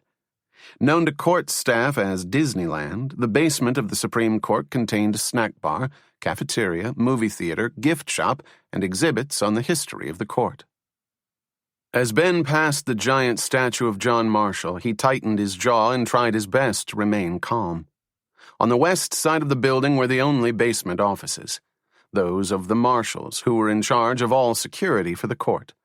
Entering through the main door, Ben walked through the maze of tiny cubicles and was escorted to the far left-hand corner of the room. Stopping in the doorway of a large office, Ben waited behind his guide. A heavy man in a blue pinstriped suit sat behind a faux antique desk. "Come on in," he said. His round face was highlighted by a fat, pock-marked nose and a beard peppered with gray. The smell of the office revealed his taste for cigars. Decorating the front of his desk was an extensive collection of batteries. "Do me a favor. Close the door," the man said, motioning to Ben's escort. He tilted back in his leather chair as the door slammed shut. "So you're Ben Addison," he said. "Please, sit." "Is there some sort of problem?" Ben asked nervously as he sat in one of the two seats in front of the desk. He kept his breathing slow and steady, trying to look unfazed. "That's what we're trying to figure out," the man said as Ben's escort sat in the other chair. "In case you don't know me, I'm Carl Lungen, Chief Marshal here at the court. I oversee all of our security here. This is Dennis Fisk, our deputy marshal," Lungen said, indicating Ben's gray-suited escort. "The reason we brought you here today is because we have some questions that we hope you can answer about a story that appeared in today's Washington Herald. If you're not aware of the story, let me say that it suggests the possibility that the recent CMI decision was leaked to Mr. Charles Maxwell. Are you with me so far?" "I saw the story," Ben said, annoyed by Lungen's condescending tone. "Good," Lungen said, grabbing a 1980 Energizer. "You see, Ben, this story suggests that the security of this court has been compromised. As you can imagine, this reflects poorly on our office. Luckily, we have a very close friend at the Herald, and after a phone call to this friend, I was informed that the author of the story was a new reporter to the paper. I was also informed that this reporter happens to live with one of our clerks. That clerk is you. So you can imagine my desire to meet you face to face." "I know what you're thinking," Ben said, "but I had nothing to do with the story." "So you're telling me that you don't know of anyone leaking information from this court?" "No one." "Then why did your friend write that story?" "I don't know. To be honest, that's exactly where I was headed when you pulled me down here. The first I heard of the story was at 7 o'clock this morning. When I went to confront my roommate about it, he was gone." "Ben, I'm going to ask you again. Do you know of anyone leaking information from this court?" "No, I don't. I swear I don't know of anyone." Lungen placed the battery back in line with the others. He stared at Ben. After a pause, Ben said, "My only guess is that he was trying to make a good impression on his editors. I mean, he knows that we know the opinions in advance. From there, he can write whatever he wants. You know the Herald. They print anything. As his voice picked up strength, he continued, "And if Eric had a single shred of proof, do you really think they'd run it on page 5? The story is complete conjecture. You read it. All it does is present the possibility of an inside source to explain Maxwell's lucky guess. It could have appeared on the op-ed page." "Ben, do you know what would happen if we found out you were lying?" Lundgren asked, placing his hands flat on his desk. "Naturally, you'd be removed from your position. If that happened, my guess is that the press would pick it up immediately. Whether you were responsible or not, I'd wager that you'd be implicated as the source that leaked to Maxwell. After that, I'd say your career would be over, and your only work would be as an advisor to the TV movie that tells the world your story." "Why don't you just cooperate with us?" Fisk asked in a calm, soothing voice. Fisk was rugged-looking, with chiseled features offset by a bad complexion and a poorly fitted suit. Fisk's strong Chicago accent flattened his A's and rounded his O's. "If you let us, you know we can help you with this." "Listen, I don't need the good cop, bad cop routine," Ben said, a rush of adrenaline keeping his voice from cracking. "If I leaked the story to Eric, I'd be a complete moron. I mean, no offense to you guys, but it doesn't take a genius to figure out Eric and I are roommates. Does it make any sense for me to ask my roommate to write a story that will not only jeopardize my career, but will also call attention to myself?" Letting the logic of the argument sink in, he added, "The story is bullshit. Eric probably wanted attention and—" "We didn't say you asked Eric to write the story," Fisk interrupted. "We just think you're the one that gave him the information. I didn't say word one to him. Believe me, I've been extremely careful about what I've said around everyone, Eric especially. But you did tell Eric that Blake is retiring, didn't you?" Ben bit the inside of his cheek. Lundgren continued, "Don't bullshit us, Ben. My friend at the Herald said there's a story running tomorrow about Blake stepping down. The Herald wouldn't run it without a solid source. And Eric fingered you." Crossing his arms to look confident, Ben knew he was losing control. "I admit I told him about Blake. I told him we'd be releasing the information later this week. But I didn't tell him about—" "You admit that you purposely leaked information from this court about Blake, and yet you expect us to believe you about Maxwell?" Lundgren asked. "You know there's a difference," Ben said. "The Blake thing was common knowledge. It was hardly confidential information. What you're talking about with Maxwell is on a totally different level." "That's exactly our point," Lundgren said. "Now, would you like to start over?" Determined not to show his frustration, Ben said, "Look, I swear I don't know anything about Maxwell. If I did, do you really think I'd be sitting here talking to you? If I leaked the decision to Maxwell, I'd be on a beach in Greece right now, counting my $10 million fee." "Ben, let me tell you what we think. We agree you probably didn't leak anything to Eric. That'd be stupid, and frankly, we expect better from you. You probably didn't personally leak any information to Maxwell either. As you said, if you did, you wouldn't need to work anymore. Our fear, however, is that you may have heard something from your co-clerk or from a clerk in another office about someone else leaking information. You casually mention this to Eric, or maybe he overhears it, and suddenly we have a major scandal on our hands.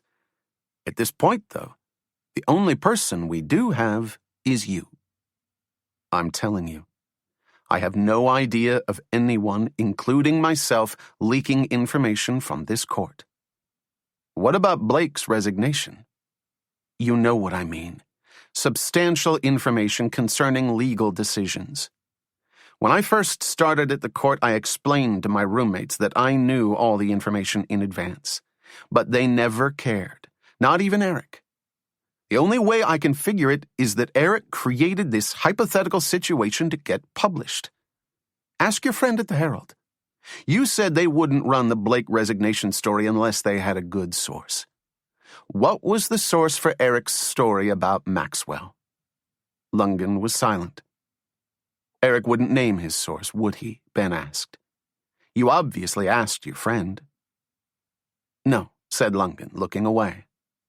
So you didn't know it was me, but you still grilled me, just to be sure? Ben asked, shaking his head. Ben, the Herald may not know the source, but they definitely believe Eric has one. If that story ran, there's got to be some truth behind it. Weren't you ever told not to believe everything you read? Don't be a smartass, Lundgren said. Until I'm sure what happened, this isn't a closed issue. Well, until you're sure what happened, I'm out of here. Ben stood to leave. I'm not playing around, Lundgren warned, standing. If you think you're so innocent, I am innocent. Would you be willing to take a lie detector test to back that up? Pausing, Ben knew there was only one answer that would satisfy Lundgren. In his most confident tone, he answered, if that's what it takes. You should realize one thing, Fisk interrupted. Even if we believe you, there's no reason to assume the rest of the world will. Carl's friend at the Herald said they received calls from every major newspaper about Eric's story. They didn't realize what they were getting into when they ran that sucker. Why don't you demand a retraction? Ben asked. We demanded one first thing this morning, Lundgren explained. Apparently, since the article only suggests the possibility of a leak, the paper doesn't care that it's unsubstantiated.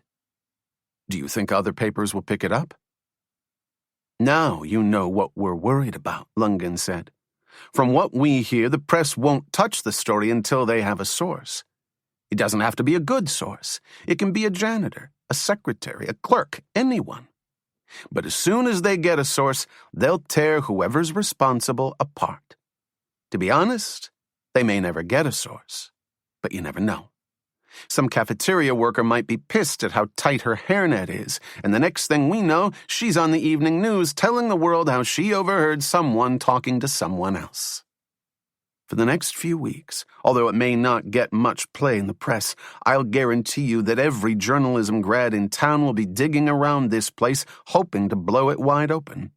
And if I were you, I'd be worried, because thanks to your roommate, the easiest person to finger in this disaster is you. Thanks, Ben said wryly, struggling to suppress his anxiety. Can I go now? I'm serious. I understand, Ben said, moving to the door. One more thing before you leave, Fisk said. If you are going to confront Eric about his story, I'd appreciate it if you could come back here tomorrow morning, in case anything new pops up. We'll see, Ben said, sidestepping him and edging out the door. After Ben left the room, Lundgren looked to Fisk. What did you think? You know how I feel, Fisk said. I hate clerks. They all think because they were picked to work at the Supreme Court, their shit doesn't stink anymore. That's very helpful, Lundgren said. Now what did you think of Ben? I got what I expected. He's obviously a bright kid, and I think he laid it out pretty well. He's not dumb enough to help Eric write that story, but that doesn't mean Eric is full of shit either. Why? What was your take? I'm not sure. I wish Ben was a bit more nervous.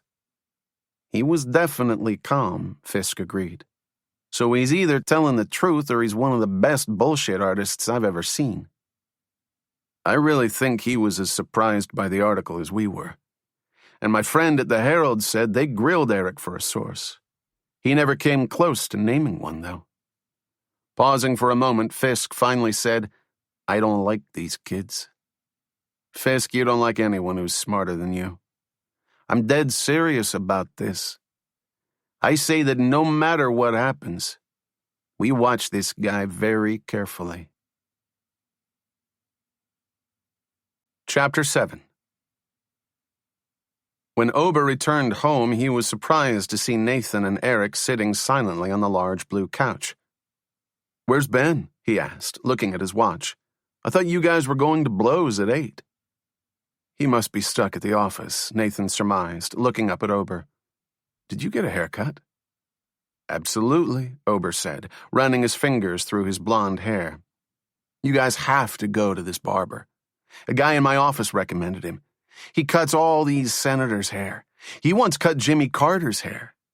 Anyway, his name is Murray Simone, King of Hair. Brushing his neck to remove some remnant clippings, he continued, Naturally, I made up the King of Hair part. His name's just Murray Simone. We get the idea, Nathan said, immediately annoyed by the hair talk.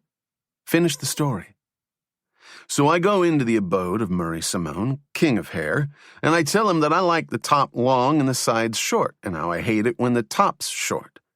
He surveys the terrain, and then he looks into the mirror and says to me, What I'm going to do for you is I'm going to give you a short haircut with attitude. Laughing at the mention of Murray's words, Ober almost knocked himself over.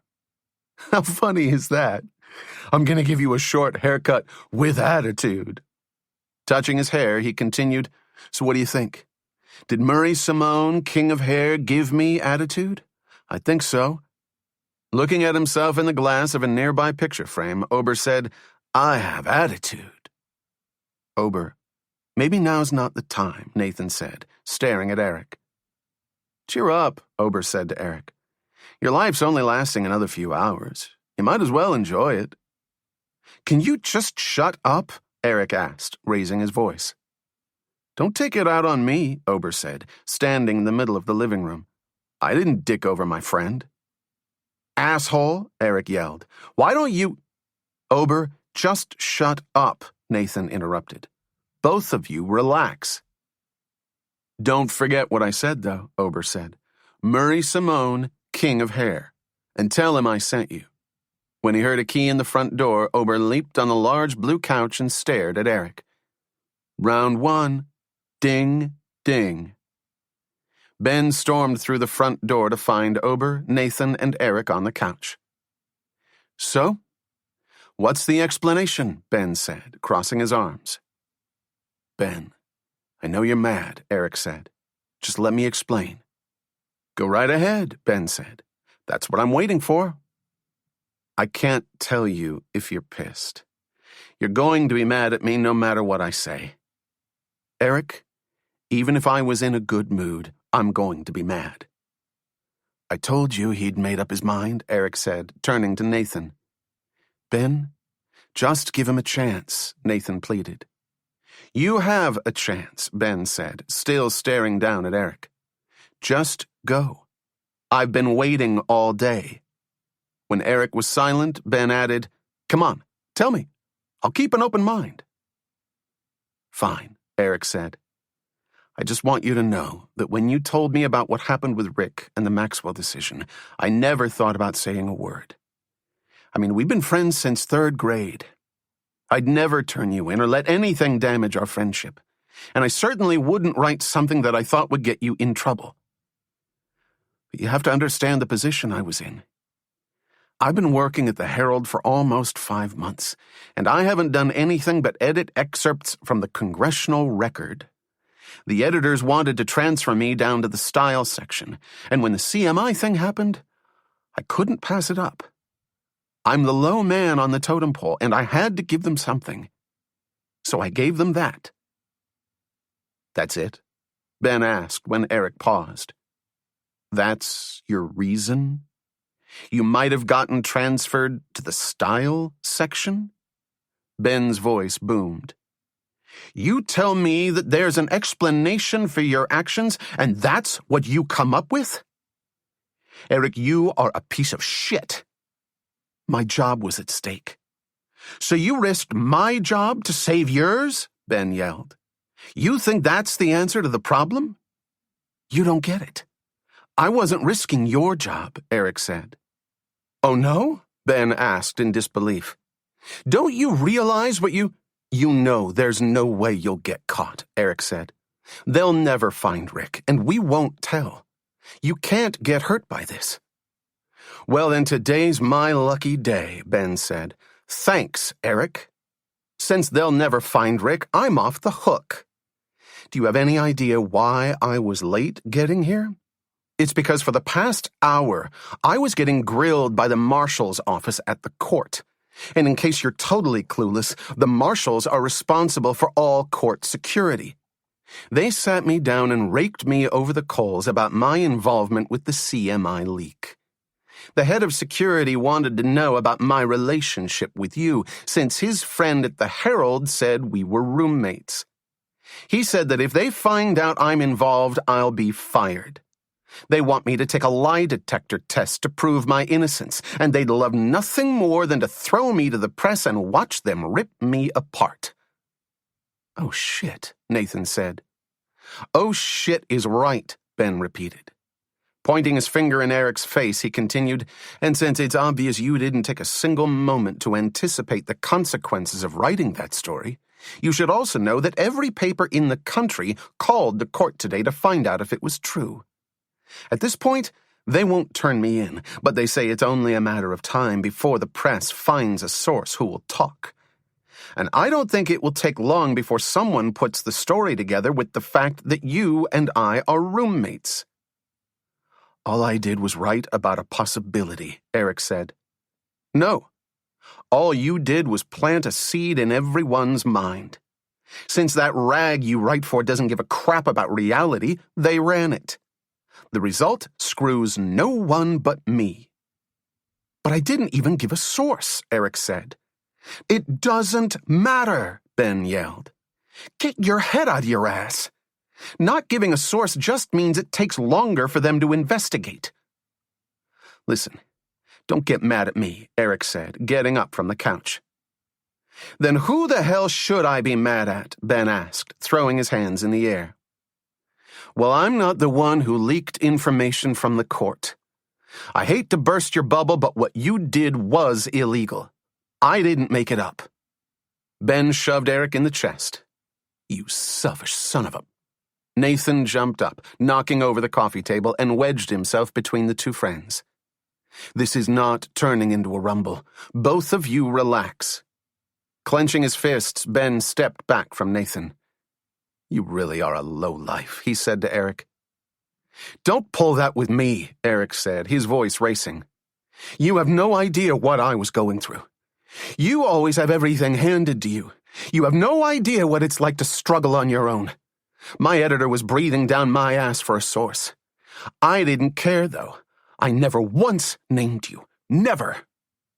Then how did the marshal's office know that I was the source for your story about Blake's resignation? Eric was silent. What's the matter?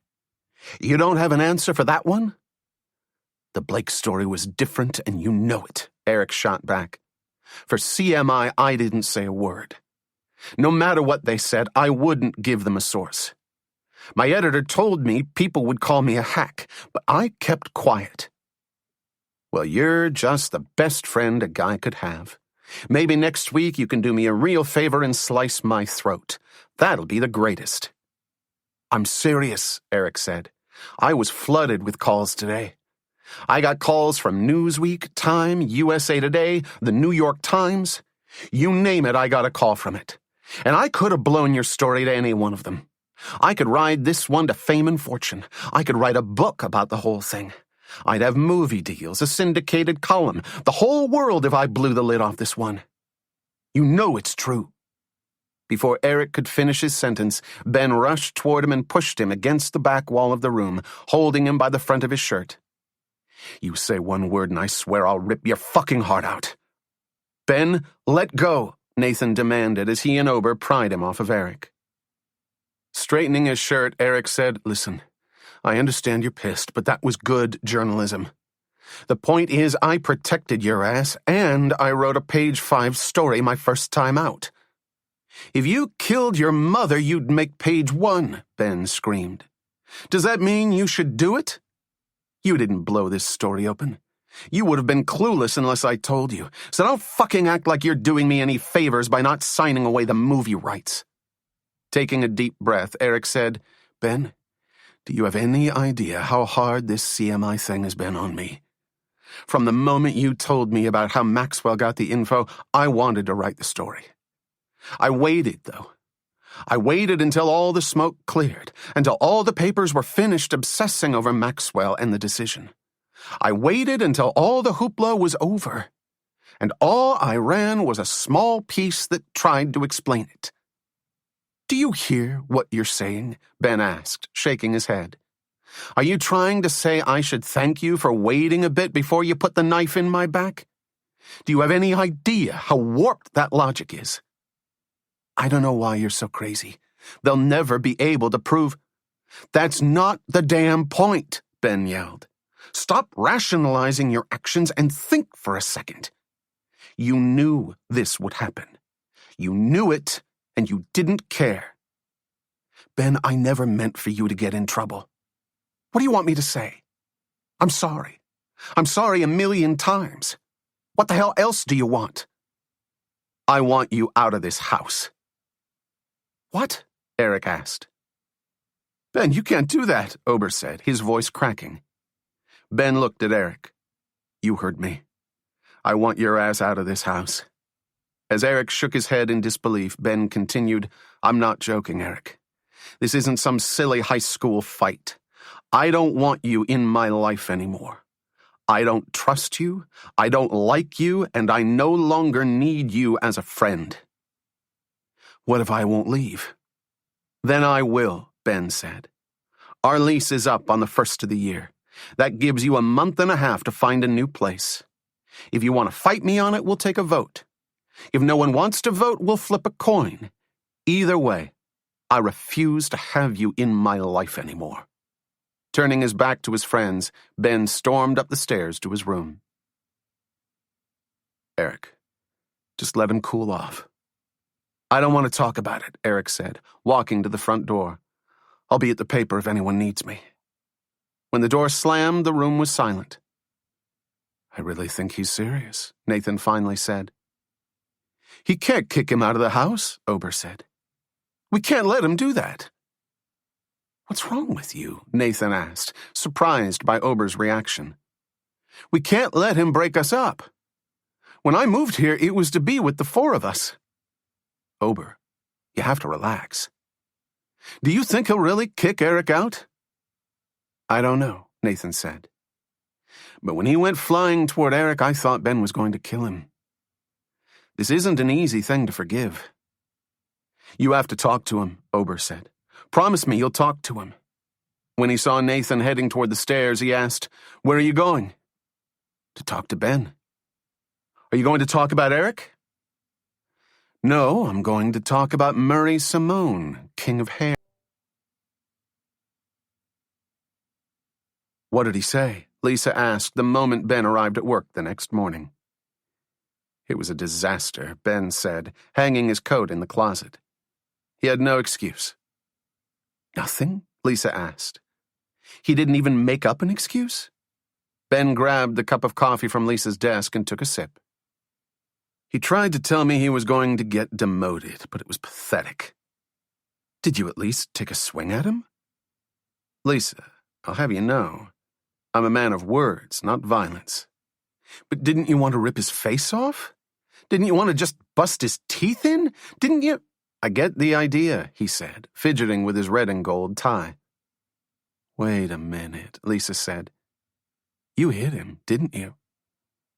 I didn't hit him. Ben, don't lie to me.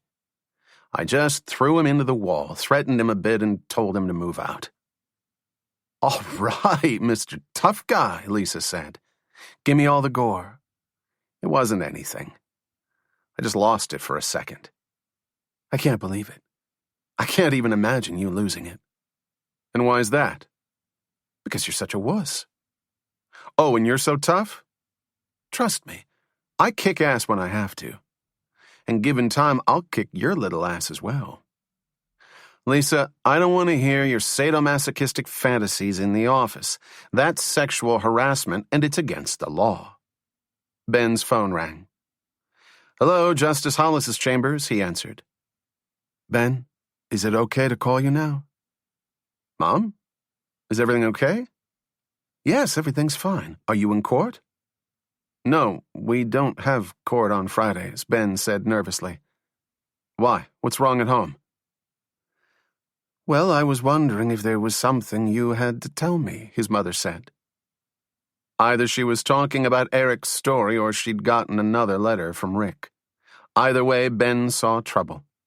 Hoping to pry before he gave up any information, Ben said, "I'm not sure what you mean." "Benjamin, don't play games with me. Now, do you have anything you've been meaning to tell me?" "Mom, I have no idea what you're talking about." "Well, then, perhaps you can explain why I had to hear secondhand from Barbara that you have a very serious girlfriend." "Oh, my God," Ben said as Lisa looked up from her desk. "Mom, I don't have a serious girlfriend.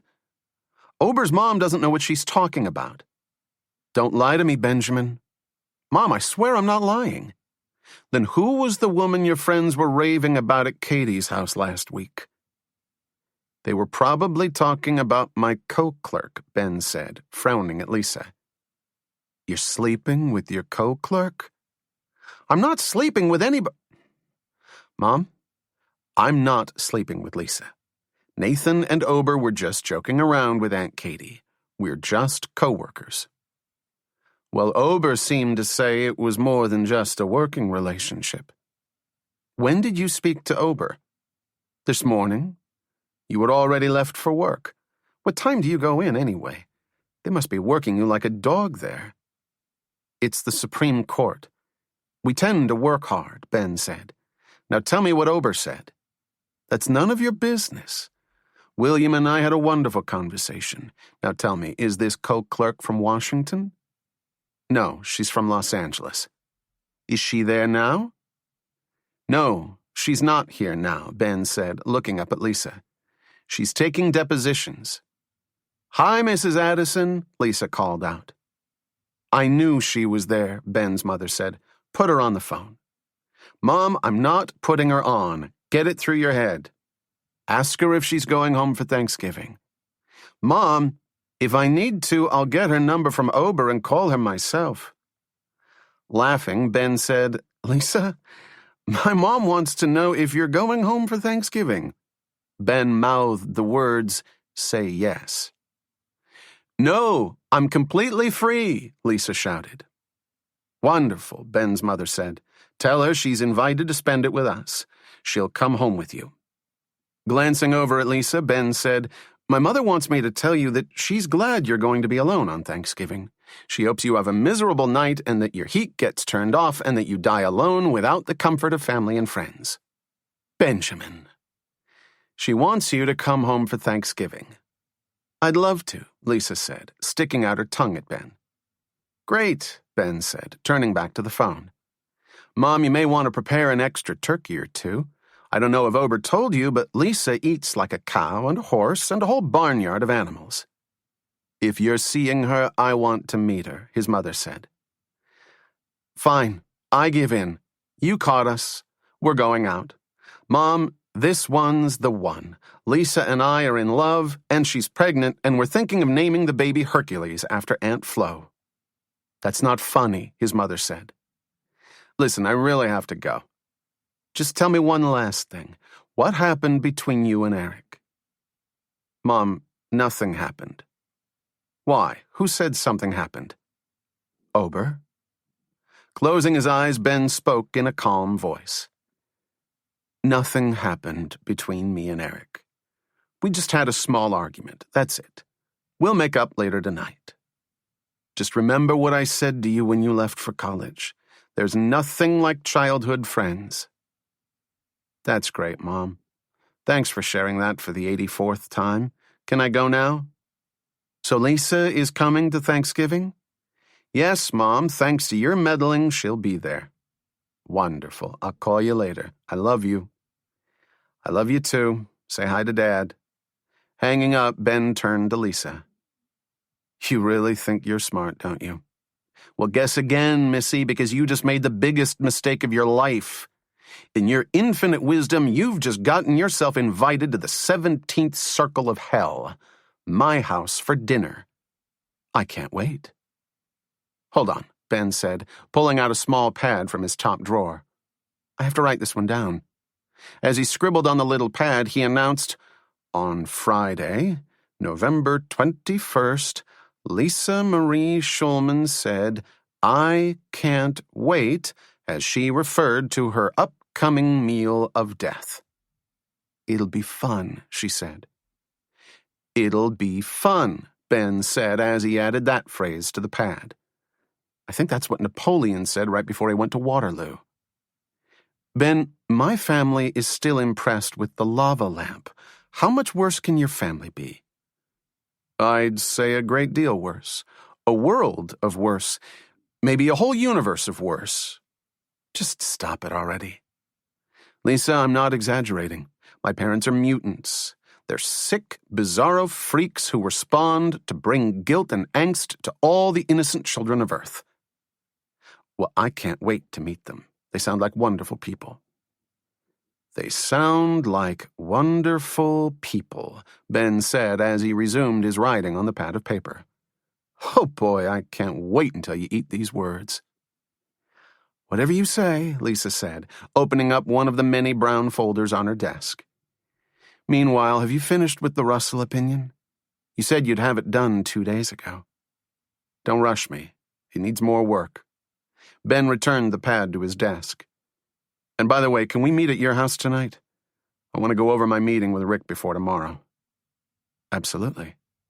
"Oh, and Ben, I don't mean to be a dick, but I really do need the Russell decision." "Lisa, I said I'd get it to you. What do you want?" "I want you to finish it. I believe you when you say you're working on it, but you've been doing the first draft for over 2 weeks now." "Well, I'm sorry I had a busy week, but my life's been a bit chaotic lately." "Don't pull that with me," Lisa scolded. "You know I completely sympathize with everything you've had to deal with. All I'm saying is that you have to do your best to ignore it all. Like it or not, this court is more important than whatever's going on in your life." Ben was seething as he turned to a clean page of his legal pad. "Fine. I understand. Let me get to work now." "Ben, stop it. What do you want me to do?" "How about being a bit more understanding?" he shouted. "It's easy for you to be diligent, but I'm the one who's chasing the psychopath. Every time my mom calls, I'm terrified he's contacted my family. On top of all that, my friend betrayed me and the marshal's office is threatening me. And the week's not over yet. You know, for 1 second, I wish you could see things from another perspective besides your own." "And I suppose your perspective is the optimum one?" "I'm serious," Lisa said. "Hollis knows I always go over the decisions before he sees them, so he's gotten used to asking me for them. For the past week, he's been asking me, and I've been making up excuses. On Tuesday, I said we were working on a few points. On Wednesday, I said we still hadn't resolved them. Yesterday, I avoided him completely. I don't know what to tell him today. We're in this together, and I don't mind taking the fall with you, but this is stupid. Russell is a nonsense procedural issue. Hollis told us exactly how he saw this one, but we're dragging our feet on it. Just finish it and give it to me. Even if you're halfway done, give it to me and I'll touch it up. I just have to hand him something by the end of today. I'm sorry if that means I have to ride you, but at this point it's the only way you'll take me seriously." Ben stared at his legal pad. "I'm sorry," he said coldly. "You're absolutely right. I'll have it for you before lunch." "Ben, no explanations necessary." "You're right. If I couldn't get it done on time, I should have passed it to you." "That's all I was trying to say." "Are you ready for tomorrow?" Looking in the mirror, Rick pulled his tie into a perfect knot. "Of course I'm ready. The real question is, will Ben be ready?" "You know he's plotting against you." Dissatisfied with the length of his tie, Rick undid the knot and started over. "He can do whatever he wants. I'm not worried." "How can you be so confident?" Rick turned away from the mirror. "Because I understand Ben. After that disaster with Eric, he's going to have a hard time saying no to my offer." At 1:45, Lisa returned to the office carrying a small brown bag. She pulled out 2 cups of coffee, a bran muffin, and a chocolate croissant. "Lunchtime. Eat up," she said, handing Ben the croissant and one of the coffees. 20 minutes later, Ben still hadn't touched the coffee or the croissant. A half hour after that, he finally looked up from his computer screen. "One Supreme Court decision coming up," he announced as the laser printer started to hum. "Great," Lisa said as she walked to the printer. When she had picked up all 17 pages, she returned to her desk and pulled out her red pen. As Ben watched her expression from his desk, Lisa read the decision, her red pen primed for corrections. Slowly and meticulously, she scrutinized each page, placing it face down on her desk. After 15 minutes, she turned over the final page and looked up at Ben. "So?" Ben asked, picking at his croissant. "What did you think?" "Ben, this is a phenomenal job," Lisa said as she turned over the pile and shuffled the pages. "Usually I hack your first drafts up. My pen only touched the paper twice." "3 times, actually," he said. Walking over to Lisa's desk, he grabbed the small pile of paper and searched for her corrections. "It was just grammatical stuff." Lisa leaned back in her chair. "I'm amazed, though. This first draft is like one of our 3rd drafts." "Well, this time I was trying." "Why the hell don't you try like that the rest of the time? Usually you do an excellent job, but this is a finished product.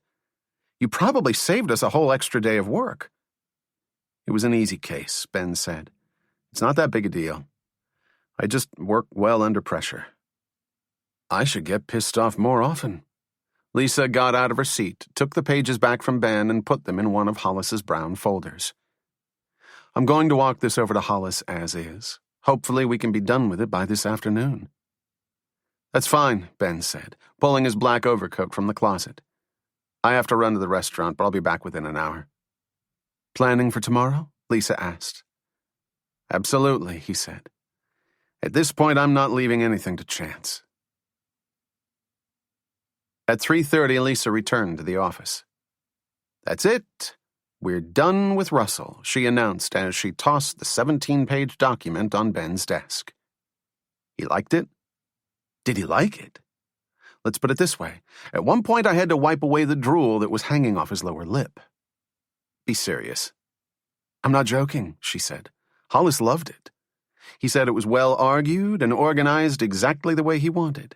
He especially liked the conclusion where you called the dissent an attempt to empty the endless ocean of logic with a thimble." "He's keeping that?" "I thought for sure you would cut it. He always cuts my metaphors as insults." "Well, he liked this one. Apparently he thinks Osterman is out of his mind in the dissent." "Damn," Ben said, slapping the desk. "If I'd known he was going to be open to wordplay, I'd have come up with something even better. I was thinking of saying that the dissent is trying to piss on the inferno of common sense." "I don't think that one would have flown," Lisa suggested. "Why not?" Ben asked. "You don't think he'd agree with the parallel I'm drawing between common sense and fire?" "I don't think Hollis wants to go down in history as being the first justice to ever use the word piss in one of his opinions. He's crazy like that." "Maybe you're right," Ben said, flipping through the 17-page document. "So tell me what else Hollis said." "Nothing, really. He's happy we're done with Russell because he says that Grinnell will almost definitely be decided tonight." "How does he know it'll be assigned to him?" "He already spoke to Moloch and Kovacs, and they don't want to touch it. Whether he's in the majority or the dissent, Hollis will be the most senior justice who wants to write the decision." "Any word yet on whether Veidt has hopped the fence?" "They'll know tomorrow. Hollis said Veidt is having dinner with Osterman and Blake tonight." "Ah, another Supreme Court case is going to be decided based on how hard one justice schmoozes another." "Welcome to Washington." "Gee, thanks," Ben said. "You're so politically astute. Now I know how this town works, and all along I foolishly thought it was democracy that ran our nation." "Listen, when I first got to law school, I always used to say that if the Supreme Court was really about true justice, then every issue, no matter who was on the court, would come out with the same result. If Roe v. Wade granted abortion rights in 1973, then the decision shouldn't be overturned just because some conservative justices came onto the court. But over time, I've realized that that's the beauty of the law. We decide each case individually. No fact pattern is exactly the same, and every justice takes all the different facts into account. If we wanted the same decision every time, we wouldn't need judges. We'd get robots we could plug the facts into, who could reach the same cold, logical decision. But who the hell wants a robot deciding their life? It depends. Are they conservative or liberal robots? That's exactly my point. Stop seeing everything in black and white. No two people see anything exactly the same way. That's what makes it great. We sacrifice ourselves to people's particular mores, but we gain an individualized judicial system. I mean, would you really want to live in a world where there were no Ostermans or Veets? Actually, I probably would, Ben said. But I guess that would also mean that the entire Madras golf pants market would crash. Ben, be serious. I know, he said, picking at the hardened remains of his croissant. But that doesn't mean I can't be annoyed when a case is decided on personal politics. No, you should definitely be annoyed. But just realize that the personal side of the judicial process also provides a lot of benefits that ensure democracy as we know it. That's wonderful, General Washington. I'll keep that in mind every time I tell the story of how Veet sold his vote away. Chapter 8. Later that evening, Ben and Lisa returned to Lisa's apartment, where they found Ober and Nathan waiting outside. "Where the hell were you guys?" Ober asked, running in place. "We're freezing out here." "Why didn't you wait in the lobby?" Lisa asked. "Because the asshole doorman wouldn't let us. He said if our host wasn't here, we had to wait outside." "You've got to be kidding me." Lisa stormed into the building and approached the smiling doorman. "Why the hell do you have my guests waiting outside?" "Ma'am, their party was not here." "I'm their party," she proclaimed. "And if I'm 5 minutes late, I don't want my friends waiting out in the cold."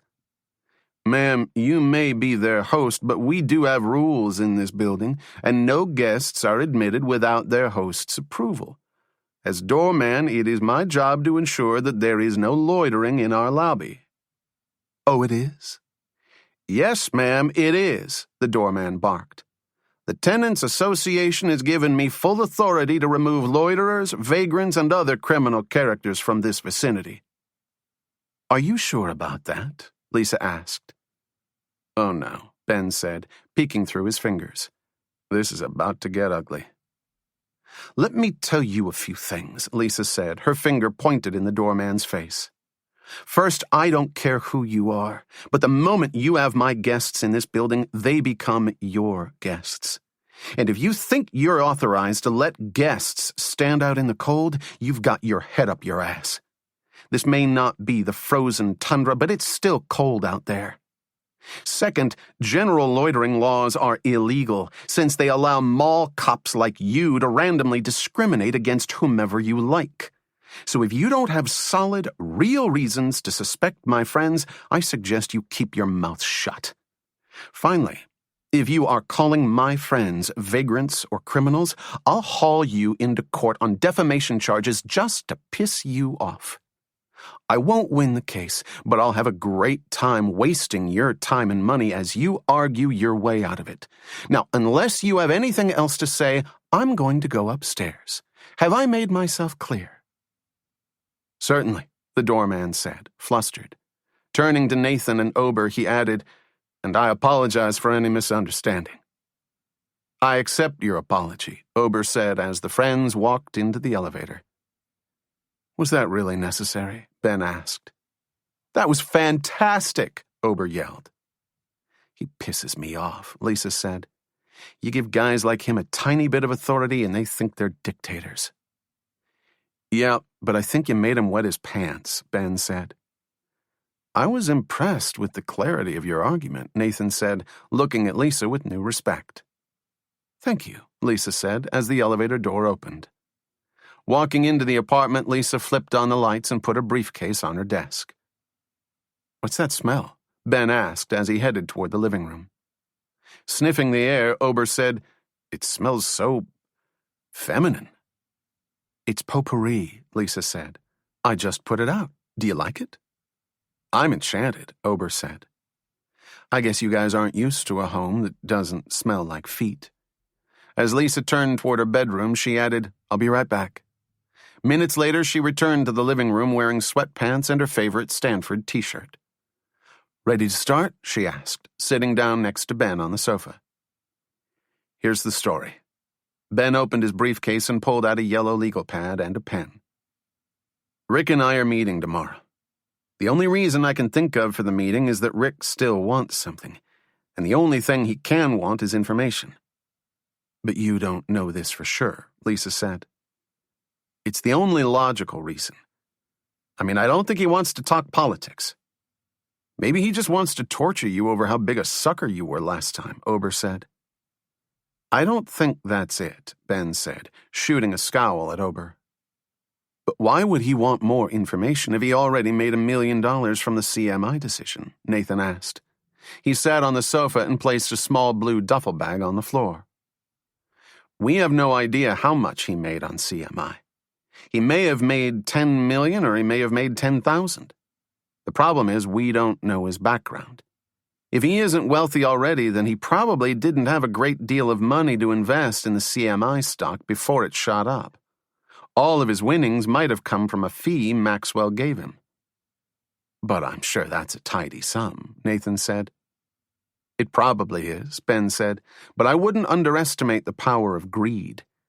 If Rick made $1 million his first time out, I'm sure he'd love to make 10 million the next. Now, we don't know that he's going to ask me for more information, but if he does, I think our best option is to follow Lisa's original plan and try to get it all on tape. If he does proposition you, he's sure to offer you some money for the information. Obviously, he's not going to be able to trick you out of the information again." "You never know, though," Ober said. "Ben can be pretty naive when he wants to be." Ignoring his roommate, Ben said, "And if he does offer me money, we'll get the bribe on tape. Then we'll at least be able to prove that he bribed a government official." "I don't understand one thing," Nathan said. "If you do get Rick on tape, how are you going to use it against him? By turning it over to the authorities, you'll reveal your own involvement as well as his." "I know," Ben said. "But at this point, I'm more concerned with the fact that he'll always have my involvement to dangle over my head. If I get something on him, he can't use that information against me. Although it's not the optimal situation, we'll at least be on a level playing field. Otherwise, I'll never be safe." "Did you get the taping equipment?" Lisa asked Nathan. Nathan pulled the small blue duffel bag onto his lap and unzipped it. "Here's our wireless microphone. And just so you know, it's equipment like this that makes the United States the enduring superpower of our time." "That's great, Colonel," Ben said. "Who'd you get it from?" "This friend of mine who works down in security. I was hoping he could get us the state-of-the-art stuff, but this was the best he could do. Without authorization, the best equipment never leaves the security room." "Does he have those microphones that are built into your cufflinks?" Ober asked. "Those are fantastic," Nathan agreed. "I was hoping for the poison darts that shoot out of your watch, but this was the best he could do." Rising from his chair, he pulled the various wires from the bag. Looking over at Ben, he said, "Stand up and take off your shirt." "Woo!" Lisa howled as Ben unbuttoned his dress shirt. "Wait until you see his bod," Ober said. "The man has no chest hair." "Hey, at least I don't have the Isle of Capri on my chest," Ben said as he stood topless in the living room. Looking at Lisa, he explained, "Ober is hairless, except for a great island right in the middle of his chest." "Wrong," Ober said. "Take off your shirt," Ben challenged. "There's no need for that," Ober smiled. "But trust me, it's not shaped like the Isle of Capri." "Let me figure out how this works," Nathan said, struggling to untangle the wires. "I hate to admit it," Lisa said, but you have a sexy bod. As Ben tried to fight back a blush, she continued, I'm serious. I didn't think you had one, but you have a great chest. Looking at Ober, she said, I think I'm actually turned on. Well, I have that effect on people, Ober said. Here we go, Nathan said, looking over at Ben. Why are you blushing? He asked. Just show me how this thing works, Ben said. Okay. You take this Velcro strap and you wrap it around your chest. The microphones are built into this, Nathan explained, pointing to 2 tiny bumps in the wide strap. This is your battery source, he said, tapping a larger protrusion on the back of the strap. It should last at least 8 hours, and I just put that battery in, so it'll be fine. He pulled a thick black box from the bag. This is the receiver. It has a cassette deck in it, so we can tape the whole conversation. Is it on? Ben asked. It should be. Nathan raised the antennae on the box and flipped a few knobs. Go in the other room and say something. As Ben walked toward Lisa's bedroom, the 3 friends waited in silence, staring at the black box. Suddenly they heard, Here I am in Lisa's bedroom. The satin sheets come as no surprise, but I am shocked to see a picture of myself right next to her bed. Don't touch my bed, she yelled. And wait, what's this? There are remnants of lipstick marks around my face. Oh, Lisa, you are so very, very sad. Get out of my room. Wait, is this her underwear drawer? Yes, I think it is, boys. As Lisa jumped from the sofa, Ben turned the corner and entered the living room. Hitting rewind, Nathan waited a moment and hit play. Bedroom. The satin sheets come as no surprise, but it works, Nathan said. Ben took off the microphone and put on his shirt. So all I have to do is talk normally and everything should come through? Yep. Maybe you should stuff it into your underwear just in case Rick decides to pat you down, Ober suggested. I don't know if that's such a good idea, Nathan said. If you do that, I think we'll lose a lot of clarity. Shutting off the receiver, he added, The only other thing I should tell you is that since it's cordless, it has only about a 100-yard radius. That should be fine, Ben said, buttoning his shirt. We're meeting at 2 Quail, a Tony restaurant on Massachusetts Avenue. I went there today during lunch just to scope it out. It's a small place and it has only one window that faces the street, but there's a Thai restaurant across the street that you guys can wait in. I know the one you're talking about, Nathan said. Bangkok Orchid. That's the one, Ben said. I figure you and Ober should get there at about 7. I'm supposed to meet Rick at 8. They're right across the street from each other, so we should definitely be in range. Is there anything that might interfere with the microphone? Lisa asked. Shortwave transmissions, satellite dishes, anything like that? My friend said it should be fine, Nathan said. It's not the best equipment, but it's still reliable. You know what we need? Ober said, excited.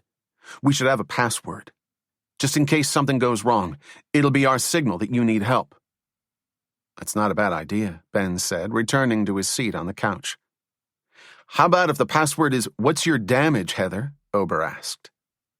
No way, Ben said. It has to be something that I can easily work into the conversation, and it can't look like I'm panicking. How about travesty of justice? Nathan asked. How about electric cheese? Ober said. How the hell can I work that in? Ben asked. Please don't kill me, and can I please have some electric cheese? Crimes against humanity, Nathan said. Devil dogs, Ober said. How about if I just scream, Help me, unimaginative roommates, help me, Ben said. Why don't you use the word bingo? Lisa asked. It's easy to work into a sentence, and it always works in the movies. That's ridiculous, Ober said. Name one movie that used bingo as the password. Lots of them. Name one, Ober challenged. I don't care if it works in the movies, Ben interrupted. Bingo's the password. If I say bingo, you guys come running. That should take care of the bribing part, Lisa said. The only other thing we have to worry about is getting his picture taken so we can ID him. This should take care of that, Nathan said, pulling out a telescopic lens from the duffel. It'll fit on my camera, and it should give us all the pictures we want of this asshole. We need detailed pictures, though, Lisa said. Trust me, this puppy'll show us the blackheads on his nose. It even has a built-in infrared filter. Nathan looked at Ben and added, I just need to know who to photograph. I've never seen Rick before. I took care of that today, Ben said. 2 Quail has one table that sits in front of the main window. Rick and I will be seated at that table, so all you have to do is snap pictures of the guy I'm sitting with. And what if you don't get seated at that table? Nathan asked. We'll be there.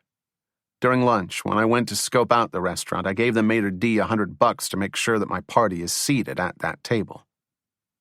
You blew another $100? Ober asked. When I got there, there was already a reservation in my name, Ben said. It was pretty spooky. You'll be fine, Nathan said, repacking the microphone in the duffel. I was just thinking, Lisa interrupted. What if Rick doesn't ask for the info? Ben shrugged his shoulders. I guess we'll just have to be happy with the pictures we get. If we can ID him, we'll be able to finger him if he decides to act against me. And then we can at least link him with whoever his next Charles Maxwell is. Speaking of which, Nathan said, do you have any idea what case he might ask for? I was thinking about that, Lisa said. The American Steel case is a big money issue. That one's got to be worth at least a couple of million. No way, Ben insisted. As far as I'm concerned, there's only one it could be. Grinnell. You think? Lisa asked. I'm sure, Ben said. That case is a potential gold mine. How about cluing us legally impaired spectators in, Nathan said. Howard Grinnell and a bunch of other investors own a gigantic old church in downtown Manhattan. About 3 years ago, they decided to tear down the church to build a new restaurant and shopping complex. Just what New York needs. When they went to the zoning board for approval on their demolition plans, word got out, and the New York Historical Society and a bunch of religious groups asserted that the church was a historic landmark and couldn't be destroyed. After major lobbying by everyone involved, the church was officially declared a landmark and therefore was protected by the city. Grinnell and his investors eventually sued New York, saying that by not allowing them to build on their land, the rezoning was a taking of their property. According to the takings clause of the Constitution, Lisa interjected, the state cannot take land without paying the owner a reasonable value for it. In this case, the value is the money the property would have brought in if it was made into a skyscraper. But I thought you said it was rezoned, Nathan said. How is zoning a taking? That's exactly the question, Ben said. Zoning isn't considered a taking as long as the zoning furthers important community interests. For example, a city can zone an area of land as residential to keep away commercial developers and to ensure that a community thrives. That's fair zoning. The issue here is whether preserving a historic landmark furthers the community's interests. It obviously does, Lisa said, since the landmark is part of the community. It helps protect the history of the community, and it also helps attract tourists to the community. That's one way to look at it, Ben said. Looking back to Nathan, he explained, Lisa and I disagree on this one. I think it's definitely a taking. Just look at the facts. This investment group paid millions of dollars for this property, which, when they bought it, was allowed to have commercial development on it. They should have been able to rely on that information. Instead, Lisa thinks it's okay for the government to come in and say, sorry, we changed our minds. You can't build anything here, and moreover, you can't even touch the church since it's a historic landmark. That's crazy. The government just waltzed in and effectively took the land from the owners. Grinnell and Company now have a dingy old church that's basically worthless. It's not worthless. Now they own a historic landmark. Lisa, no one is coming to New York City to see this run-down church. It's not Disney World. They can't charge admission. They're stuck with it as is. If the land needs so much protection, why doesn't the government just pay Grinnell for it? Nathan asked. Why should a private citizen have to bear the burden of paying for a historic site that everyone else enjoys for free? There you go, Ben said. I told you should have gone to law school. But the owner still owns a historic monument, Lisa said. Big deal, Ben said. What are the bragging rights going to get you? If you can't make money from it, you've got $50 million sunk into a stamp collection you can't sell. What's wrong with that? Lisa asked. Otherwise, we bulldoze history so we can have more strip malls. Listen, I don't want to sound like Scrooge here, but history doesn't pay the bills. This group invested millions of dollars because they relied on the city's zoning. If the city changes its mind, then the city should compensate whoever it screws. Period. Ben, you're saying we should... Okay, I think we get the idea, Nathan interrupted. I'm sure you two can go at it all night, but some of us have work tomorrow. Besides, it's not our decision, Ben said. Hollis and crew will tell us what to write, and that'll be it.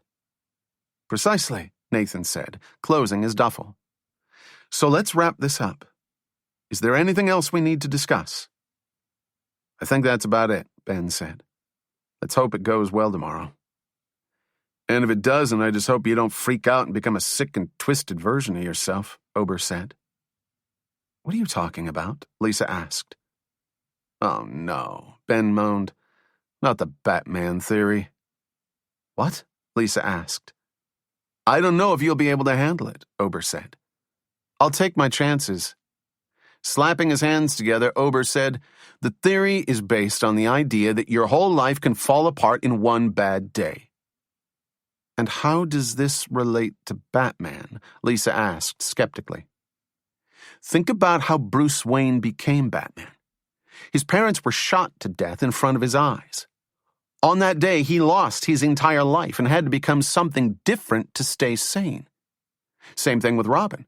His parents died on the trapeze. Now think about the villains. The Joker fell in a vat of acid and was betrayed by those he trusted. Two-Face was hit with a vial of acid.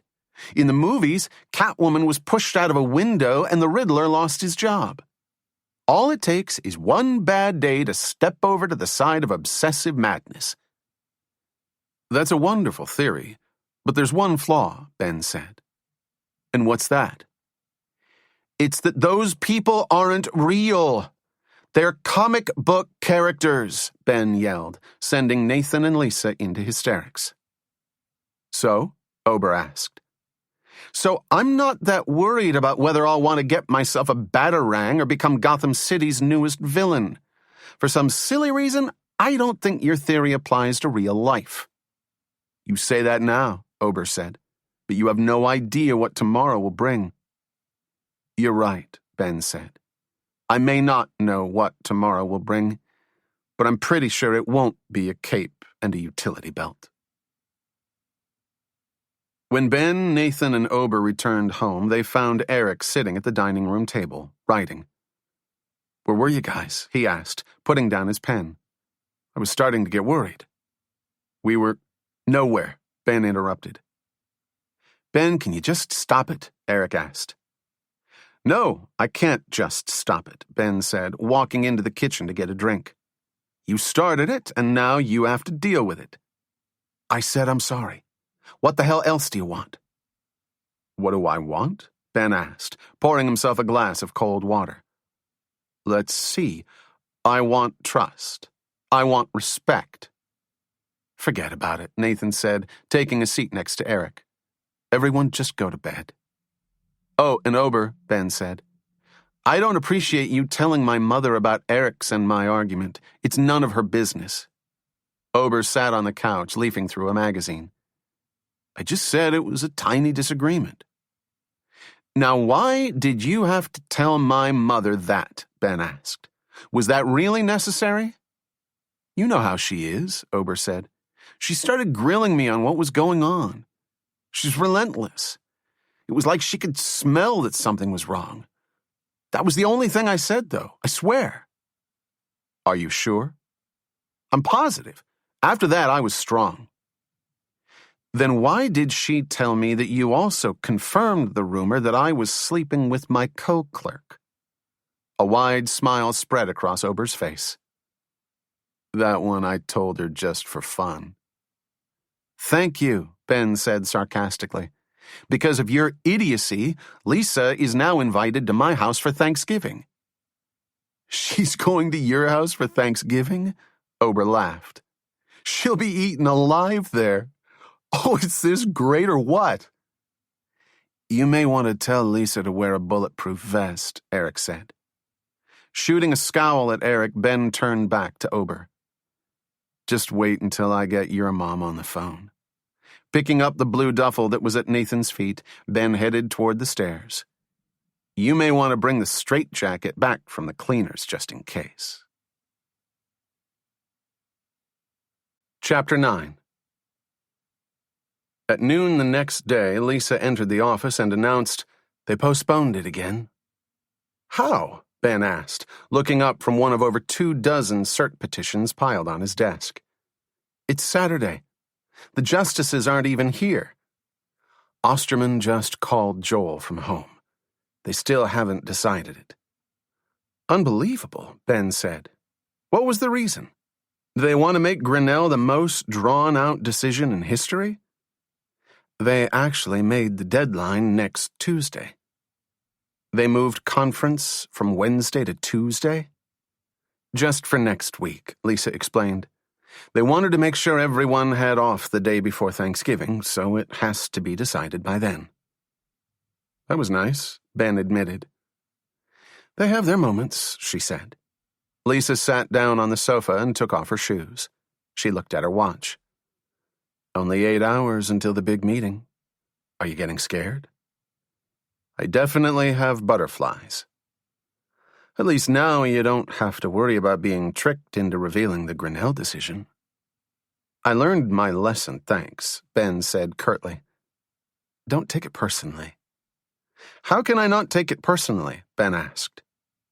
I'm not saying you'd blurt it out, she said, but your face might give it away if he asked you how the decision came out. My dear, when one has a poker face like my own, one does not worry about giving things away. In your little mind, do you really believe you have a great poker face? I know I have a great poker face. Ben gave her a stone-cold stare.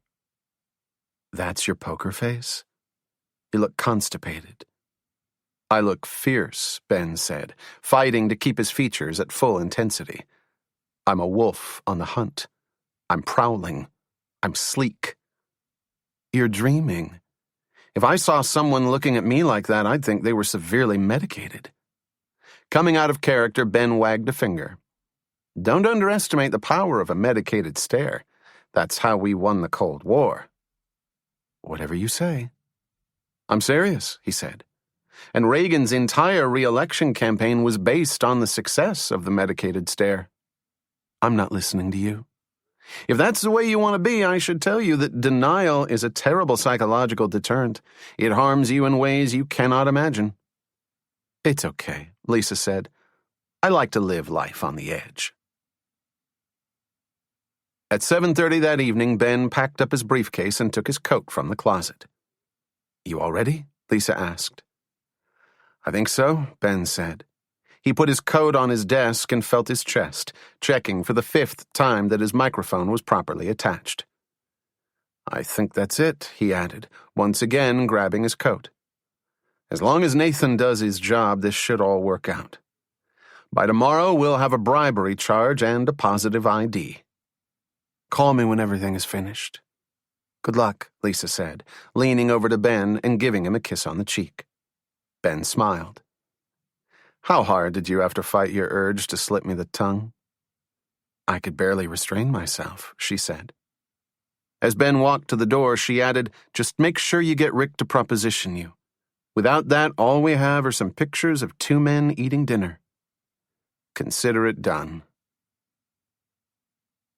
As Ben headed up Massachusetts Avenue, his mind was flooded with anxiety.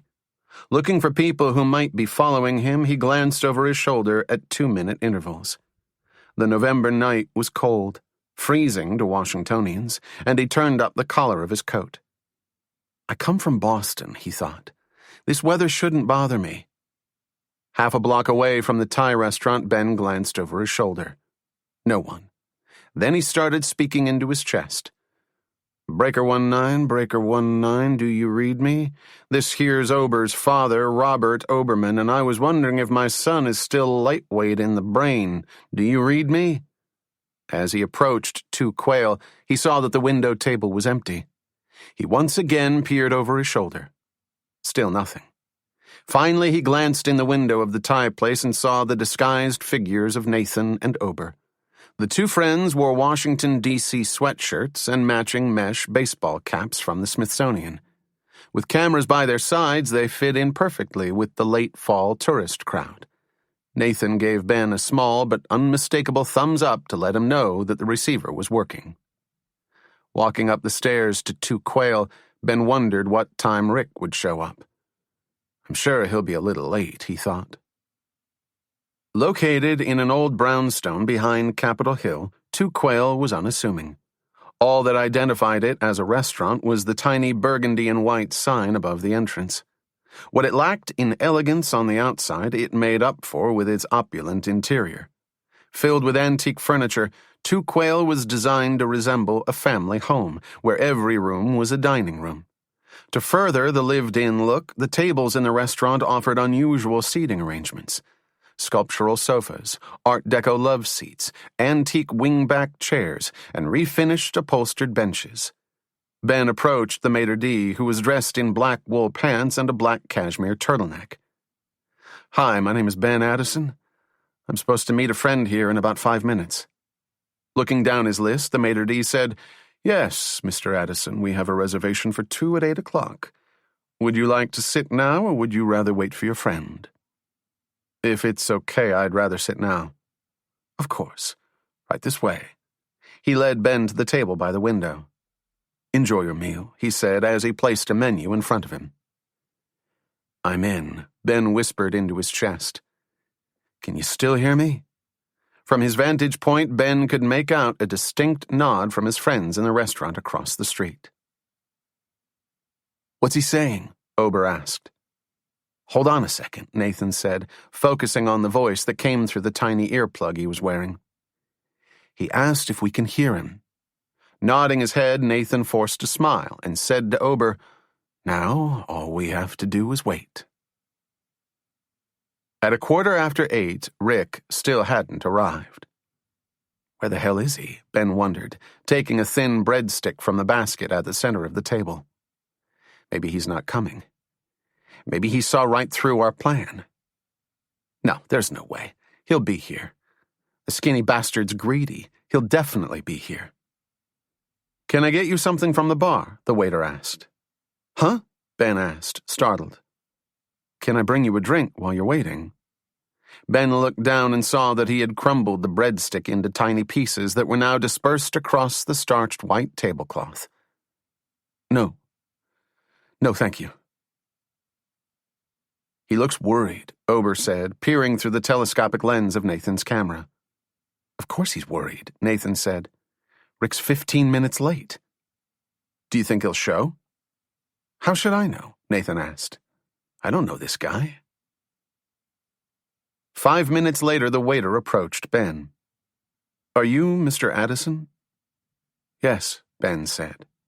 Without saying a word, the waiter handed Ben a folded piece of paper. Opening it, he read the handwritten note that said, Ben, how about moving this party elsewhere? Those tourists across the street are starting to make me nervous. Follow your waiter to the back of the restaurant, and I'll take care of the rest.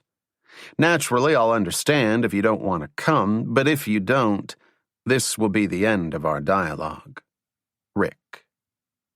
When Ben looked up, the waiter said, You can follow me, sir. Where do you think he's going? Ober asked as Ben left the table. I have no idea, Nathan said. He hasn't said a word. Maybe he's just going to the bathroom. As he moved toward the back of the restaurant, Ben said to the waiter, You know, here I thought I was going to have a nice, relaxing dinner. Then all of a sudden, bingo, I get a note that says to step outside. Can you imagine my surprise? Holy shit, he's in trouble, Nathan said, picking up his camera and racing to put on his coat. What did he say? Ober asked as he followed Nathan's lead.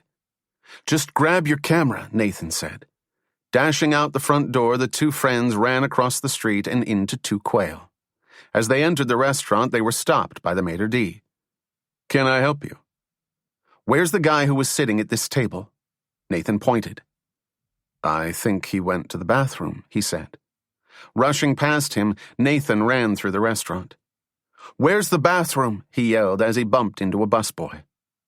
Over there, the busboy said, pointing Nathan to the back of the restaurant. Nathan charged into the bathroom and pulled open each of the stalls. Shit, he said, seeing that both were empty. Leaving the bathroom, he ran into Ober. He's not in there, Nathan said, standing in a small corridor in the back of the restaurant. Looking around, he saw an emergency exit at the end of the corridor.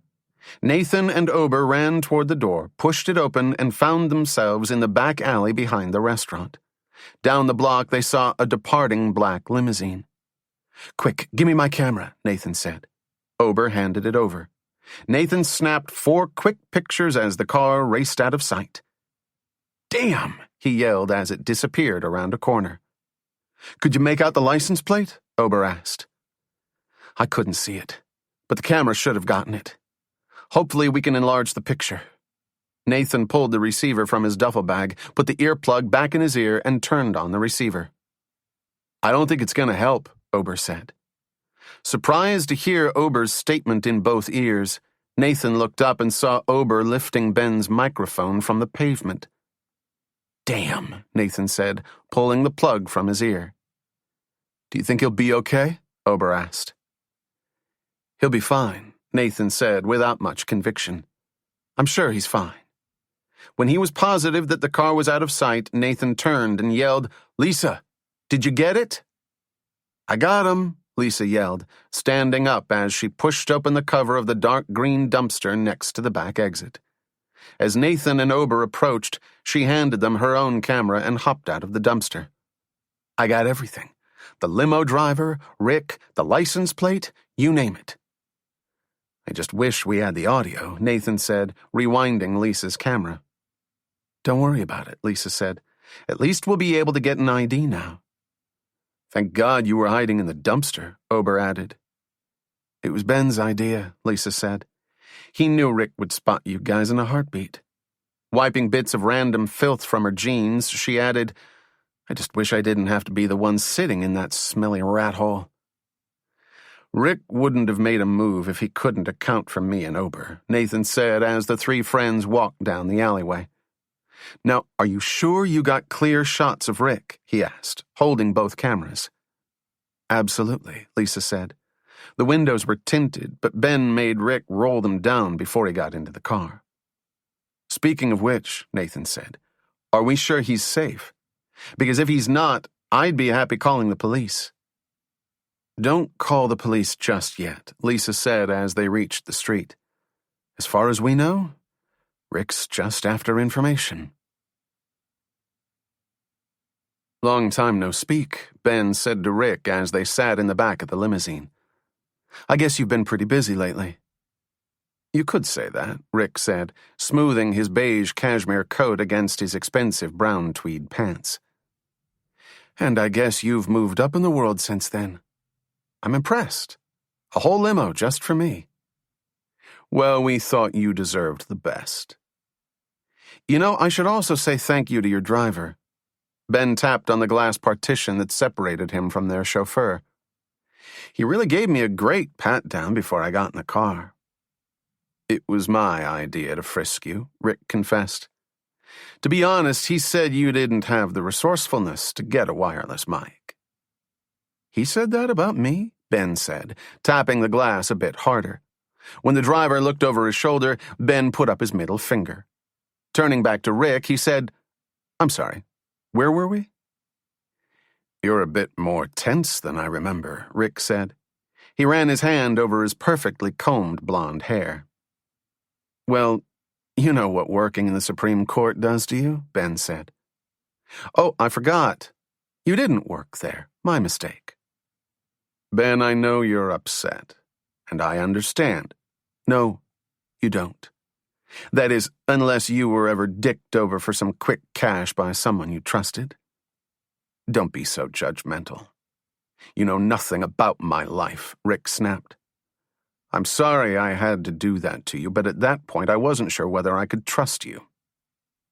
So that's why we're riding around right now? Now you can trust me? I didn't say that. I simply thought you deserved an explanation. So what's your explanation? You went to Maxwell with the information you stole from me and made yourself a few $1 million. What else is there to say? Are you really that sure of my actions? I'm pretty sure, Ben said. Last time we met, you spent $4.99 at an all-you-can-eat pizza place. Now we're cruising around in a limo, and you're decked out for a movie premiere. Add that to the fact that Maxwell made one of the riskiest wagers in telecommunications history, and I'd say we've got the full picture. Am I wrong? Why are you so obsessed with right and wrong? Rick asked. That's your problem, you know. You always want the black and white answer. But life is all grays, my friend. Rick, why did you want to meet with me? Ben interrupted. I'm just chatting with an old friend. I know you've been through some hardships lately, and I wanted to make sure you're okay. And what hardships are those? Ben asked, wondering exactly what Rick knew. First, your roommate uses you to advance his journalism career. Then you get interrogated by the marshal's office, and your plan to get me on tape falls apart. All in all, I'd say you've been having a pretty terrible week. Am I wrong? It's been hectic, but manageable. Now that's an optimistic way to look at it, Rick said with a smirk. Let me ask you something, Ben. Have your investigations into my background turned up anything yet? As I said in my letter, the phone bill trick was clever, but that attempt at my old apartment was embarrassing. I mean, from a man of your intellect, I expect real thinking. Well, besides the wireless microphone that's built into my cufflinks, I'd say I was doing terribly. But since I have that, I'd say I'm pretty happy. You should be so lucky, Rick said with a forced laugh. Noticing Rick's discomfort, Ben pulled a handkerchief from his suit pocket and handed it to him. You may want to wipe your brow. You look terribly unprofessional. You really love it when you think the victory is yours, don't you? But if you even had the slightest hint of a communicator on you, I'd know about it. I have way too much invested in my business to risk it all on a stupid mistake. Noticing the slight sweat that now covered Ben's forehead, Rick handed back the handkerchief. Cufflink microphones. Who do you think you are, James Bond? Rick, if you're so well informed, tell me why you need to risk being caught with me. As I said, I'm simply checking up on an old friend. Now tell me, how's everything at the court? It's fine. I've written over 30 decisions since the session began. At least 12 of them could have made you over $1 million. Ben stared at Rick, unflinching. Don't insult my intelligence. Tell me what you want and name your price. Oh, you'd love to have it in a neat little package, wouldn't you? Rick said. I know you're in a tough position. When this year started, you were poised for stardom. But because of this disaster with Eric, you've put your entire career at risk. If the press links you to Eric, you'll be eaten alive. No matter what the D.C. law firms have offered you, if you're suspected of leaking information, there isn't a firm in the country that'll touch you. Which means these next few weeks will be risky ones for you. Is that a threat? Not at all. In fact, I'm here to suggest a truce. You know what I need. I'm pretty sure that's always been clear to you. In return, I'll make sure you're handsomely rewarded. You'll have to forgive me. I'm not up on my criminal speak. How much is handsomely these days? $3 million, Rick said curtly.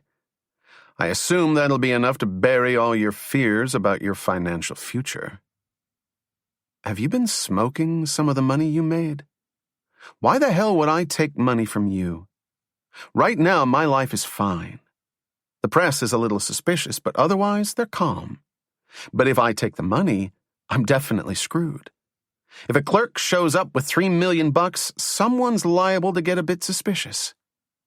Ben, you're screwed either way. You may have no problems with the press at the moment, but as I said, it's only a matter of time before they link you with Eric. When that happens, I hope you're prepared. Take the money. At least you'll be ready for the disaster that will become your life. You're right. If the press links us, I'm dead. But there's no guarantee they'll find out. If my bank account suddenly hits $3 million, though, I'm guaranteed to raise a few eyebrows. At that point, I might as well admit guilt. Now you're getting caught up in semantics. Do you really believe I'd be dumb enough to just show up with a bag of money at your doorstep? Your $3 million will be put into an account that no one but ourselves will ever be able to find. Of course, the Swiss bank account. How stupid of me. Ben, this isn't a game. This is real life here. If you want to risk your existence on the unlikely possibility of media incompetence, be my guest. But I know you're more of a pragmatist than that. Unless you take the money, you risk losing everything. I hope you'll choose a more secure future. And if I don't help you, how do I know you won't blackmail me? Rick looked coldly across at his passenger. You don't. But blackmail doesn't solve any of our problems.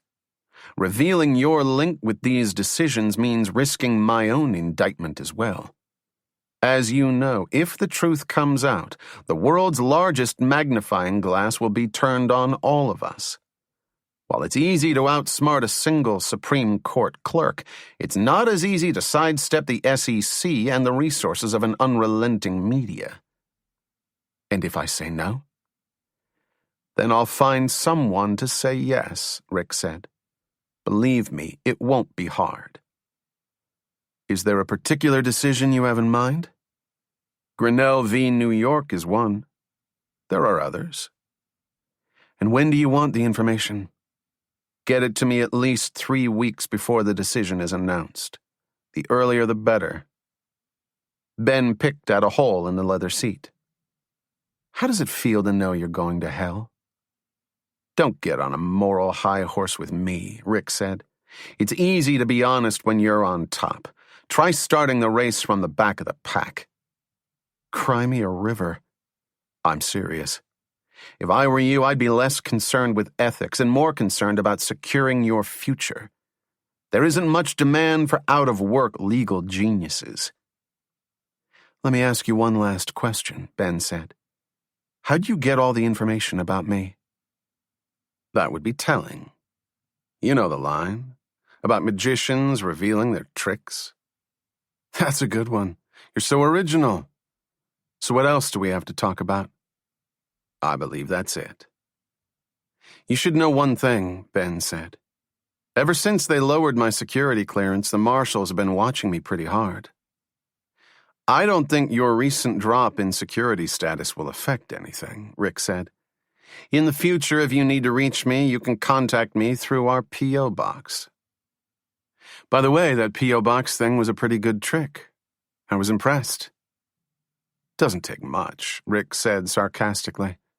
Pushing the intercom button on the side of the door, he said to the driver, As soon as you see a good place, I want to let our guest out. One last thing, Rick said as the driver pulled to the side of the road. Please take out your contact lenses. What? You heard me. Take out your contacts. I'd prefer that you didn't memorize our license plate.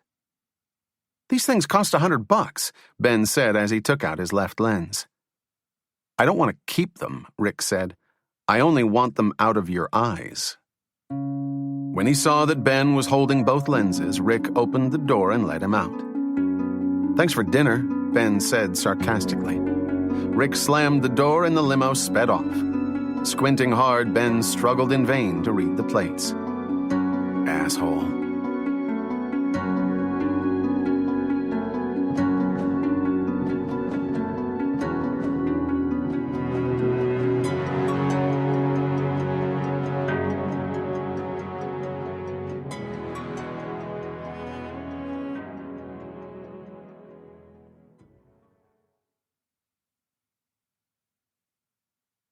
Where the hell is he? Nathan asked. I'm sure he's fine, Ober said, bent over and staring into the refrigerator. He and Rick just went for a ride. How can you be so damn calm? Nathan asked. I'm not, Ober said, selecting a soda. But what do you want me to do? He'll be home when he gets home. As he opened the can, he added, You don't think Rick kidnapped him and threw him off a pier, do you? Of course not, Nathan said, walking into the kitchen. Rick isn't some petty criminal. If he wanted to eliminate Ben as a witness, he could have put a bullet in his brain a few days after the decision came down. Rick's after more information. Nathan washed his hands in the sink. He then shut off the water and paused. Ober, do you trust Lisa? What are you talking about? I'm serious, Nathan said, drying his hands with a dish towel. Do you trust Lisa? Of course I trust her, Ober said, sitting at the dining room table. She makes me crazy, but I definitely trust her. Why? What are you thinking? I'm thinking that someone had to tip off Rick. You don't just get lucky and guess our entire plan. Even if he did spot the two of us, how did he know about the microphone? As far as I can figure, either Rick has all of us bugged, or he has an inside person telling him what we're up to. That's not true. Maybe he actually realizes that Ben is a worthy opponent. In that case, he could have just been trying to be cautious. Maybe, Nathan said. Anyway, why would you suspect Lisa? Ober asked. Because, besides Ben, only the three of us knew the plan. So if someone's leaking, it's either you, me, or Lisa. Well, it's not me, Ober said defensively. I didn't say it was you. I said it was Lisa. Do you think she'd really do that? How should I know? Nathan asked. But don't you think it was weird that she wanted to go home rather than come here and wait with us? She wanted to take a shower. She smelled. She could have showered here. Besides, what do we really know about her? We know Ben's been working with her for the past 4 months, and he doesn't have a bad word to say about her. That's just because he's hot for her. Sex will always obscure good judgment, always. I don't know about that, Ober said, shaking his head. I don't really think Lisa could be involved. Suddenly, the front door opened and Ben walked in. The questions started flying. What happened? Where'd he take you? Are you okay? I'm fine, Ben said, his hands cupped together. I just need some contact solution. Turning toward the bathroom, he explained, Mastermind made me take out my contacts so I couldn't make out his license plates. Well, it doesn't matter what you saw because we got everything, Nathan said as Ben reinserted his lenses. We got some shots of the limo and Lisa got everything else. Where is she? Ben asked. As he blinked his contacts into place, saline solution tears ran down his face. She went home to shower, Ober explained. Did she see Rick when he opened the window? Ben asked. She said she did. She took a whole roll of film. Did you bring it in yet? Are they clear shots? We can probably enlarge them. Already taken care of, Nathan said. We took them to the place around the corner. They were closing, so the pictures won't be ready until tomorrow. As soon as we pick them up, I'll bring them into work. We'll have an ID in no time. So what did he say? Ober asked. What happened? You saw the whole story, Ben said, still struggling with his contacts. Just like we thought, he fucking knew everything. When I was sitting at the table, he slipped me a note saying that I should meet him outside since he didn't want to be photographed by the two of you. I almost shit my pants. So he did know we were there, Nathan said. Did you save the note? Maybe we can analyze it for fingerprints or do a handwriting analysis. Forget about it, Ben said. The limo driver took it away from me right before he patted me down for the microphone. I told you, Ober began. I don't want to hear it, Ben said angrily. Take a seat, Nathan said. I can't, Ben said, leaning on the kitchen table. I'm too wound up. Running his hands through his hair, he added, I can't believe this. Now we have no audio. If we'd given him a power drill, I don't think he could have screwed us harder. What else did he say? He wants the Grinnell decision, and he said he'd pay me $3 million if I gave it to him. $3 million? Ober asked. Did you tell him no? Nathan asked. Of course not, Ben said. I did exactly what we talked about. I told him I'd think about it. When did you talk about that? Ober asked. I don't remember that. Last night, Ben said. You were down here talking to Eric. How come you didn't invite me? I just said. You were with Eric, Ben explained. Sorry. About Eric, Ober began. Ober, I know it upsets you, but I really don't want to talk about it, Ben said. It's a dead issue, so drop it already. Do you think Rick believed that you were interested? Nathan asked. Absolutely. He said if I'm linked to Eric, I'm screwed. So if I don't take the money, I'd be a fool. Nathan paused for a moment. You would be. I know, Ben said. Pushing himself away from the table, Ben walked toward the kitchen. The only other thing that freaked me out was how much information he had on me. He knew everything. He knew about Eric and the marshal's office. He even mentioned something about my meeting with my firm, Ben said as he picked up the phone. Who are you calling? Nathan asked suspiciously. Lisa, Ben said. I want to tell her what happened. Noticing the odd look on both Nathan's and Ober's faces, Ben asked, Why? What's wrong? Nathan was silent. He thinks Lisa might be leaking information to Rick, Ober explained. You've got to be kidding me, Ben said, hanging up the phone. Coming back into the dining room, he asked, You don't really believe that, do you? It's definitely possible, Nathan said. How else do you explain how Rick knew about everything? It's not that hard to figure out, Ben reasoned. He knows Eric's name, so he probably saw his story in the paper.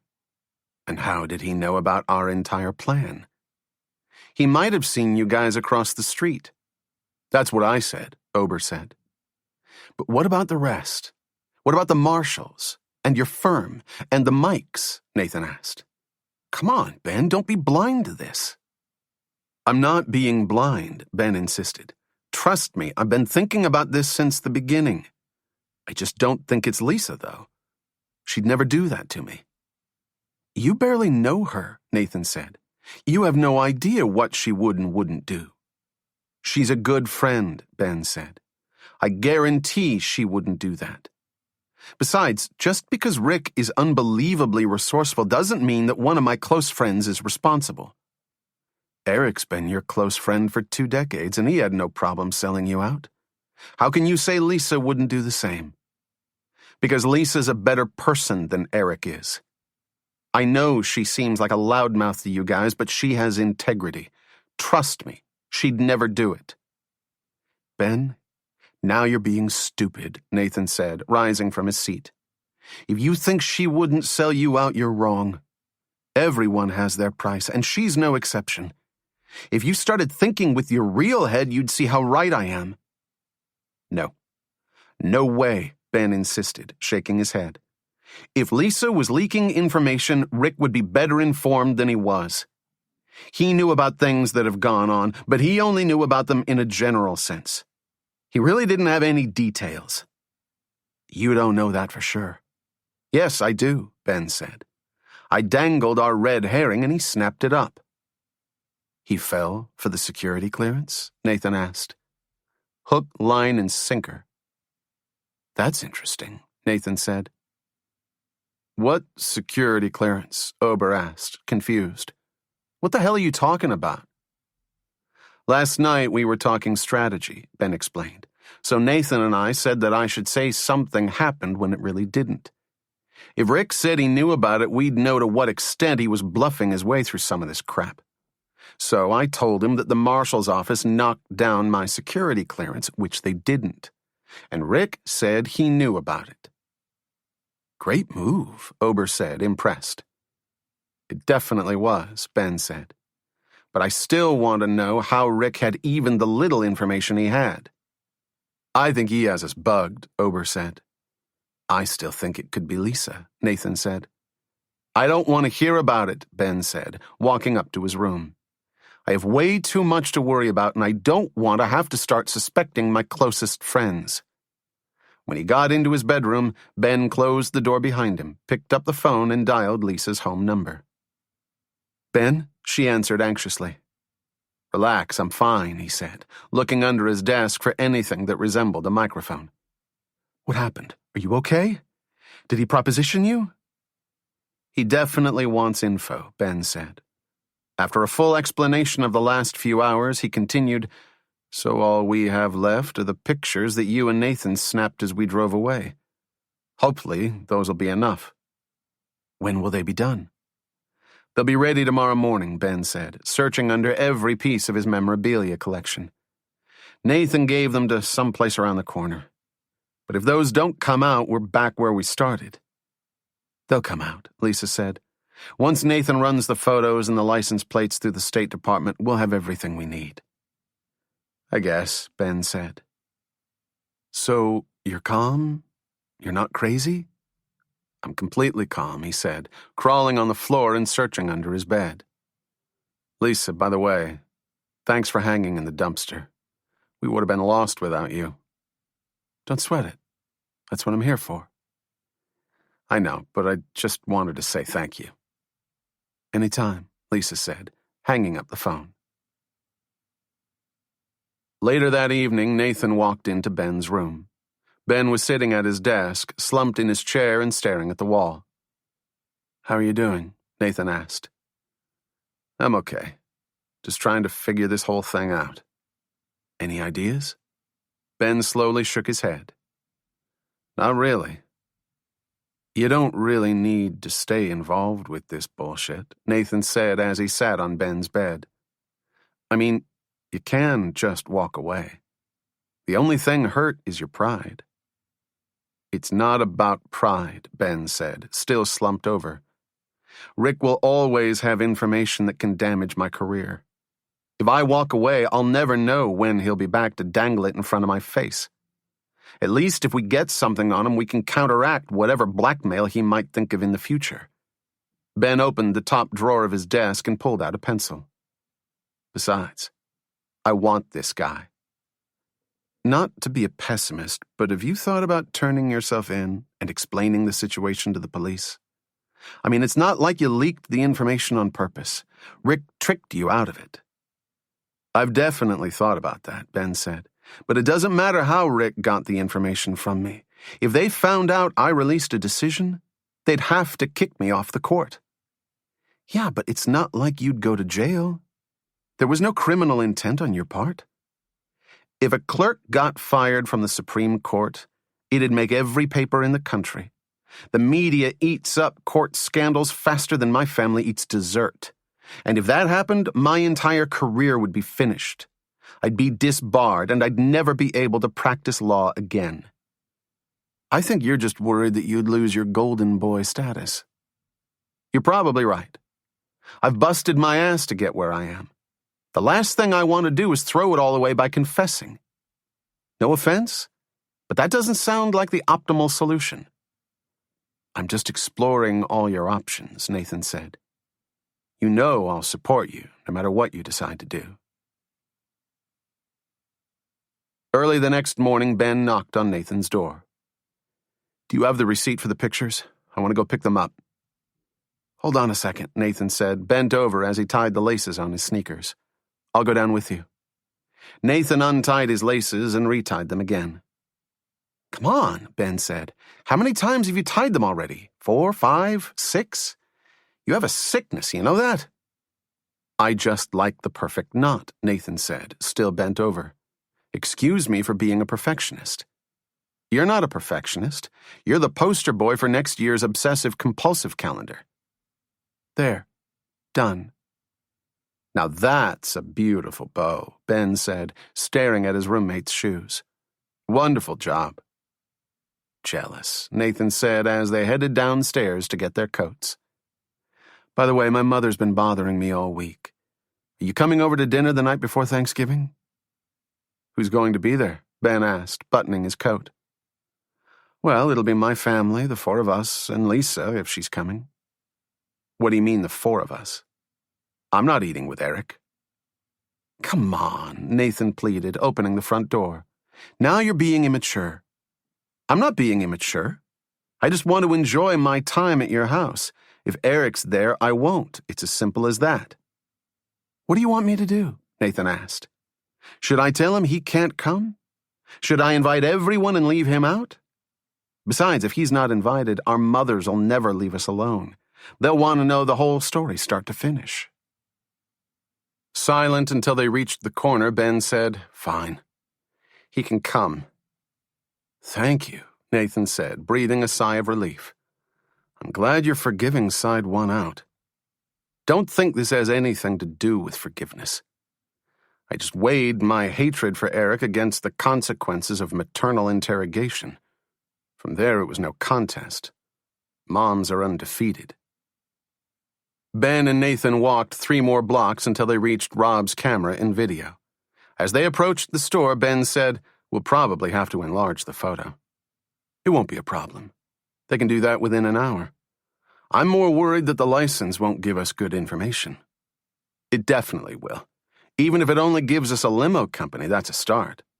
Ben opened the door for his friend and followed him inside. Nathan pulled out the 2 ticket stubs and handed them to one of the 2 female clerks waiting behind the counter. We have some pictures to pick up. As one of the clerks took the stubs to the photo bins, the other looked at Ben. Did you go to Maryland undergrad? Because you look really familiar.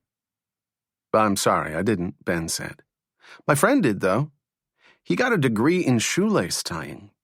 Pointing to Nathan's feet, he asked, Have you ever seen anything tied so tight in your whole life? I mean, besides him? The clerk leaned over the counter. That is a nice bow. I'm sorry, the other clerk said, shuffling through the envelopes of finished photos. When did we say your pictures would be ready? You said to pick them up this morning, Nathan said. They were under the last name Oberman. 2 rolls of film. The clerk shook her head. I can't find them here. Hold on a second. The clerk flipped through a small loose-leaf binder and stopped on a page. Wait, I found them. They were picked up about an hour ago by your friend. A chill ran down Ben's back. What friend? Oh, I remember that guy. I helped him, the other clerk said. He said that if you came in, we should tell you that he already picked up the photos. This wouldn't happen to be a tall guy with blonde hair and droopy eyes? Ben asked. That's him, she said. He was so sweet. Fuck, Ben said, banging the glass counter. Relax, Nathan said. Looking at the perplexed clerks, Nathan explained, that wasn't our friend. You gave our pictures to someone who shouldn't have seen them. I'm so sorry, the clerk said. I didn't mean. Don't worry about it, Nathan said. What do you mean, don't worry about it? Ben yelled. Turning to the clerks, he asked, Don't you have a policy about picking film up? Don't you always ask for a receipt? He knew the name. He said you guys were friends. Do you keep any negatives on file? Ben shot back. Anything at all in case someone walks off with your pictures? No. The negatives go right back to the customer. I don't fucking believe this, Ben said, walking to the door. You don't happen to have security cameras here, do you? Nathan asked. Something that might have snapped a picture of our friend? I'm sorry, we don't, the clerk said. They were stolen when we were robbed last March. Unbelievable, Ben said as he left the store. Waving to the clerks, Nathan said, Thanks for your help, and walked outside. Running to catch up with Ben, he said, I'm sorry. I shouldn't have left the photos in there overnight. It's not your fault, Ben said. I should have seen this one a mile away. This was just dumb. I could have been here early this morning. How do you think he knew? Do you think there was someone following us when we left you at the restaurant? As he struggled to keep pace with his friend, Nathan asked, Did you tell Lisa where the photos were? Ben was silent. You told her, didn't you? Again, silence. Answer me, Nathan demanded. Did you tell Lisa about the photos?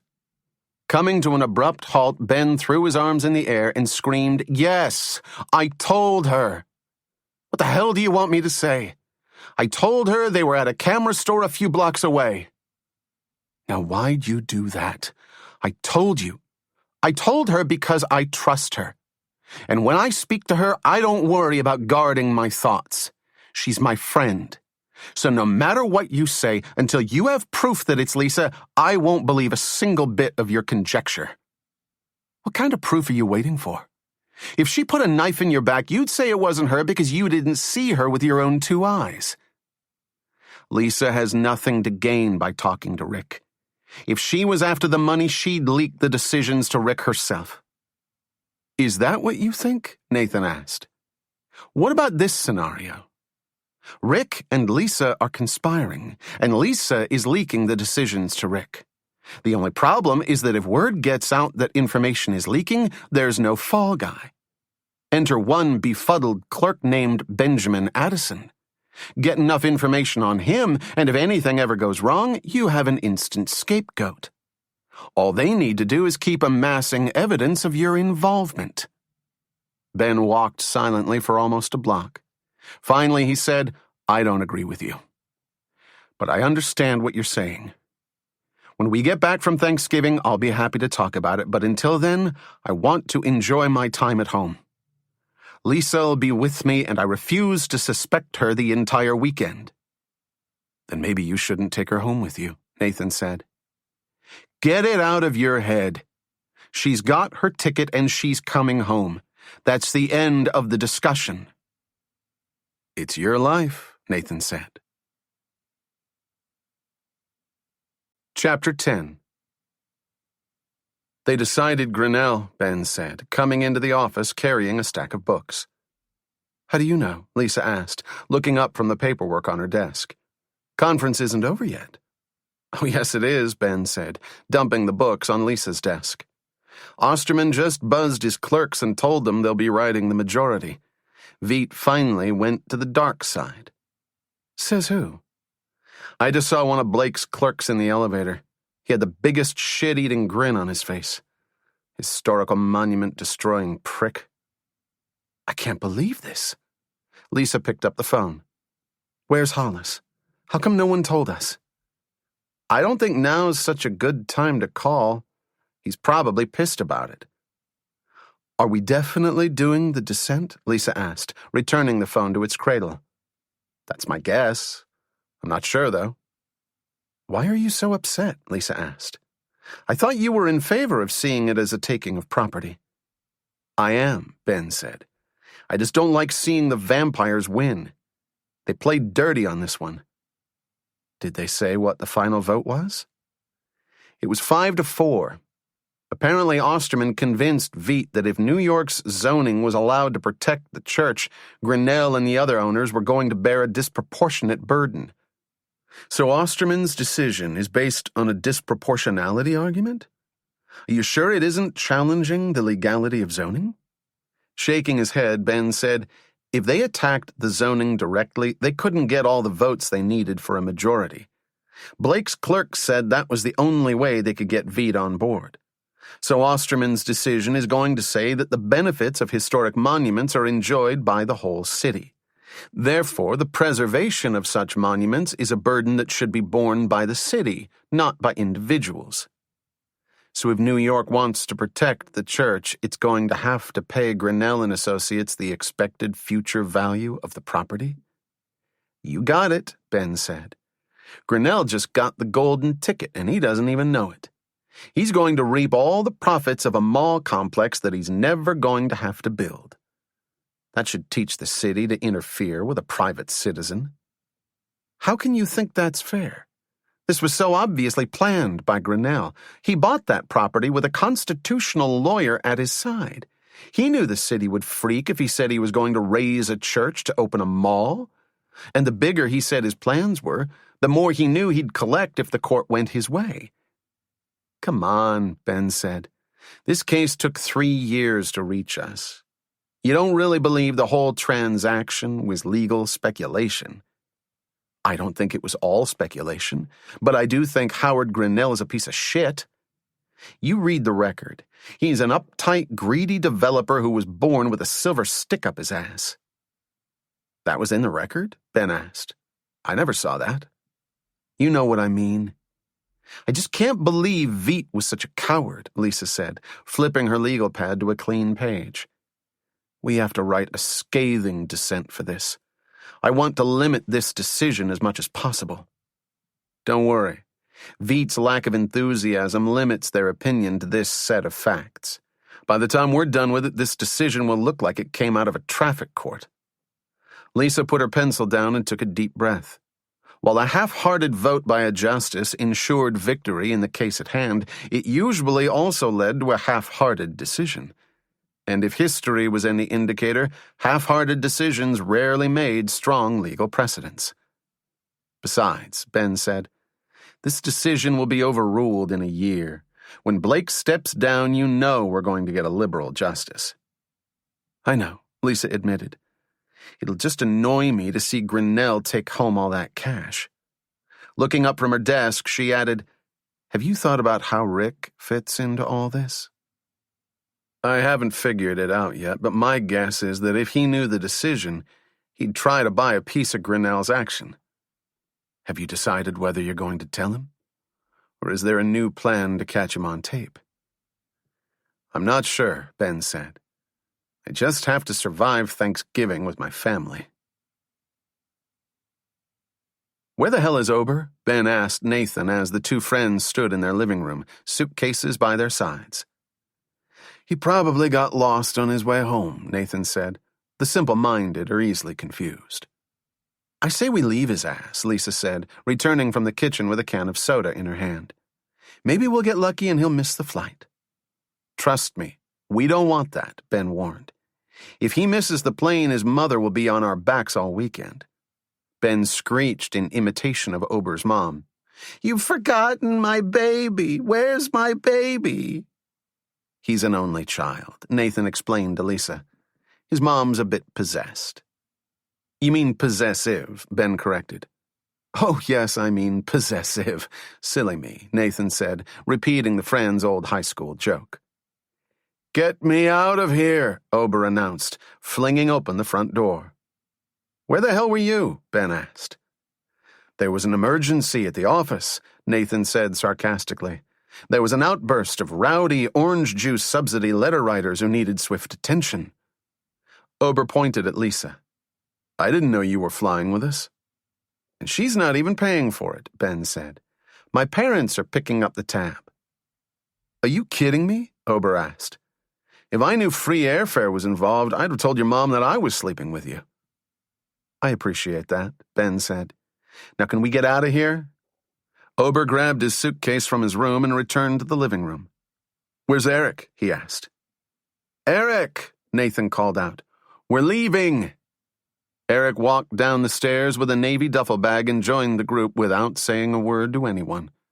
They all packed into Nathan's Volvo and headed for National Airport.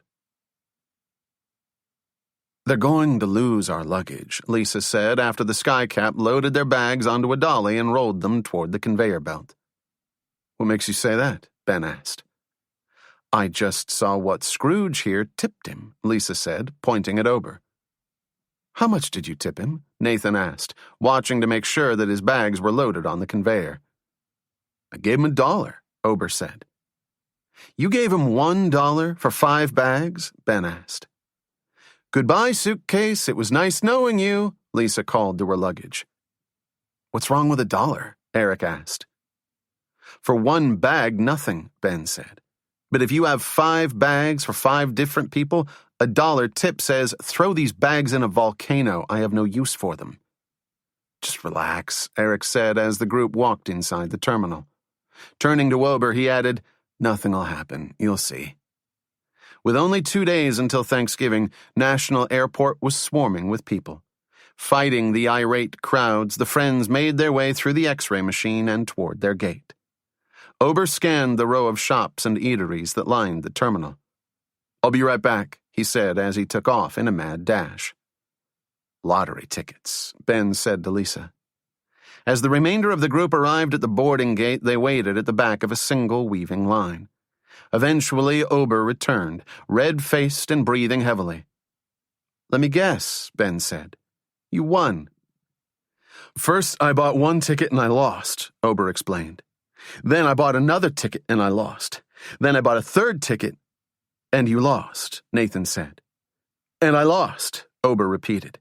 But then I bought the fourth magical, wonderful ticket and you won.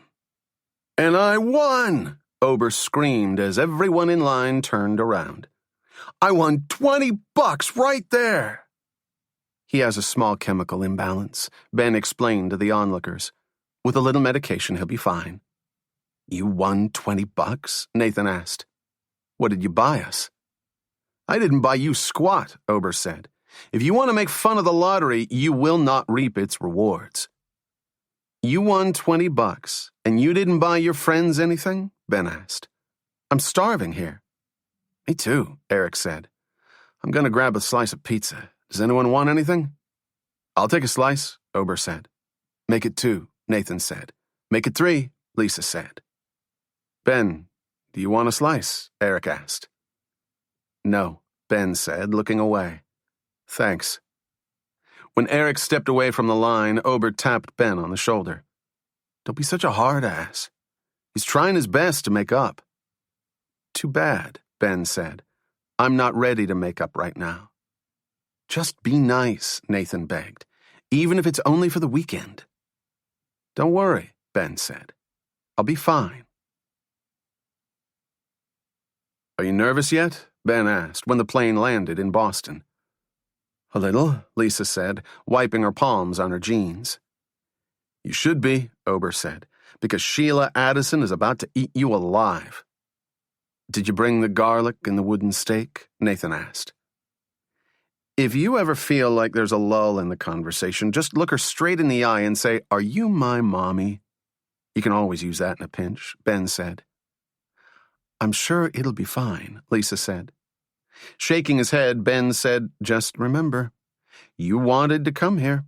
I tried to persuade you to stay home. Therefore, all blood is on your hands. I think I'll be able to handle it, Lisa said. When the plane reached the gate, the narrow aisle filled with people. Ben got up from his seat, but was unable to stand upright in his row.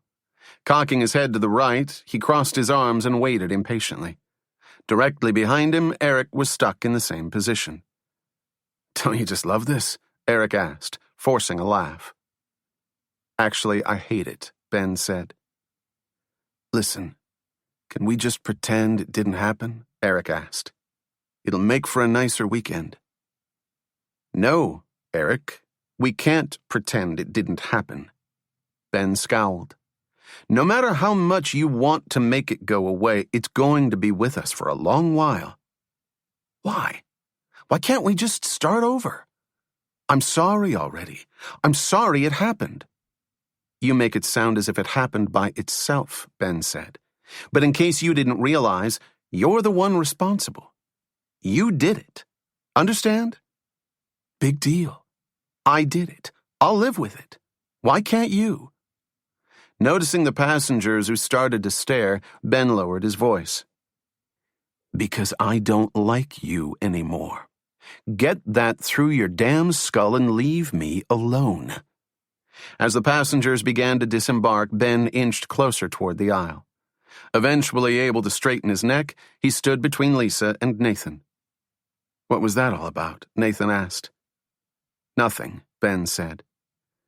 Is there anything else you forgot to tell me about your family? Lisa asked. Just one thing, he said, taking a deep breath and smiling at the thought of the coming weekend. Don't touch my father's plate when he's eating. He's very territorial. Ben, be serious. You're on your own, Missy. Just keep your head down at all times. As they moved through the terminal, Lisa searched the crowd, hoping to identify Ben's family. Suddenly, a voice screamed out, Yoo-hoo! Benjamin! Nathan! Oh, God, it's Ober's mom, Ben whispered to Lisa, nodding in the direction of a frosted blonde head bobbing in the crowd. The woman was frantically waving her hands. Be careful, he said. She may try to put a scrunchie on you.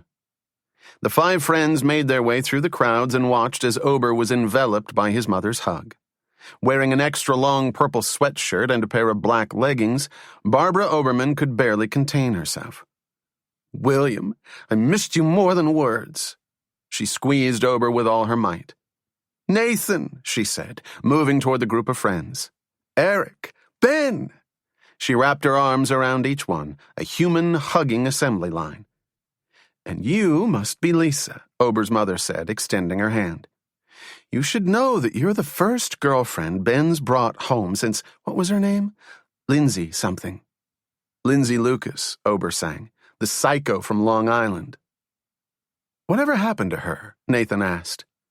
Last I heard, she had hurt herself in a terrible skee-ball accident, Ober said. His face red, Ben interrupted, Mrs. Oberman, do you know where my dad is? He and your mom are working late, she said. I'll drop you off at home. Nathan, Eric, I told your parents I'd pick you up as well. I have the minivan. After they retrieved their baggage, the small group walked to the parking lot and loaded their belongings into the pod-like cherry-red minivan. Pulling off at the West Newton exit, the van left the Massachusetts Turnpike and entered suburbia. Armed and stocked with roving rent-a-cops, the community was determined to remain a safe, clean neighborhood, no matter what the cost. As the minivan followed the curving streets, Ben said, On your left, you can see Dr. Mackenzie's house, of the Newton Mackenzies. Naturally, it's the biggest house in Newton. He's the best plastic surgeon, Ober's mother explained. This place is unbelievable, Lisa said, looking around. I've seen suburbia, and it's driving a Volvo. After dropping off Eric and Nathan, the Oberman shuttle pulled up to Ben's house. So what are the sleeping arrangements for tonight? Ober asked as he opened the door. Funny, Ben said as he and Lisa climbed out of the van. Thanks for the ride, Mrs. Oberman. You're welcome. Tell your mom I say hi. I definitely will, Ben said. And by the way, I'd watch your son while he's home. He's been so busy at work he hasn't been eating well. I knew you looked skinny, Ober's mother said as Ben shut the door and Ober scowled out the window. Now that was downright mean, Lisa said. He deserved it, Ben said as he walked up the path to his house. Lisa looked up at the modest colonial-style home.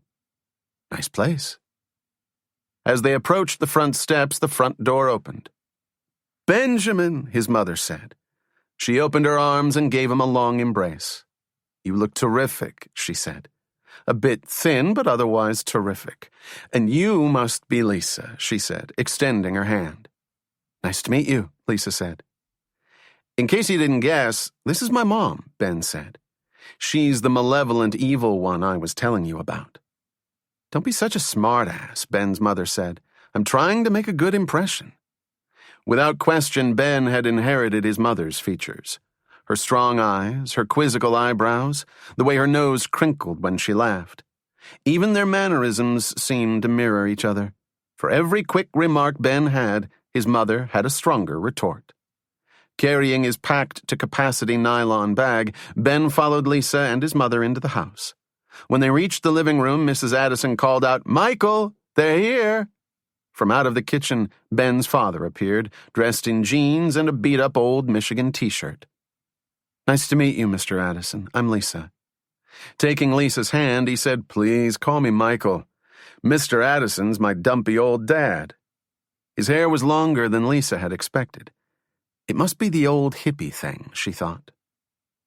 Why don't you bring Lisa's bag upstairs? Ben's mother said to Ben. I wasn't sure how you two wanted to do the sleeping arrangements, so... Mom, we're not even dating, Ben said. Well, excuse me, Mr. Bachelor, Ben's mother said. She turned to Lisa and added, He says you two aren't dating, but he hasn't brought home a woman since Lindsay... What was her name? Lindsay Lucas, Ben and Lisa said together. Smiling, Ben's mother said, I see you've already had this discussion. I refuse to explain, Ben said. Grabbing Lisa's bag, he walked toward the stairs. I'll be right back. Walking up to his old room, Ben inhaled the smells of his childhood. It felt good and familiar and safe to be back, he decided.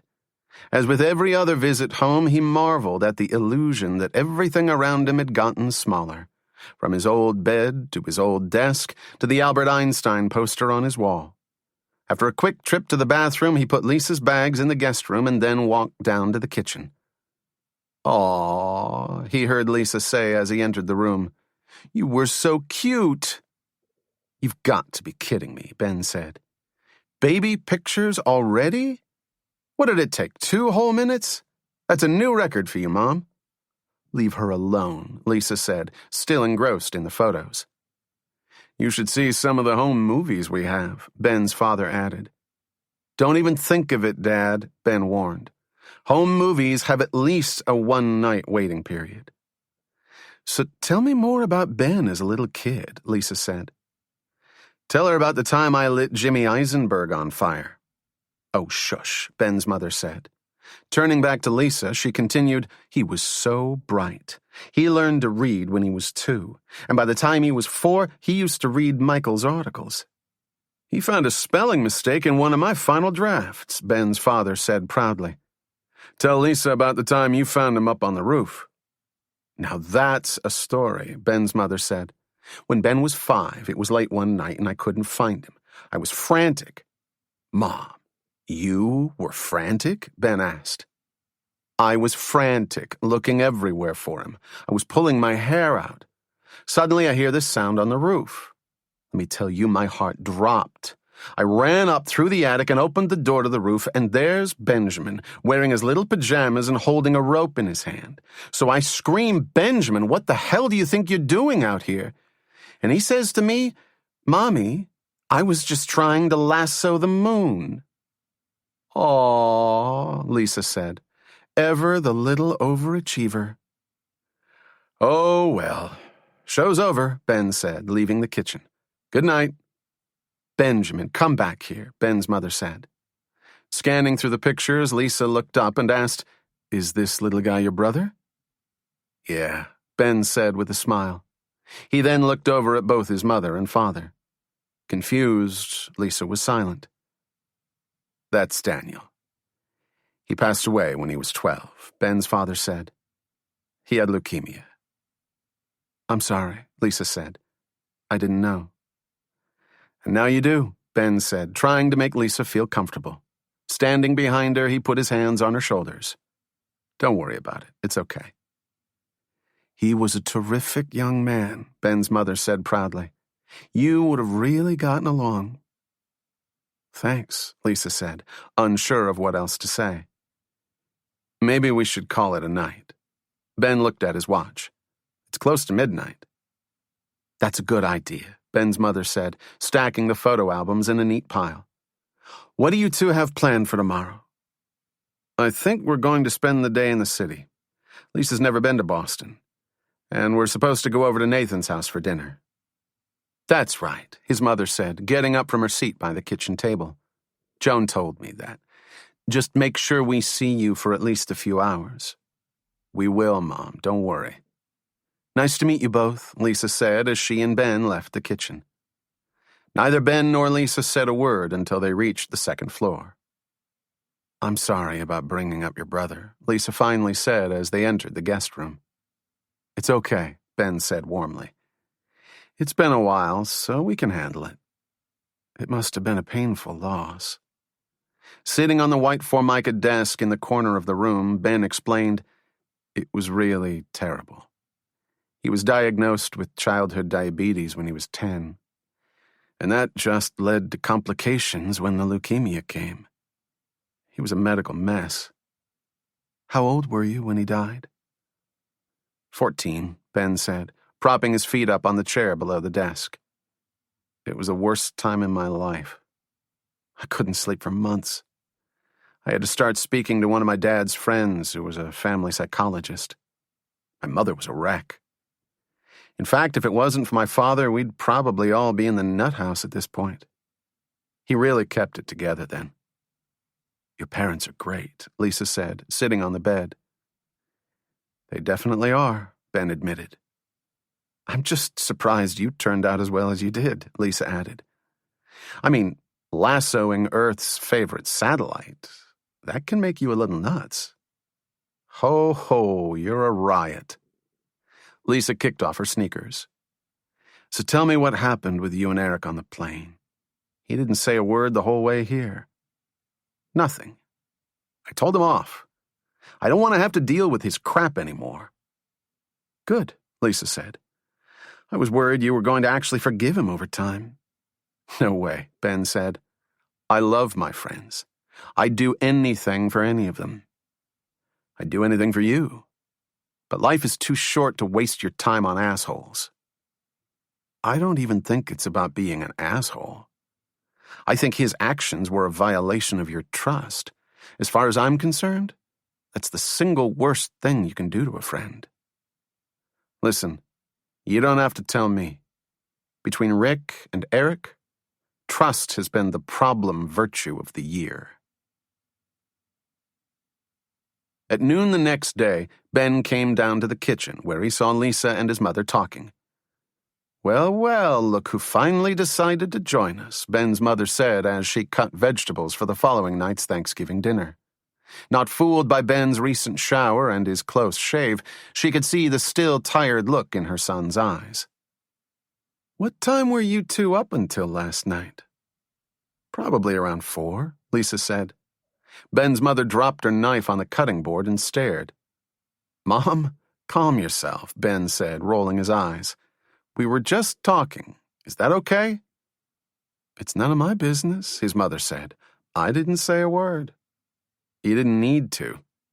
Turning to Lisa, he said, "How are you so awake?" "I can't sleep late," Lisa explained. "I've been up since 7. In mid-yawn, Ben stretched toward the ceiling. "You're crazy. Sleeping is the source of life." Suddenly, the telephone rang. "Hello?" Ben's mother said, turning away from her vegetable slicing. Pausing for a moment, she responded, "Yes, he's right here. Hold on 1 second." She turned to Ben. "It's for you. It's someone named Rick." The color drained from Ben's face. Surprised at her son's reaction, Ben's mother handed him the phone. Ben stretched the phone cord so that he was almost standing in the other room. "Hello?" "Hey, Ben," Rick said. "How's everything at home?" Pulling the cord even farther, Ben moved into the dining room. "What do you want?" "Nothing," Rick said. "I just wanted to make sure everything was okay there. And I wanted to wish you and your family a lovely Thanksgiving. Is that okay?" "No, it's not okay," Ben said, struggling to keep his voice low. "I'm hanging up the phone now. If you want to talk to me, call me when I get back to D.C. Otherwise, stay the hell away from my family." "Ben, I just want you and your family to have an enjoyable Thanksgiving." Ben hung up the phone and forced a smile as he walked back into the kitchen. "Is everything okay?" his mother asked. "Who was that on the phone? Who's Rick?" "It's just a friend from the court," Ben said. "We were having this argument about this case, and he wanted to talk about it. It's no big deal." "Benjamin, don't lie to me," his mother said. "Mom, I'm not lying," Ben insisted. "It's this jerk from work that I always disagree with. It's fine. We'll work it out." Before she could say a word, Ben was out of the room. "Lisa, come on," he yelled from the front door. Getting in his mother's car, Ben was silent, his lips pursed in anger. He was already inching the car out of the driveway by the time Lisa opened the door and jumped inside. "Don't worry about stopping," Lisa said as Ben pulled out of the driveway. "I'm fine." Getting no response, she asked, "So what did he say?" "Nothing. He was just being an asshole." "I assumed that," Lisa said. "Now tell me what he said." "I really don't want to talk about it," Ben said. "I just want to enjoy myself today." "Just tell me." "Please," Ben pleaded. "Let's just forget about it." Lisa was silent until they turned onto the Massachusetts Turnpike. "Are you at least going to tell me where we're going?" Taking a deep breath, Ben said, "First, we're going to Beacon Hill, where you will not only see some of our fair city's best architecture, but you will also partake in Vito's upside-down pizza." "An upside-down what?" "We'll be eating at a restaurant called Vito's, where they serve 2 slices of pizza facing each other. Now stop ruining the story." Resuming his calm, narrating voice, he continued, "After that, we will walk through the Boston Common and into the heart of downtown." "Are we going by the Cheers bar?" "No, we are not going by the Cheers bar. This isn't the Freedom Trail. You'll see this city like a native. Naturally, that will mean that you'll miss the USS Constitution, the Cheers Bar, Faneuil Hall, and all the other touristy nonsense that people love to snap pictures of, but you'll be a better person for it. I feel enlightened already. And if you're lucky, I'll show you my favorite spot in the whole city. We're going to the library? I can stop the car any time, Ben said. I'll be good. I promise, Lisa said, pulling an imaginary zipper across her lips. At 4:30 that afternoon, Ben pulled the car into a small, graveled lot off Memorial Drive. Theirs was the only car in the tiny lot. Lisa looked around suspiciously. If this is your old makeout place, I'm going to be sick. It's not my old makeout place, Ben said, turning off the engine. I told you. I'm bringing you to my favorite spot in the city. Did I lie to you about anything so far? There were no skateboarders at Copley Square. It's freezing out, Ben said. Besides that, though, the performers in Harvard Square sucked. The best ones come out at night, besides that. Thinking for a minute, she eventually said, No, you have not lied about anything else. Then follow me, Ben said, getting out of the car. He walked against the cold wind that blew off the river and headed toward a narrow bicycle path that ran along the lot. The view from the concrete path was obstructed by a fence of aged and rotted wood currently covered with various spray-painted slogans. At a corner on the path, the wall ended, and Lisa could see that they were walking toward the Charles River. The walkway turned from concrete to wood, leading to a medium-sized boathouse next to the Charles. This used to belong to Boston University, Ben explained. It housed all the equipment for the crew team. All the schools have them up and down the river. Harvard, MIT, Boston College, Northeastern. They're all along here somewhere. And when BU raised enough money, they abandoned this shack for state-of-the-art headquarters closer to their campus. As he walked to the edge of the dock, he pointed to his right. From here, we'll be able to see the sunset bathe the city in light. And that makes this the best spot in the city. The tour is finished. Ta-da, he said, turning around and taking a bow. Lisa sat down and let her feet dangle off the edge of the dock. You were right. This place is fantastic. Eric's older brother found it, and he showed it to us, Ben said, sitting next to Lisa. This is where I was when I wrote my college essay to get into Columbia. And it's where I wrote my essay to get into Yale. We should have brought the Grinnell decision with us. Ben glanced at his watch. We'll be able to see the sunset in about 20 minutes. This city gets dark too early. It's only 4:30. Wait until the dead of winter, Ben said. It's pitch black by 4:15. By having the country's earliest sunset, we also get the highest winter suicide rate. Now that's something to be proud of. Silent for the next few minutes, they waited for the sun to descend on Boston's gray horizon. When she saw Ben staring at her, Lisa raised an eyebrow. You're thinking about kissing me, aren't you? You wish, Ben said, drawing back. Oh, please, Lisa said. You have that fawning look in your eyes.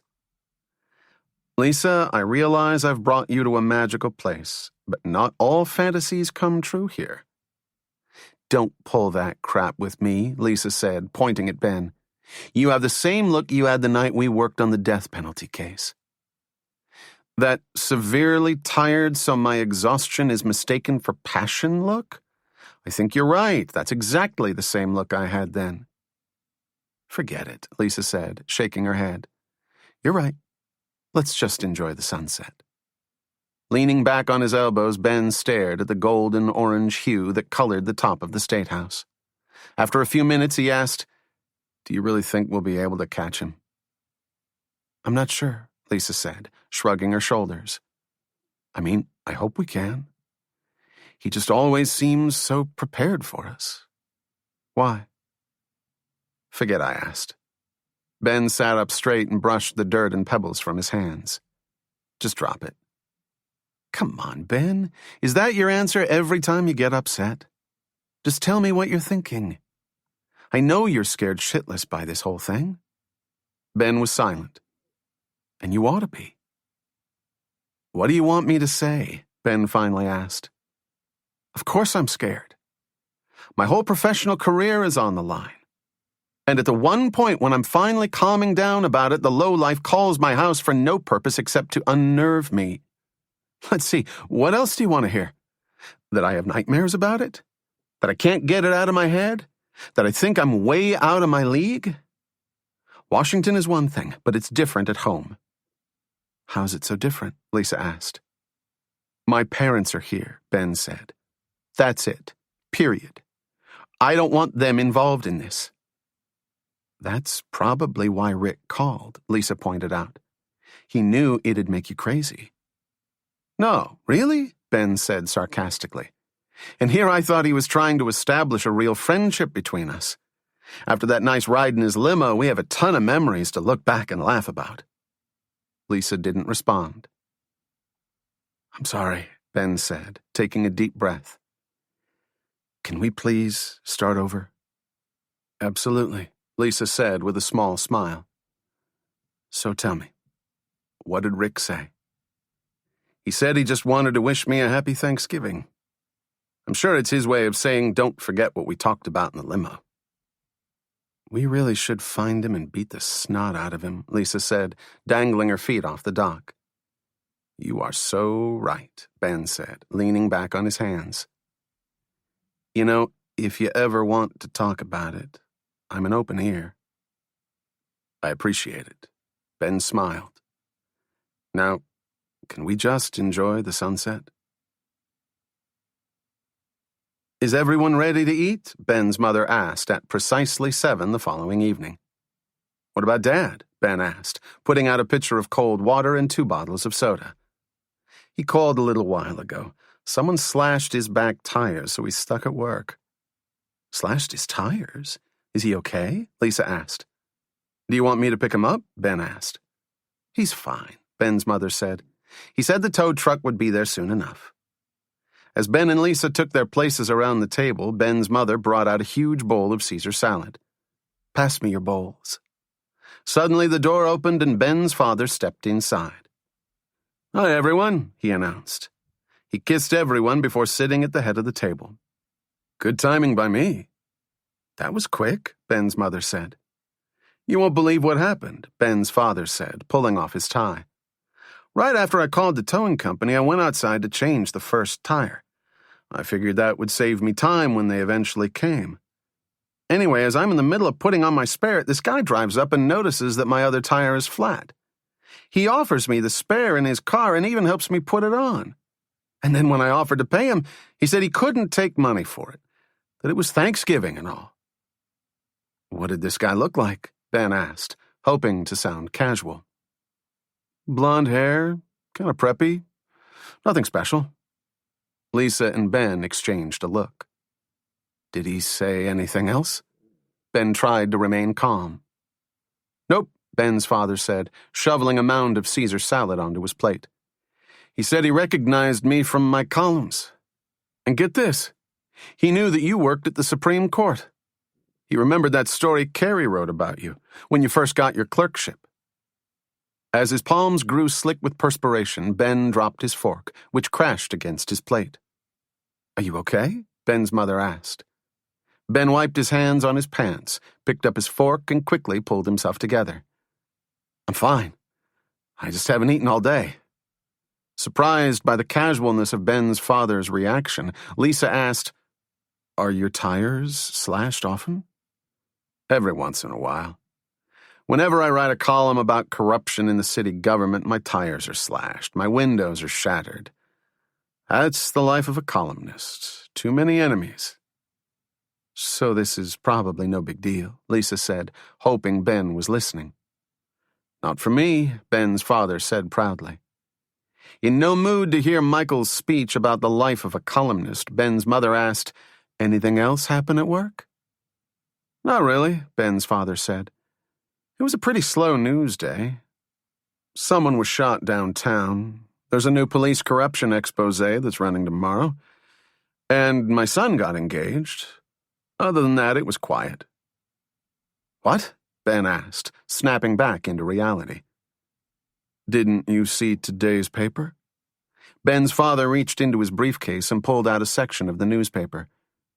It's on page 27, he said, handing it to Ben. Opening the paper, Ben turned to the Metro section. At the top of the first column was a large picture of Lisa. Underneath the picture it said, Margaret and Shep Schulman of Los Angeles announced the engagement of their daughter, Lisa Marie, to Benjamin Addison, son of Sheila and Michael Addison of Newton. A March wedding is planned. Ben yelled, "What the hell is this?" "Let me see," Lisa said as she grabbed the paper. "Who would do this?" "Idiot roommates," Ben whispered. "Does this mean you're not getting married?" Ben's father asked. "Oh, this is funny," Ben's mother said when Lisa passed her the paper. "Who did it? Ober? Nathan?" "Who else?" Lisa said. Ignoring his family's reaction, Ben couldn't get Rick out of his thoughts. "Ben, are you okay?" his father asked. "Yeah, I'm fine," Ben said, turning to his father.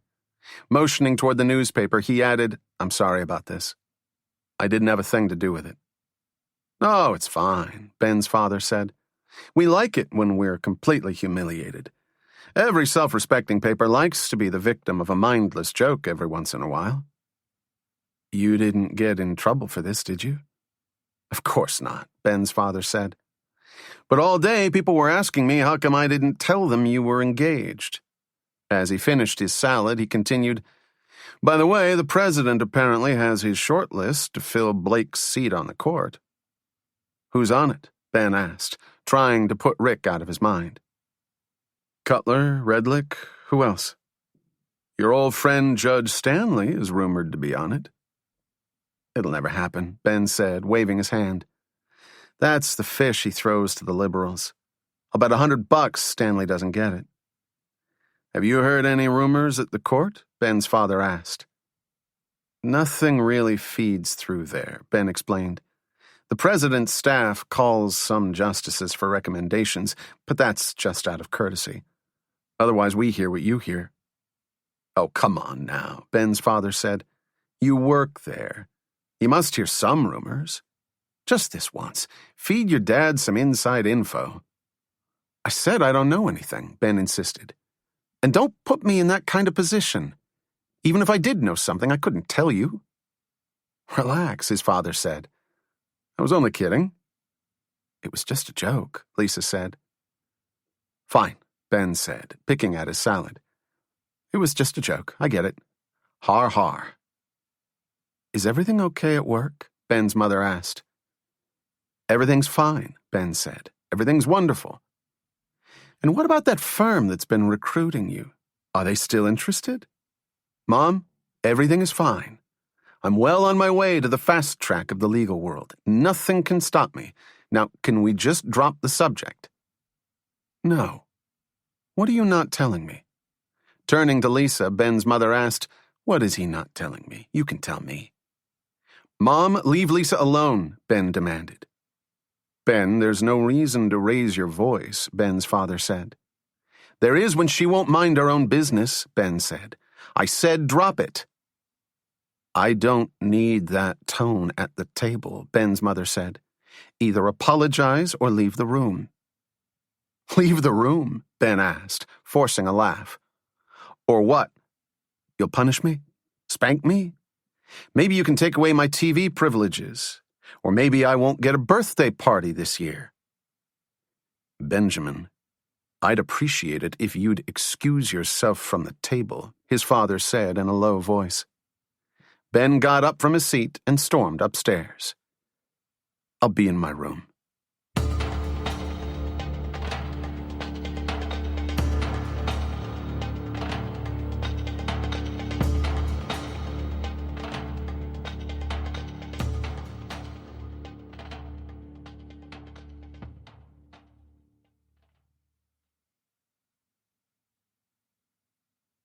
At 8 o'clock, the doorbell rang. "I'll get it," Ben's father said, pushing his chair away from the table. He opened the door and said, "Hey, fellas, come on in. We just reached dessert." "Do I smell cretins?" Lisa asked, sniffing the air as Ober and Nathan approached the table. "Hello, boys," Ben's mother said. "Hello, Mrs. Addison," Ober said, fighting back a smile. "I hope you're all having a lovely Thanksgiving meal." "We were," Lisa said. "What brings you two over this evening?" Ben's mother asked. "We just wanted to say hello. It's been so long since we've seen you or Mr. Addison," Ober said. "And of course we wanted to say congratulations on your son's engagement." "That's right," Nathan said, patting Lisa on the back. "This is a big day for you. The best to you both." "Very funny," Lisa said. "Oh, come on," Nathan said. "Don't tell me you didn't find it funny. The big picture of you, the fake bio, it was genius." "And it cost us almost $100, Ober said. "It was definitely funny," Lisa admitted. "I just hope you don't think there aren't going to be repercussions." "Take it like a man," Ober said, squeezing in next to Lisa so that the two friends shared a seat. "Speaking of which, where is the groom-to-be?" "He's up in his room pouting," Ben's mother explained. 10 minutes later, Ober, Nathan, and Lisa walked into Ben's room. "Well, I guess my punishment's lifted," Ben said, sitting on his bed. "I have visitor privileges." "Drop it already," Lisa said, flopping onto Ben's bed. "They just want to know what's bothering you." "And if I want to tell them, I'll tell them," Ben shot back. "Listen, don't get upset just because your parents are still treating you like a 12-year-old, Lisa said. "That's what parents are supposed to do. It's their job. They can obviously tell something's wrong. Besides, you're kind of behaving like a 12-year-old. "Do you think Rick was the guy that approached my dad?" Ben asked. He explained the situation to Ober and Nathan. "I don't know who it was, but I did think it was too much of a coincidence," Lisa said. "Why the hell is he doing this?" Ben asked. "Why don't we stop talking about it?" Nathan suggested. "There's nothing we can do here, and there's nothing gained by watching you go crazy. When we get back, we'll sit down and plan a new strategy." "But what if—" Ben began. "Don't say it," Nathan interrupted. "Let's change the subject and move on." "I have a new topic," Ober said, checking out the 7-year-old Albert Einstein calendar that was still attached to the wall. "Let's talk about why tomorrow is such a special day." Ben thought for a moment, then said, "You are so damn pathetic sometimes." "What?" Lisa asked, looking at Nathan. "Tomorrow is the anniversary of the day Ober lost his virginity," Nathan explained. "And I became the first of us to obtain that honor," Ober added, "which will forever annoy Grumpy here." "Ben was about to do it with Lindsay Lucas," Nathan explained, "but since Ober wanted to be the first to lose it, he slept with Shelley Levine, the skank machine." "You slept with her just to beat Ben?" Lisa asked. "It wasn't just to beat Ben," Ober said. "I also wanted to get to know her better." "He did it just to beat me," Ben said. "And it's bothered him since," Ober said. "You guys are sick," Lisa said. "You had a contest to see who had sex first." "The only contest was in Ober's head," Ben said. "But I pulled in the gold medal," Ober said. "Don't worry, though.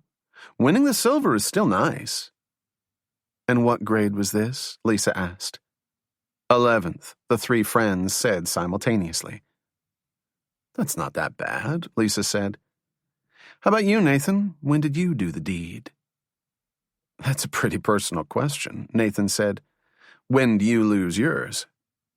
"I did it with Chris Weiss in 10th grade in his parents' bedroom. They were away for the weekend." "All right, an early riser," Ober said. "Now, when do you do it?" Lisa asked Nathan. 12th grade, Nathan began. "It was after 12th, Ben corrected.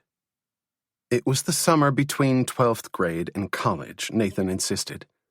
"Technically, that's still 12th grade. And while it may be summer to us now, it was 12th grade to me back then. It was me and Eleanor Sussman in a small hotel room down by the Jersey Shore. My parents have a summer place there." "Very tasteful," Lisa said. "Where'd you do it?" she asked Ben. Being the classiest of this trio, I took my date down to the BU boathouse. With sleeping bags set up, we did it with style, under the stars and overlooking the city. "And how about you?" Lisa asked Ober. Me and the skank machine went back to her house after a heavy night of drinking and did it in her very own tastefully decorated bedroom. While her parents were in the next room, Ben added. "They weren't," Lisa said. "They didn't hear a thing," Ober said, sitting cross-legged on the floor. "Speaking of great sex, why don't you have Ober tell you about the affair he had with his boss?" Nathan suggested. "Absolutely." Ben started laughing. "That's a great—" "It was not an affair," Ober interrupted. "It was a terrifying seduction."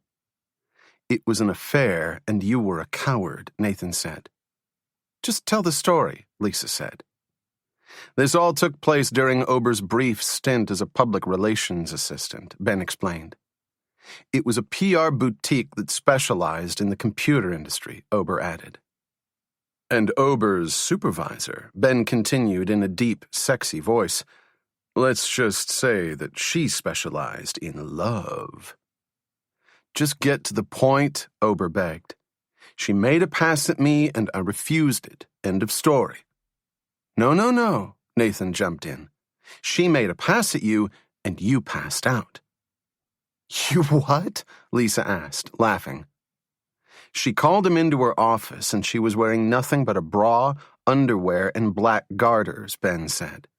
"Ober took one look at her and fell over unconscious." "I was feeling sick all day," Ober explained dryly. "I got up too fast, and by the time I got to her office, I was lightheaded." "More like intimidated," Nathan said. "What did she do when you passed out?" Lisa asked. "I'm not sure," Ober said. "All I know is when I woke up, she was fanning me with a file folder." "But she was still undressed," Ben added. "Needless to say, though, she was turned off at that point. Fainting is the world's worst aphrodisiac." "Can we move on to something else?" Ober asked. "Oh, baby," Nathan said to Ben. "I really love your underwear." Closing his eyes, Nathan fell to the floor. "Wham, bam, unconscious, ma'am," Ben said. "That's it. I'm out of here," Ober said. "If I wanted to be made fun of, I could have stayed home tonight."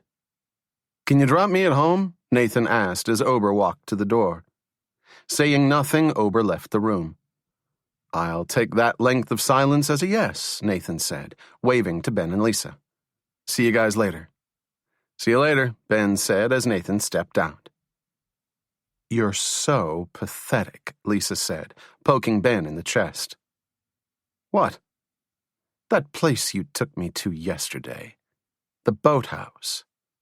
You were trying to seduce me." "Give me a break," Ben said. "I was doing no such thing." Lisa squinted and in a low voice did her best Ben imitation.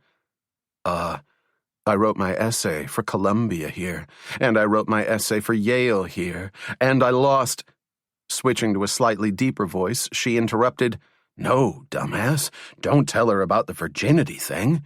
If she finds that out, she'll never go to bed with us." "That's amazing." Ben laughed. "You've perfectly reproduced my exact thought process." "It may not be exact, but it's close." "Do you really believe that?" Ben asked. "Am I wrong? Do you really believe it?" "Answer my question," Lisa said. "Tell me I'm wrong." A deep flush spread over Ben's face. "I'm not saying you're completely right, but you're not on another planet." "I knew it. You're so predictable." "What are you talking about? I'm not predictable." "Are you kidding me?" Lisa asked. "You're so predictable I could set my watch to your—" Before Lisa could finish her sentence, Ben leaned forward and pulled her into a deep, long kiss. Surprised, Lisa pulled back a bit. "A kiss from Mr. Addison. I'm impressed. I didn't think you had it in you." "Can you shut up?" Ben asked, kissing her again. As Ben wrapped his arms around Lisa, she pushed him backward onto the bed. Straddling him, Lisa furiously unbuttoned Ben's shirt. And let me tell you one more thing, Ober said, storming back into the room. Holy tongue in her mouth, Batman! I don't believe it, Nathan said. Do you mind? Lisa said. Some of us are trying to fool around. Oh, you will never live this down, Ober warned, pulling the door closed, a wide smile spread across his face. What are you going to tell Lindsay Lucas? Nathan called out as the door shut. As his head fell back on the bed, Ben said, Damn. Forget about it, Lisa said, leaning in and kissing his neck. Chapter 11. So? Ben asked. What? Lisa asked, lying next to him. What did you think? About what? Lisa said with a smile. About the fact that your clothes are decorating my floor. What else? It was fine, Lisa said. It was good. Ben sat up in bed and shook his head. Don't even think about playing that game with me, sister. You are not making me crazy with vague adjectives. What do you want me to say? She asked. It was phenomenal. World's greatest. You were an artist. I was your canvas. You suck, you know that? That's funny, Lisa said with a thin smirk. You weren't complaining a half hour ago. It wasn't that great. Whatever you say, Lisa said, staring at the clothes that were thrown across the floor. Pointing to the corner of the room, she asked, By the way, are those your lucky boxer shorts? Luck had nothing to do with it. Aw, did I upset you? Lisa asked, running her fingers under Ben's chin. This was just dumb, Ben said, pulling away and leaning against the headboard of the bed. I shouldn't have given you the satisfaction. Now all you're going to do is make sex jokes. Of course I'm going to make sex jokes, Lisa said. That's my nature. What did you think, we were going to start going out? That we'd be the sweethearts of the court? This was for fun. I've been waiting to jump your bones since I met you. You're just saying that. Lisa grabbed the back of his head and pulled him toward her. I'm serious. But now the mystery's over. Listen, whenever you want to go again, I'm ready. I had a fantastic time. Oh, we're not going again. This was it, Ben said, pulling away. Now we're going to feel uncomfortable around each other at work, and every time I see you, I'm going to imagine you naked. Big deal. I'm an adult. I can handle it. Besides, if you even think you can say no if I want to go again, you're nuts. You haven't seen the bounds of my willpower. Believe me, this was a one-time engagement. Whatever you say, dear, Lisa said, turning on her side and pulling the covers to her chin. Early Sunday morning, the Addisons drove Ben and Lisa to the airport. Lisa hugged Ben's mother as Ben pulled their luggage from the trunk. Thanks again for having me, Lisa said. It was our pleasure, Ben's mother said. I'm glad we were finally able to meet you. I'll see you later, Mom, Ben said as he hugged his mother. Noticing the tears well up in her eyes, he added, Don't cry. I'll see you soon. I'm fine, his mother said, clenching her jaw. Have a safe trip back. After checking their bags, Ben and Lisa walked toward their boarding gate. Have you heard from Ober or Nathan yet? Lisa asked. Nothing. Not a phone call or anything. They're definitely planning something. When they arrived at the gate, Nathan, Ober, and Eric were waiting. Hesitantly, Ben approached his roommates. How was everyone's weekend? Fine, Nathan said. Great, Eric said. Fine, Ober said. And yours? It was fine, Ben said suspiciously. Looking around the airport, he stared back at Ober and Nathan. Finally, he said, Okay, let's have it. Say whatever you want, but respond already. The suspense is killing me. Respond to what? Ober asked. I know not of what you speak, Nathan said with a straight face. Don't give me that, Ben said. Come on, what did you plan? Is someone going to pop out and throw rice at us? Is a marching band going to come parading through? What's happening? Nothing's happening, Nathan said. Why is he getting so crazy? Ober asked Nathan. I have no idea, Nathan said. Looks like a classic case of paranoia to me. After dropping Lisa at her apartment building, the four roommates returned home. The first one to reach the door, Ober pulled the pile of mail from their mailbox, dragged in his luggage, and threw the mail on the kitchen table. After dropping his bag by the closet, Eric walked back to the door. I'll see you guys later. I have to go down to the paper. The moment the door closed, Ober grabbed Ben's shoulders. So how was she? I bet she's an animal in bed. You thought she was a lesbian, Ben said. I never said that, Ober said. I said she was bisexual. Sure you did, Ben said. Nathan sat on the couch. I can't believe you guys did it. I mean, what were you thinking? What do you mean by that? Ben asked. I mean, I thought we had an understanding that after Thanksgiving, we'd make sure we could trust Lisa, Nathan said. Standing in the middle of the room, Ben still hadn't taken off his jacket. Don't start with that, he said. I trust her. Ben, don't take this the wrong way, but I hope you're not letting a horny weekend get the best of you. Well, no offense, but I am going to take it the wrong way. I learned a lot about Lisa this weekend, and there's no way she's working with Rick against me. How do you know that? Nathan challenged. What additional information convinces you of that belief? You think that because you had sex, you somehow know her better? It's not just the sexual part. I know her better as a person. Ben, the only difference between this week and last week is that now you know what she looks like naked. That's not true, Ben said. You weren't there this weekend. Stop talking about this weekend and listen to what I'm saying, Nathan said, rising from the couch. For an intelligent person, you're being extremely stupid. If my theory's right, Lisa's doing exactly what she should be doing.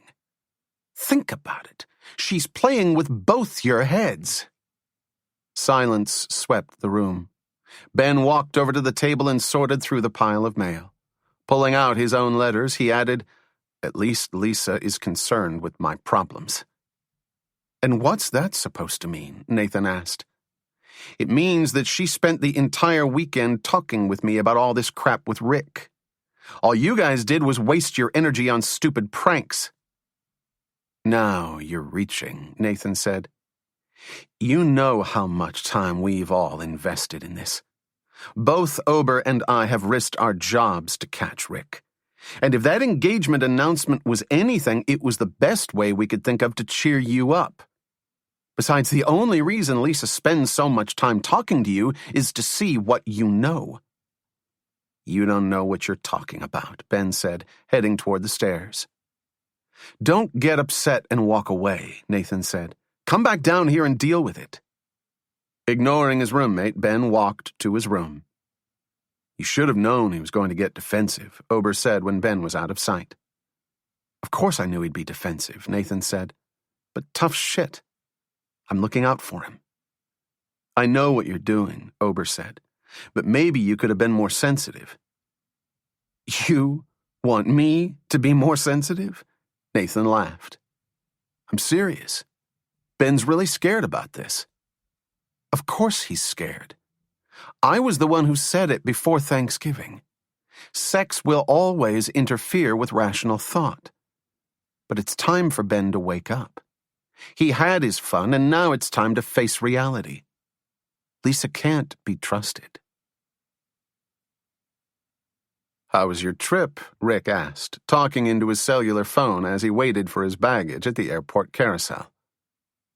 Did you really have to follow us to Boston? Of course, Rick explained. I had to keep an eye on my investment. Well, I hope you're happy with the results. You've made him completely nuts. The thing with his father really freaked him out, huh? Rick asked. That's the understatement of the year. Now he doesn't know who to trust. Does he suspect you? I don't think so, but he's much harder to deal with. He barely spoke the whole way back. Rick smiled and moved the phone to his other ear. That's what happens when you know you're about to lose. You start taking it out on those closest to you. When he entered his room, Ben threw the mail on his desk and slumped into his chair. It couldn't possibly be Lisa, he told himself, his thumbs tapping against the desktop in a disturbed drumbeat. Look at the facts. With everything you know about her, what are the chances she's some kind of double agent? No, it's impossible. There's no way. As he replayed the details in his head, he turned the single messy pile of mail into 3 more manageable stacks, creating 1 pile for bills, 1 for junk mail, and 1 for personal letters. Noticing a magazine offer addressed to Benjamin N. Addison, he knew that Newsweek had sold his name. Picking up another addressed to Benjamin L. Addison, he knew that the Legal Times had made some quick cash.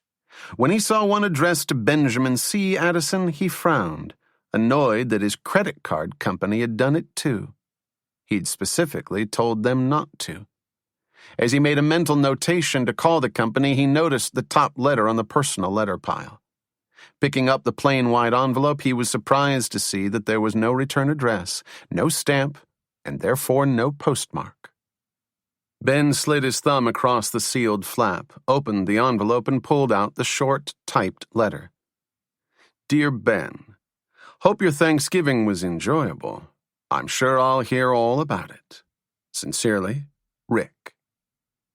Ben's heart beat faster as he reread the letter. He pushed himself away from the desk and left the room. Racing downstairs, he returned to the living room where he saw Nathan hanging up the phone. Who was that? Ben asked. My mom, Nathan explained. I just wanted to tell her we got home okay.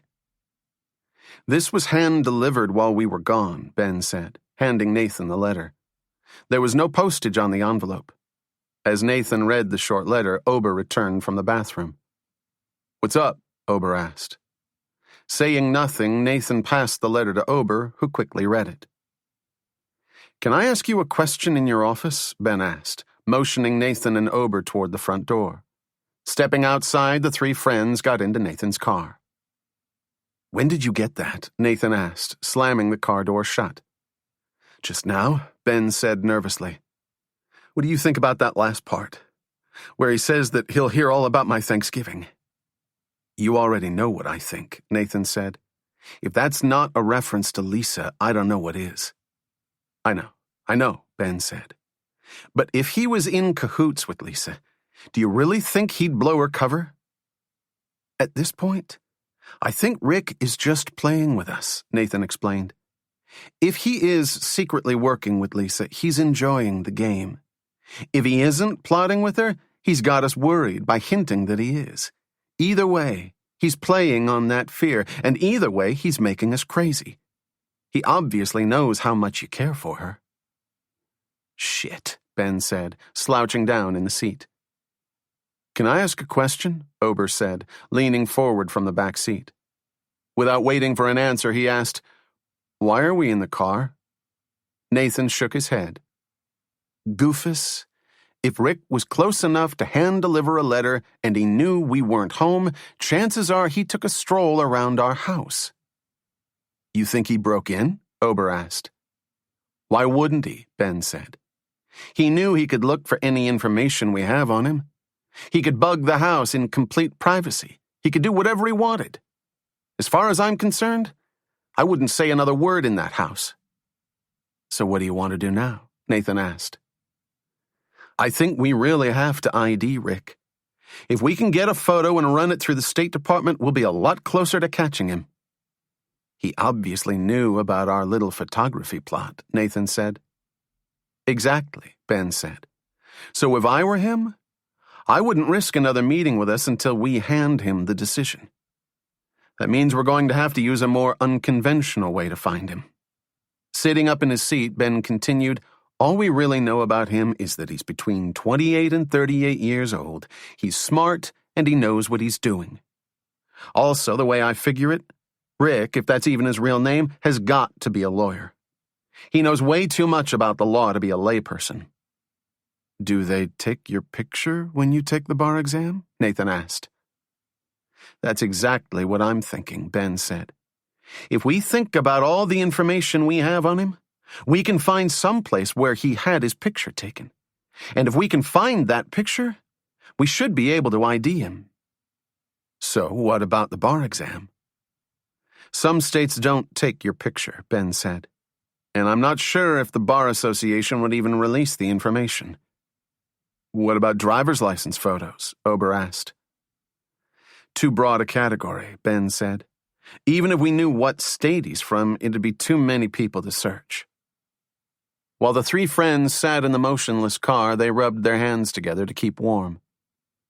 I was thinking that if Rick is a lawyer, he had to go to law school. So his picture should be in a law school yearbook from the last 10 to 15 years. Since there are over 100 law schools nationwide, there'd be too many to search, but I was thinking that we can limit our search to just the top dozen or so schools. Yale, Harvard, Stanford, Columbia, and so on. Rick's a snob. I'll bet he went to a top law school. That's still a lot of photos to search through, Ober said. Not really, Ben explained. If we take the top dozen schools and look only at the last 15 years, that's only 180 yearbooks. And there's an average of about 400 students per class, so it's not that bad. That's 72,000 pictures, Nathan said, tapping his wrists against the steering wheel. Actually, it's only a little more than half of that, Ben said. We don't have to look at the women. What's this we crap? Ober asked. You're the only one who can recognize him. So I'll be looking through a lot of pictures, Ben said. Do you have a better plan? If I can spot his picture, we'll have everything we need.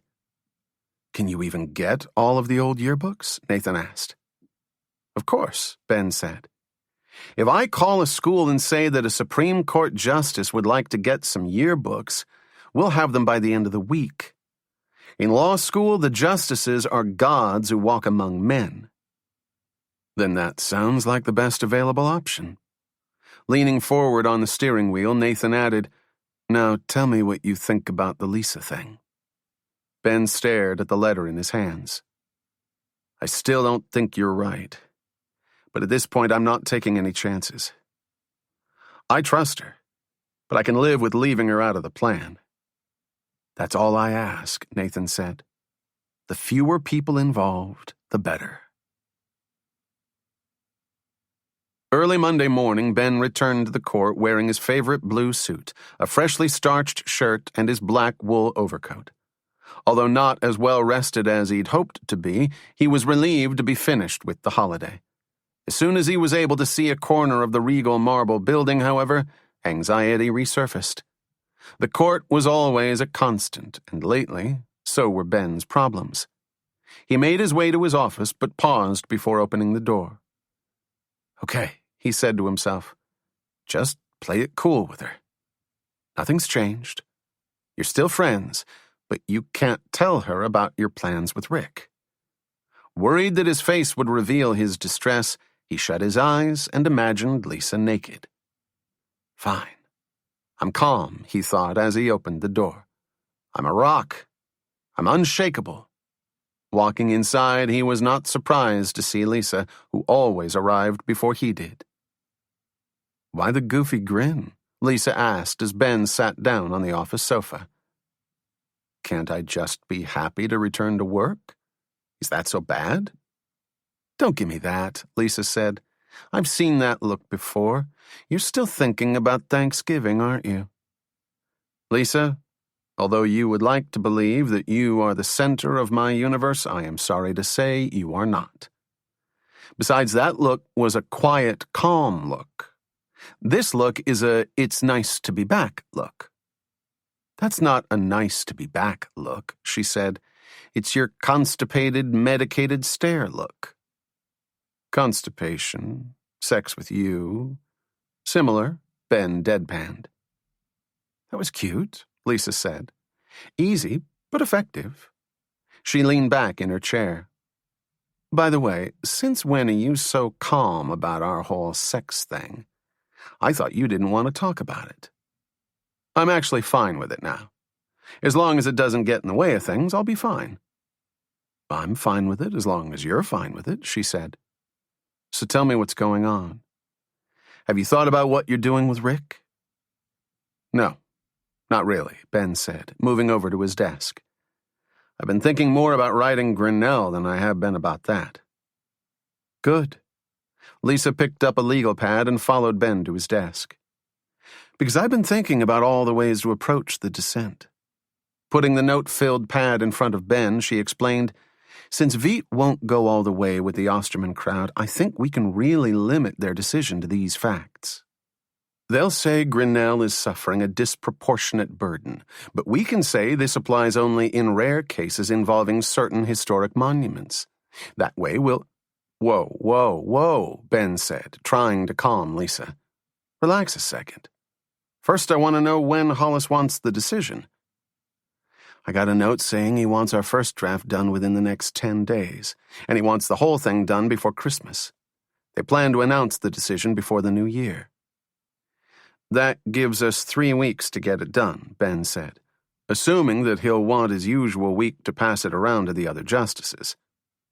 Fine, Lisa said. Let's get started. I plan to get started, Ben said, picking up his own legal pad. But if you'd like to suddenly be in charge of first drafts, be my guest. Oh, don't give me that sarcasm. I'm sorry if I crossed your intellectual line in the sand by giving you some suggestions. All I'm saying is that since we've been here, I've been the one to formulate the attack. Then you get to punch holes in it and patch things up. And at this point, I'm not ready to write the Grinnell attack. Before I put a thing down on paper, I need to spend at least 2 days in the library researching background information for this case. I'm sorry if you're all ready to write it off the top of your head, but that's not how a good decision is written. This isn't high school debate. Don't pick a fight with me over this. Now, can we talk about the opinion? Hello? Have you been listening? Ben asked. I just said I don't want to do that. Well, I want to, Lisa said. Why? So far, we've never done it that way. Why are you suddenly so obsessed with it now? It's just another opinion. Yeah, but this is the first decision we're writing where you think the other side is right, Lisa said.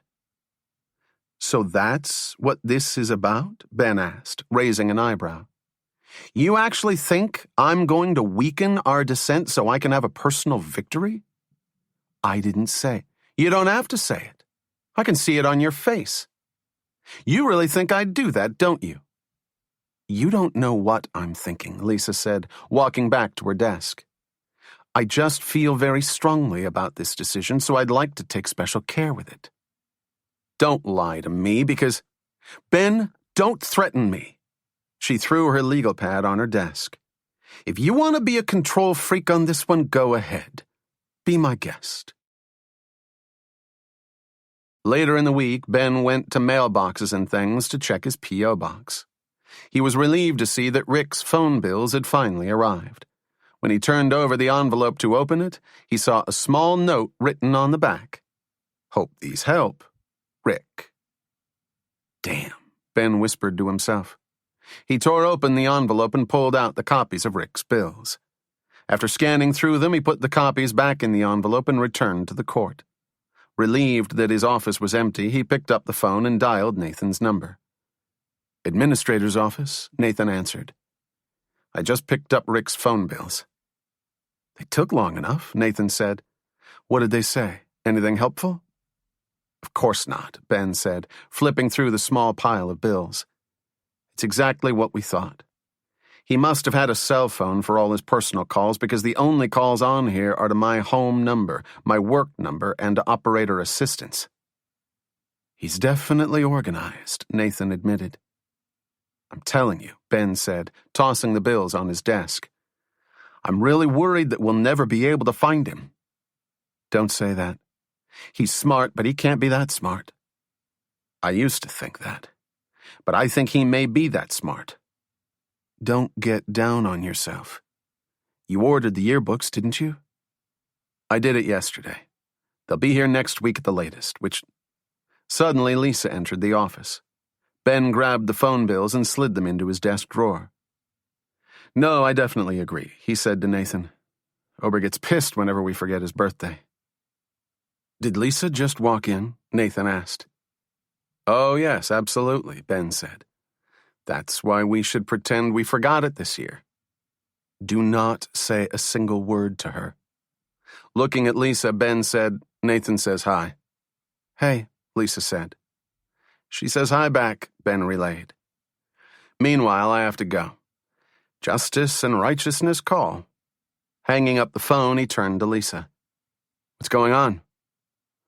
Nothing really, Lisa said. You guys planning Ober's birthday? Yeah, Ben said. He gets pissed if we forget it, so we're all going to pretend we forgot it. Then we'll take him out to dinner or something. Wish him a happy birthday for me. I definitely will, Ben said as he fidgeted with some paper clips. Meanwhile, have you heard about the nomination? Lisa walked over to Ben's desk and leaned on the corner. Rumor has it that Cutler is going to be the president's nominee. Says who? Ben asked. Says Joel, who heard it directly from Osterman. Apparently, the president called Osterman as a courtesy. It's going to be announced tomorrow. If it is true, that's just sad. Cutler's a poor choice. Why? Just because he's not a legal genius like you? He doesn't have to be a legal genius, but I do expect him to be above the mean. Oh, come on, he's not an idiot. Of course he's not an idiot, but he's nothing special. He's okay. Average. Blah. A mop. A sieve. I got it. You know what I mean, though. He's obviously bright, but I think that Supreme Court justices should be the absolute top of their field. They should be the most cutting-edge legal thinkers of their time. Well, welcome to reality, but the political process says otherwise. Unless you're confirmable, it doesn't matter what you scored on the IQ test. Lisa stood up from the corner of Ben's desk and headed back to her own. What's wrong with you lately? You're constantly whining. I'm just having a bad day. Well, don't take it out on me, Lisa said. It's not my fault. Early the following morning, Ben walked downstairs to grab a quick breakfast. As soon as Ben entered the kitchen, Nathan asked, Have you seen today's paper? No, Ben said, pouring himself a bowl of cereal. What happened?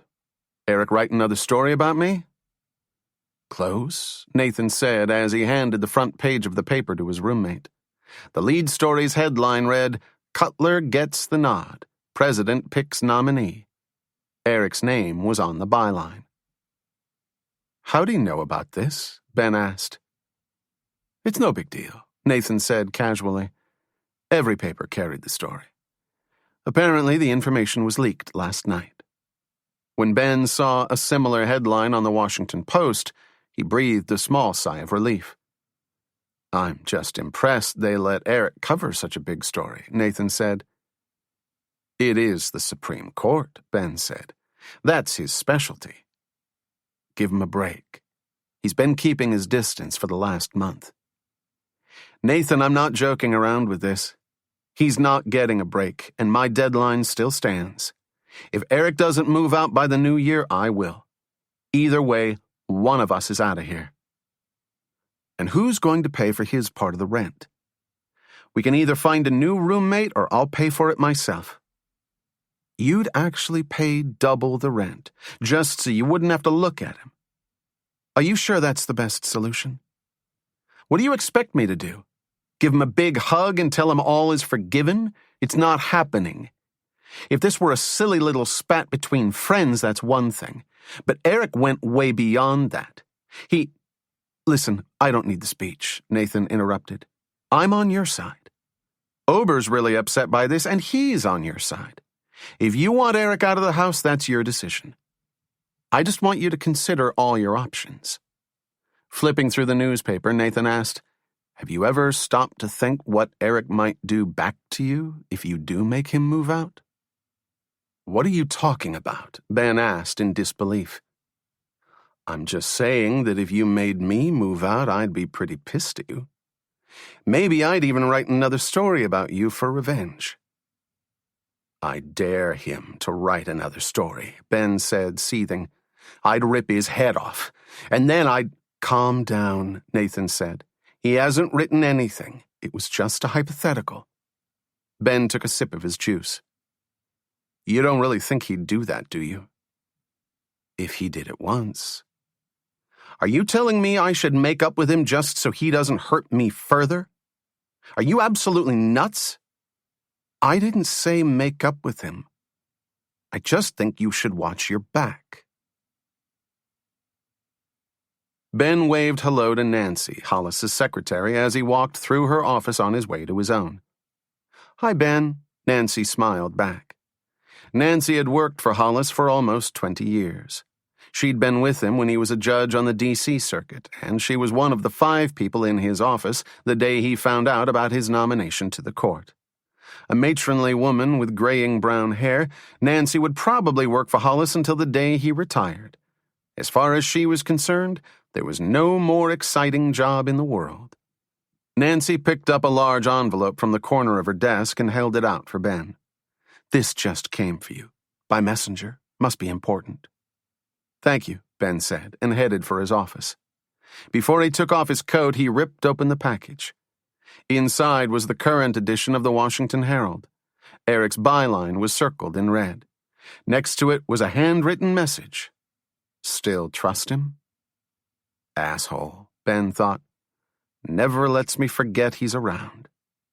Ben tossed the newspaper in the garbage and saw a pink message sheet with Lisa's handwriting on it taped to his computer screen. Call the marshal's office, ASAP. He pulled the message from his computer, crumpled it up, and added it to the garbage. Taking a quick glance at the court's telephone directory, he dialed. Hi, this is Ben Addison with Justice Hollis's chambers. Seconds later, Carl Lungen, the chief marshal, was on the line. Hello, Ben. How are you doing? He asked. I'm fine, Ben said, struggling to remain calm. What's happening there? Nothing much, Lungen said.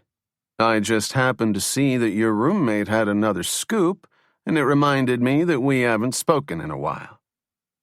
Listen, you know I didn't have a thing to do with that story, Ben shot back, raising his voice. Every paper in the country carried it today. I didn't say you had anything to do with it, Lungen said. I just said it made me think about you. The last time we spoke, you promised that you'd come see us after you confronted Eric. I never promised you that, Ben said.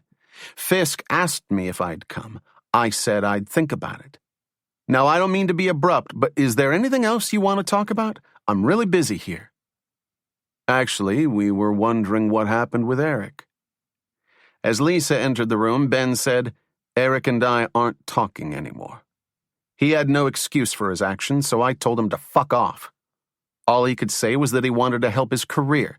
Any more questions? There was no other explanation for his actions? Lungen asked. Ben wrote the word marshals on a scrap piece of paper and passed it to Lisa. If there was, he didn't tell me, Ben said. Anything else? One last thing, Lungen said. We wanted to take you up on your offer to take that lie detector test. Ben froze in his chair. I don't see any reason why. It's just precautionary. You know, we're trying to keep this investigation low-key, so we haven't notified the justices yet. If you don't, though, I'll take the test. Great, Lungen said. We scheduled it for the 23rd. Is that okay? Sure. That's fine, Ben said. That'll be fine. Great. We'll see you down here in 2 weeks. Say hello to Justice Hollis for me. Ben hung up the phone and stared at his desk. What's wrong? Lisa asked. What did they want? They saw Eric's story about Cutler's nomination, and they want me to take a lie detector test. No way, she said, throwing the scrap paper at Ben. That was in every paper in the country. The announcement ceremony is today. The White House leaked it late last night so they could get 2 days of press out of it. Tell that to the marshals. They can't make you take a lie detector test, Lisa insisted. It's a violation of privacy. Well, They scheduled it for the 23rd, and I'm going to be there to take it. Why? I have to take it, Ben said, rearranging a stack of papers on his desk. If I don't, they'll tell Hollis everything they know, which'll definitely get me thrown out of here. And even if they're just bluffing about telling Hollis, if I don't take it, they'll be more suspicious than ever. I'll tell you when they'll be suspicious. When you fail the test. I won't fail the test, Ben insisted. Those tests are beatable. That's why they're not admissible in court. They're not foolproof. At this point, I may have done something wrong, but I didn't do anything maliciously against the court. If I keep a cool head, I bet I can pass it. If you say so, Lisa said, shaking her head. But I still think, you know what? I just don't want to talk about it anymore. But I said, drop it, Ben demanded, refusing to look at his co-clerk. I'll deal with it. Later that evening, Ben returned home covered in the first snow of the year. Wiping frozen clumps of hair from his eyes, he searched for the key to his front door and unlocked it. Put your stuff down, we're going out, Ober shouted as he threw on his coat. Getting no reaction from Ben, Ober stopped and searched Ben's face. What's wrong with you? You look like crap. Thanks. Ben dropped his briefcase on the floor and let his jacket slide from his arm. Tough day on the job, dear? Terrible day, Ben said, undoing his tie and unbuttoning his collar. The decision we're working on still isn't done. The marshal's office is making me take a lie detector test. Rick's on the loose. I can't trust Lisa. My life is a mess. They're making you take a lie detector test? Nathan asked. They can't do that. I know they can't, but they'll tell Hollis if I don't. No offense, but are you coming with us or not? Ober asked. Nathan got promoted today, and all we're doing is moping around here. You got the SP job? Ben asked. Nathan smiled. Ben gave him a bear hug. Congratulations. You are now looking at the newest member of the Secretary of State's policy planning staff, Ober explained. Whatever that is. From now on, I get to muck with all the major policy work that comes through our department, Nathan said. That is unbelievable, Ben said. I knew you'd get it. I hope you got a bigger office. Bigger office, bigger computer, slightly bigger salary. What more can you ask for? Ben said. And now I feel like a schmuck. Here I was complaining when you had good news that you were waiting to tell me. Don't worry about it, Nathan said. Enough of this friendship crap, Ober said. Let's go out and celebrate. Ben ran to his room and changed into jeans and a chocolate brown Henley. Where are we going? He asked as he walked downstairs. Guess, Ober said. Are we really going there? Hey, it's my promotion, Nathan said. Now come on, it closes at 8. When the three friends arrived at the Smithsonian's National Air and Space Museum, they stepped through the large plate glass doors and into the heart of the building. Within a minute, they were all gazing up at the Milestones of Flight exhibit. Among the collection of aerodynamic marvels suspended from the roof were the Wright brothers' original flyer, the Spirit of St. Louis, and Nathan's favorite, Glamorous Glennis, the first airplane to fly faster than the speed of sound. How many flights did the Wright brothers take that first day? Ben asked, reading a short exhibit card about the Wright brothers' first flight. 4, Nathan said. What was the day? December 17th, 1903. Who flew first? Orville flew first for 12 seconds, Nathan said, his eyes still fixed on the ceiling. But Wilbur flew the longest with 59 seconds. I still don't understand why you're so into this stuff, Ben said, looking at a replica of Sputnik 1. You have no science background. Your father isn't in the military. Can't you simply appreciate the wonders of technology? Nathan asked. Can your legal mind even comprehend such a thought? We're in the midst of science's greatest feat, escaping the bounds of our existence.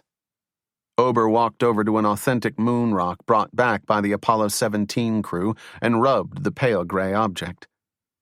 This rock is so fake. It isn't from the moon. And you base this hypothesis on what? Nathan asked. Your vast knowledge of interplanetary geology? It doesn't feel real, Ober explained. It feels like it's completely fake. Turning around to the crowd of tourists that were walking near the exhibit, Ober announced loudly, "This rock is fake. It's a hoax." Putting his hand over the mouth of his roommate, Nathan said, "Can you be more embarrassing? What are you, 10 years old?" "He's 12, Ben said. He rubbed the moon rock for himself and added, "It really doesn't feel real. It seems synthetic or plastic or something." "See, I told you," Ober said. "It's a real moon rock," Nathan insisted. "Read the sign. It was brought back by the crew of the Apollo 17. It's nearly 4 billion years old. Maybe the real rock was radioactive, and when it killed a bunch of tourists, they replaced it with this smooth piece of junk," Ober said. "I refuse to have this conversation," Nathan said. "The only reason it's smooth is because millions of goofball tourists like you feel the need to touch it." Touching it one more time, Ober said, "It's so obviously not real. I want my money back." "Would you like to go to the next exhibit?" Nathan asked. "Is that what you're telling me?" "I'm starving," Ober said. "I just want something to eat." The roommates walked to the east end of the building and entered the flight line cafeteria. After filling their trays with pre-made sandwiches and plastic-wrapped desserts, they chose one of the cafeteria's empty tables. "Tell me about the lie detector. When do you have to take it?" Nathan asked. 2 weeks from now." "What if you fail it?" "I have no idea," Ben said, unwrapping his roast beef sandwich. "I assume that won't be a good thing, but they never said what would happen. I don't think they'll fire me on the spot, but I don't think it'll help my case. My main concern is that they don't tell Hollis. If it gets to him, he'll never trust me with anything." "I don't understand why they picked today to call you. Was it because of Eric's story?" "Of course," Ben said. "They said it reminded them that we hadn't spoken in a while." "And I guess you haven't told Eric that?" "Absolutely not," Ben said. "He might write another story about it. All I have to do now is figure out a way to pass the test." "Ben, I know I've asked this already," Ober asked, his voice uncharacteristically serious. "But are you sure you want Eric to move out?" "You know how I feel," Ben said. "Let's leave it at that." "But what if he—" "The tests are beatable," Nathan interrupted, shooting Ober a look. "I'm sure of that. I saw a special on PBS about how the military gives soldiers special drugs that lets them beat them. It somehow calms their heart rates. I heard that if you remain calm and focus yourself, you can definitely beat it," Ben said. "The common criminal usually panics. But white-collar criminals like yourself can usually keep it together?" Nathan asked. "That's really funny," Ben said. "You're a laugh riot." "Maybe you can get those military drugs through the State Department," Ober suggested to Nathan. "Now that you're a big shot there, you should be able to get anything." "I can definitely try," Nathan said. "It can't hurt to ask." Taking another bite of his burger, he said, "So, did Lisa say anything about this?" "Can you stop with Lisa?" Ben pleaded. "Ever since we've been back from Thanksgiving, it's been impossible dealing with her. When she asks me about anything, I clam up." "I told you it was a bad idea to have sex with her," Ober said, shaking his head. "This has nothing to do with the sex part. We're both perfectly fine with that. I just feel like an asshole for lying to her. Maybe you can't understand, but Lisa is a good friend of mine. I know you don't trust her, but honestly, I do." "So go ahead and tell her whatever you want," Nathan said. "Sleep with her every night. Dig yourself deeper. You're a grown man. It's your choice. I just want you to face reality." "Listen, I'm not complaining. I'm just saying it's uncomfortable to lie to someone's face." "Well, you better get good at it. You have a date with a lie detector in 2 weeks." Ignoring the light snow that melted on the car's front windshield, Rick watched the entrance to the Air and Space Museum. What's taking them so long? I'm sure they're just looking around. Now get back to the real question. Are you sure you can get the decision? Don't worry about it, Rick said, turning on the defroster. We'll definitely get it. My source tells me. I wish you'd stop relying on this source. Simply being close to Ben doesn't mean a thing. We need... Trust me, I know exactly what we need. And if we don't get the decision from our source, we can always get it from Ben. I should be meeting with him sometime next week. I'm just waiting for him to get back to me. How do you know he'll agree to meet with you? Watching Ober, Nathan, and Ben leave the museum, Rick grinned. I know Ben. Given the opportunity to catch me, he can't resist. He values his career too much to let me walk all over it. Besides, even if he can't catch me, how many people can say no to a $3 million finder's fee? Chapter 12. At noon the next day, Ben leaned on the file cabinets in the corner of the room, waiting for his first draft of the Grinnell descent to roll out of the printer. Anxious to hand the opinion over to Lisa, he knew she would have to find it impressive. Wait until she sees it, he thought as the first page crawled out. This dissent is so strong, she won't know what to do with herself. First, apologies will flow freely. She'll beg for my forgiveness. She'll swear that she'll never doubt me again. Clearly, she'll say, you are the superior writer. She'll then rip off her clothes and lie naked on the desk. As Ben smiled to himself, Lisa burst through the door carrying 2 medium-sized boxes. She put them on the sofa. Where were you? You missed the anniversary party for Blake. Big deal, Ben said, grabbing another sheet from the laser printer. I couldn't care less that he's spent 10 years on the court. Besides, I really wanted to finish Grinnell. I was close to the end, and I didn't want to stop the flow of genius that was oozing out of me and into my computer. As Lisa walked back to her desk, Ben asked, what did Blake do anyway? Shake hands and thank everyone for their support? Basically. But it was really nice. All the justices were there, and all the clerks and support staff. It was only about a half hour, but it was nice. Putting on her reading glasses, she added, and you missed the inevitable confrontation between Osterman and Kovacs.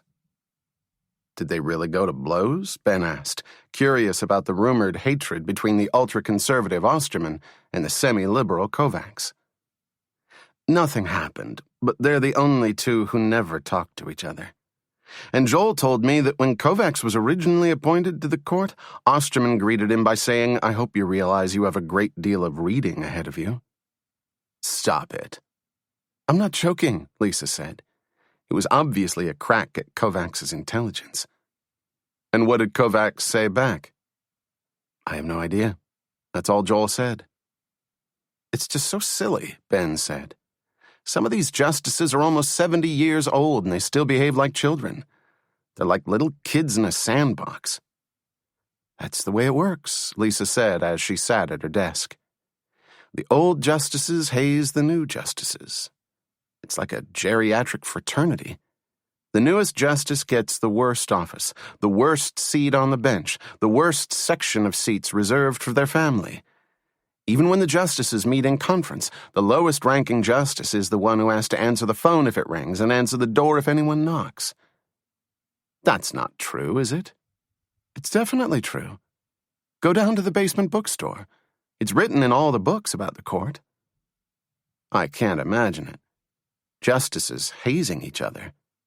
In a deep voice, Ben imitated Osterman and barked, Hey, Kovacs, I want my chambers cleaned and dusted before oral args tomorrow.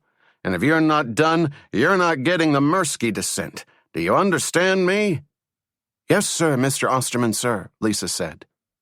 What did you call me? Ben yelled. Yes, sir, Mr. Chief Justice Osterman, sir, Lisa screamed. Ben pulled another sheet from the laser printer. I guess I can see that. Meanwhile, are you really finished with Grinnell? "It's right here," Ben said as the final sheet rolled out. He slapped the 30-page document on Lisa's desk. Hot off the press. "By the way, those boxes came for you," Lisa said, pointing to the sofa. "There are 7 more waiting in reception, but I couldn't carry them all."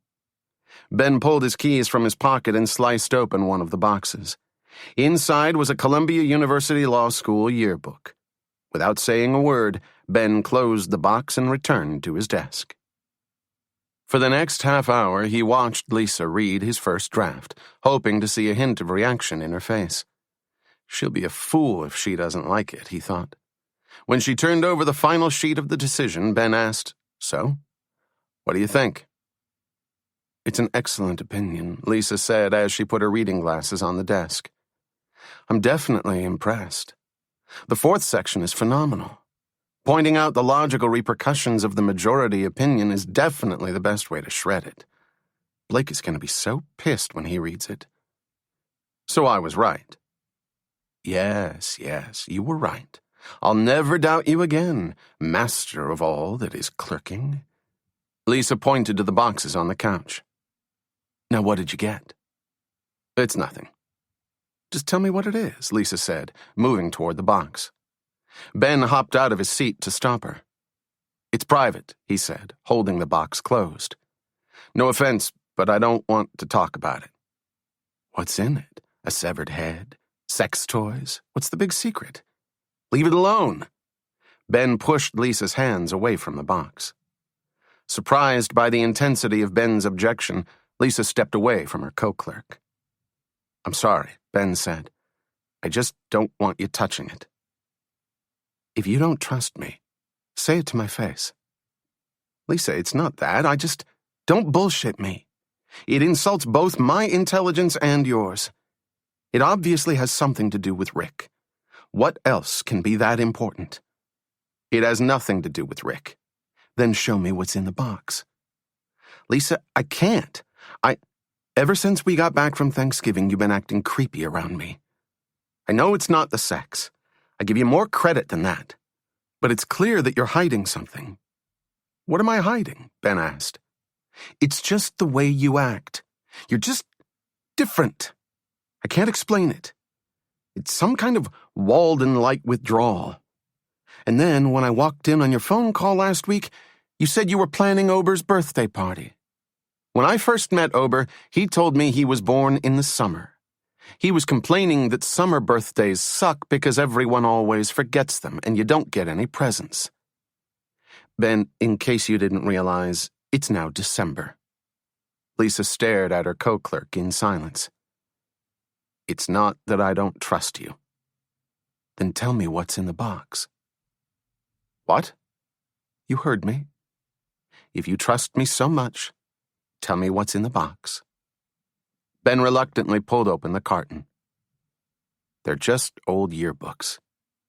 I was hoping that if I could pick out Rick's picture, I'd have a better chance of identifying him." Tapping her foot against the floor, Lisa looked like she was ready to explode, her face crimson with anger. She pulled her wallet from her desk drawer, stormed to the closet, grabbed her coat, and opened the door. "Lisa, I didn't mean—" She left the office, slamming the door behind her.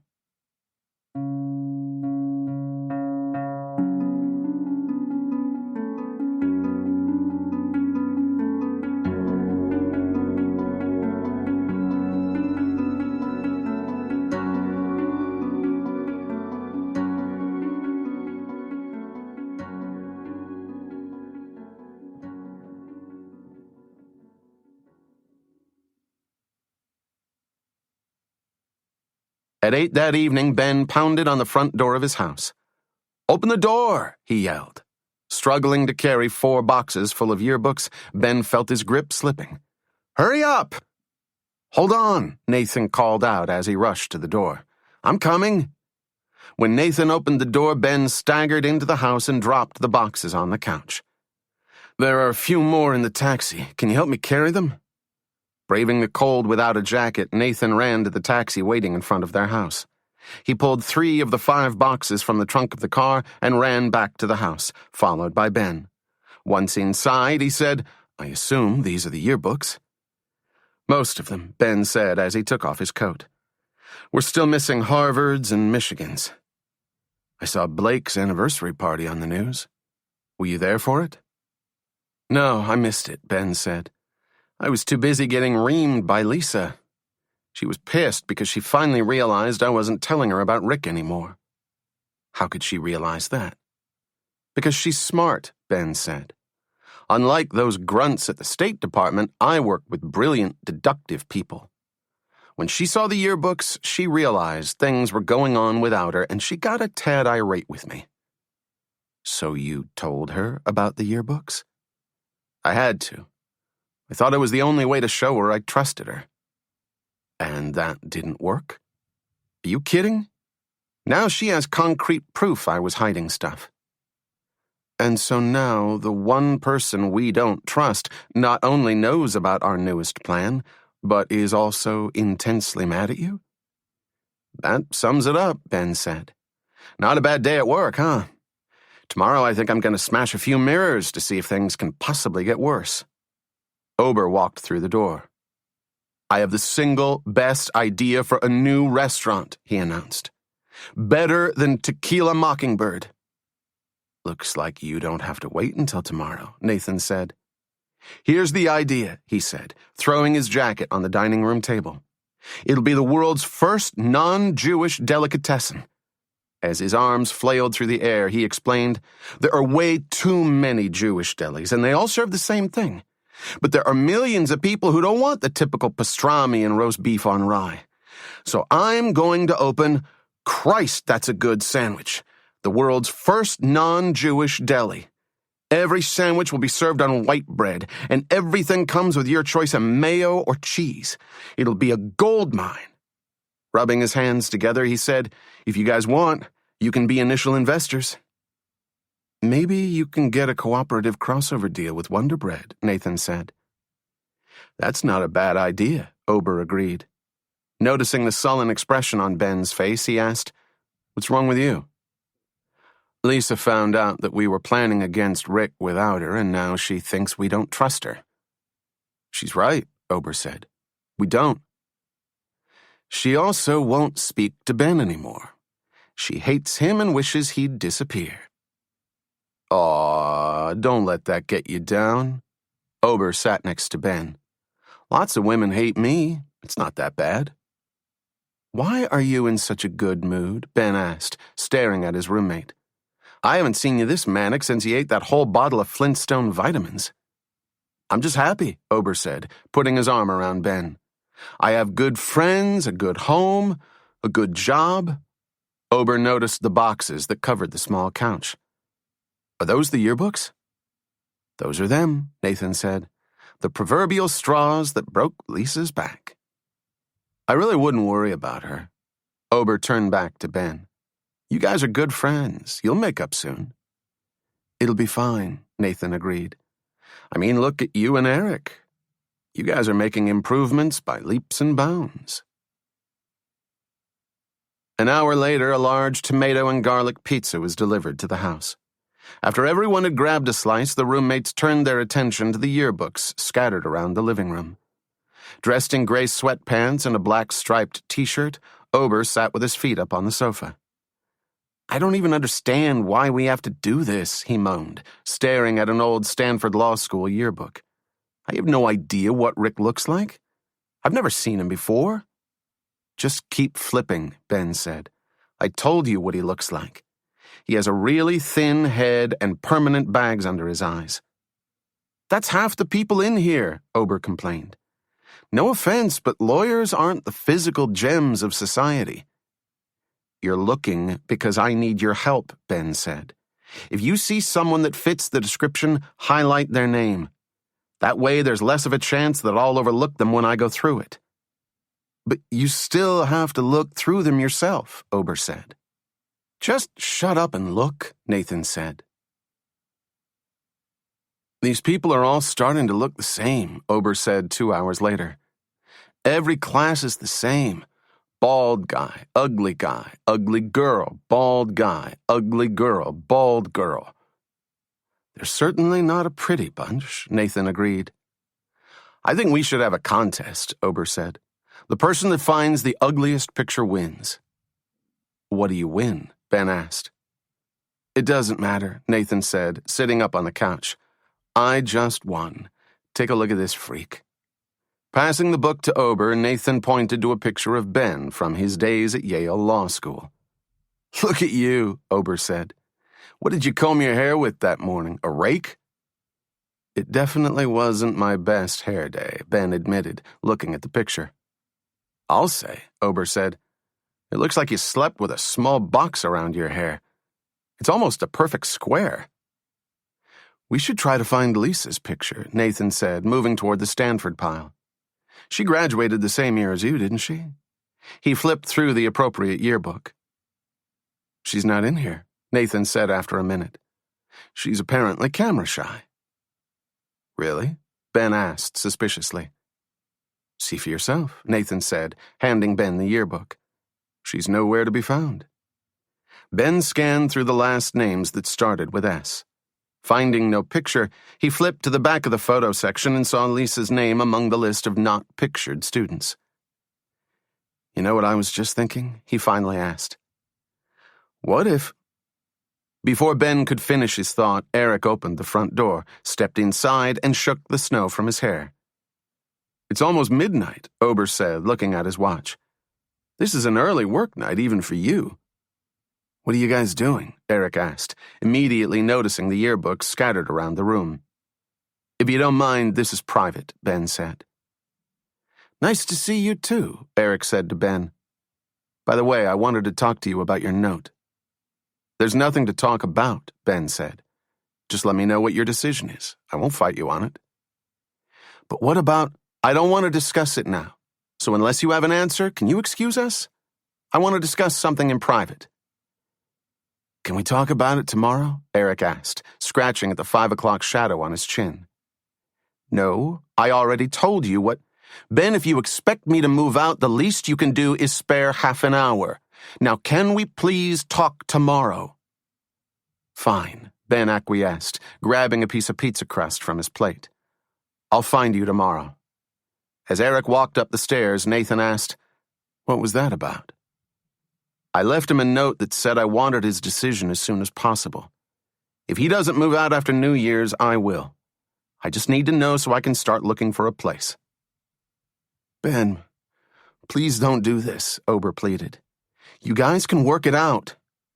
No, we can't, Ben said. We're way beyond working it out. I know the idea upsets you, but we can't all be best friends for the rest of our lives. Don't say that, Ober shot back angrily. All you have to do is...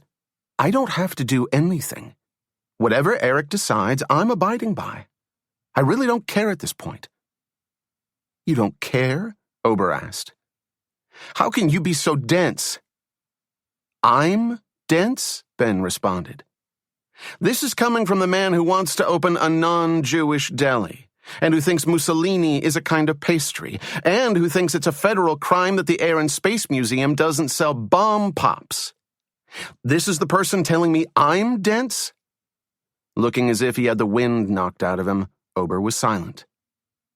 What? Ben asked. Nathan turned to Ben. Was that really necessary? I'm not stupid, Ober said, his voice shaking. I may not be as great as Super Ben Addison, but I'm not a moron. I'm sorry, Ben said defensively. I was just trying to... You were just trying to make yourself feel better, Ober interrupted, his eyes welling with tears. You did what you always do. Pick on Ober and get everyone laughing again. That's the best way to deal with a problem. Yes, sir, that's the best thing I can think of. Forget about the fact that I constantly take the fall. You just keep doing what you do best. Caught off guard by Ober's outburst, Ben didn't know what to say. In all their years together, after all the teasing Ober had taken, it was the first time Ben had ever seen his friend crack. Calm down, Ben began.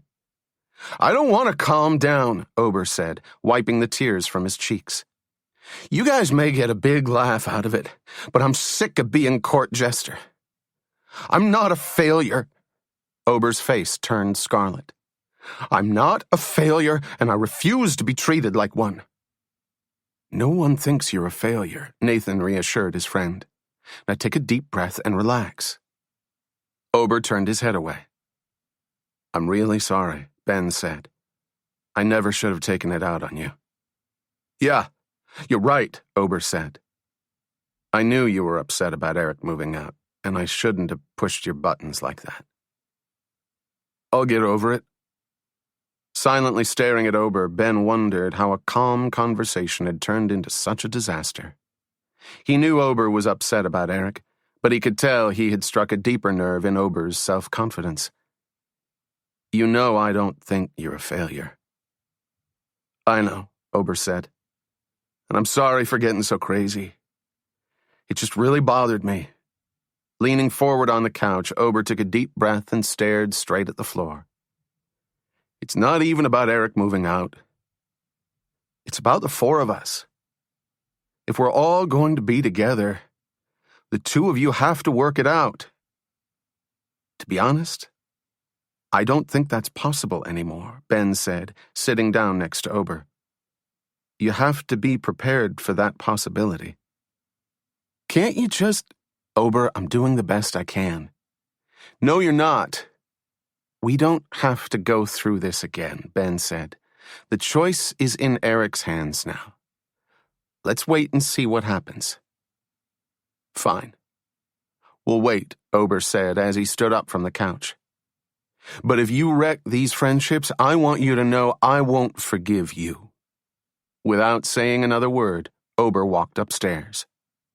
When Ober was out of sight, Nathan looked over at Ben. You really have to take it easy on him, Nathan said. I knew he was upset, but I didn't think it was that bad. When he started crying, I thought I was going to break down. I felt like someone had kicked me in the stomach. Does that mean you're changing your mind about Eric? For Ober's sake, I'd like to, but you know I can't. Right now, my main concern is still catching Rick and getting myself out of this mess. That's fine, Nathan said. But do us all a favor. Don't forget your friends.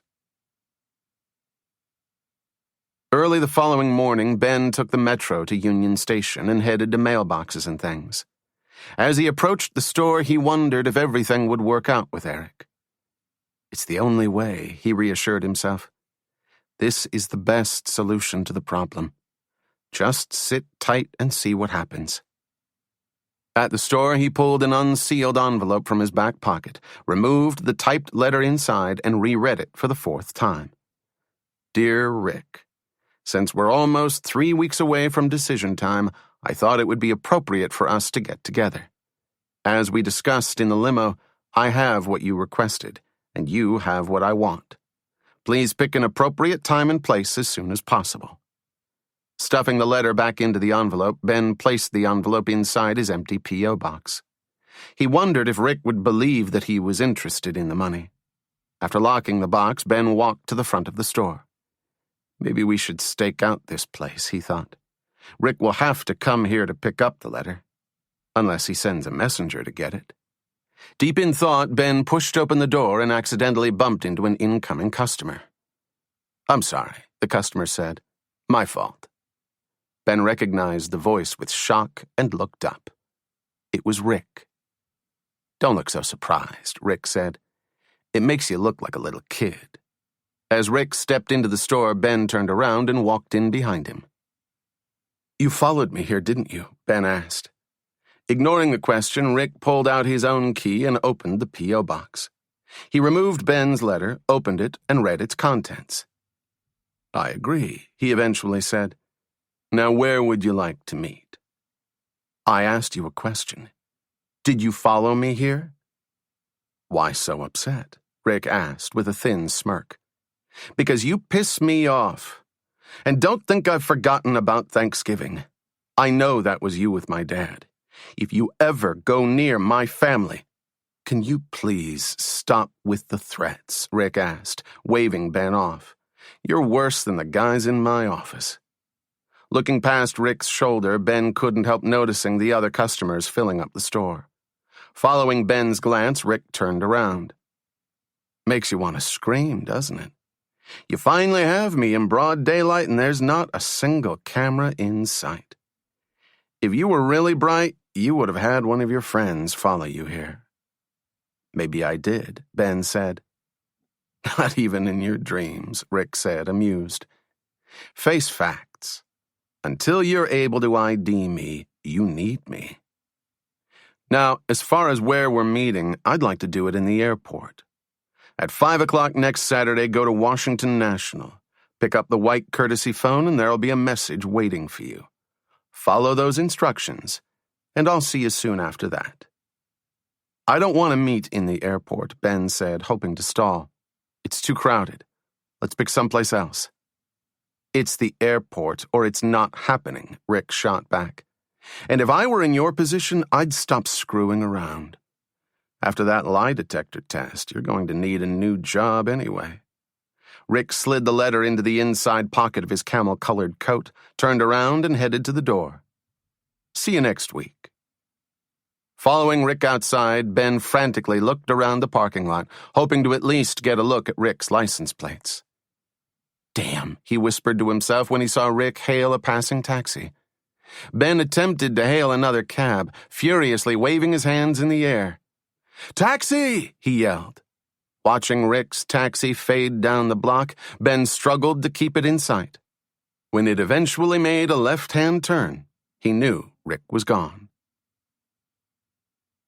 Ben walked down his block, cursing himself for not anticipating Rick's actions. Wondering what he should do at this point, he realized that he now had only a week to come up with a plan. As Ben turned onto the front path to his house, he tried to predict where, in a busy airport, Rick would most likely want to meet. Maybe someplace private, like one of those executive lounges. When he opened the front door, Ben saw no one in the living room or the kitchen. He took off his coat, put it in the closet, and headed upstairs. By the time he reached the second floor, Ben heard the sound of running water coming from the upstairs bathroom. Unconcerned with who else was home, he was deep in thought about how Rick knew about the lie detector test. Ben's thoughts were interrupted when he opened the door to his room and saw Eric rummaging through his top desk drawer. "What the hell are you doing?" "Jesus," Eric said. "You scared the crap out of me. How about answering my question?"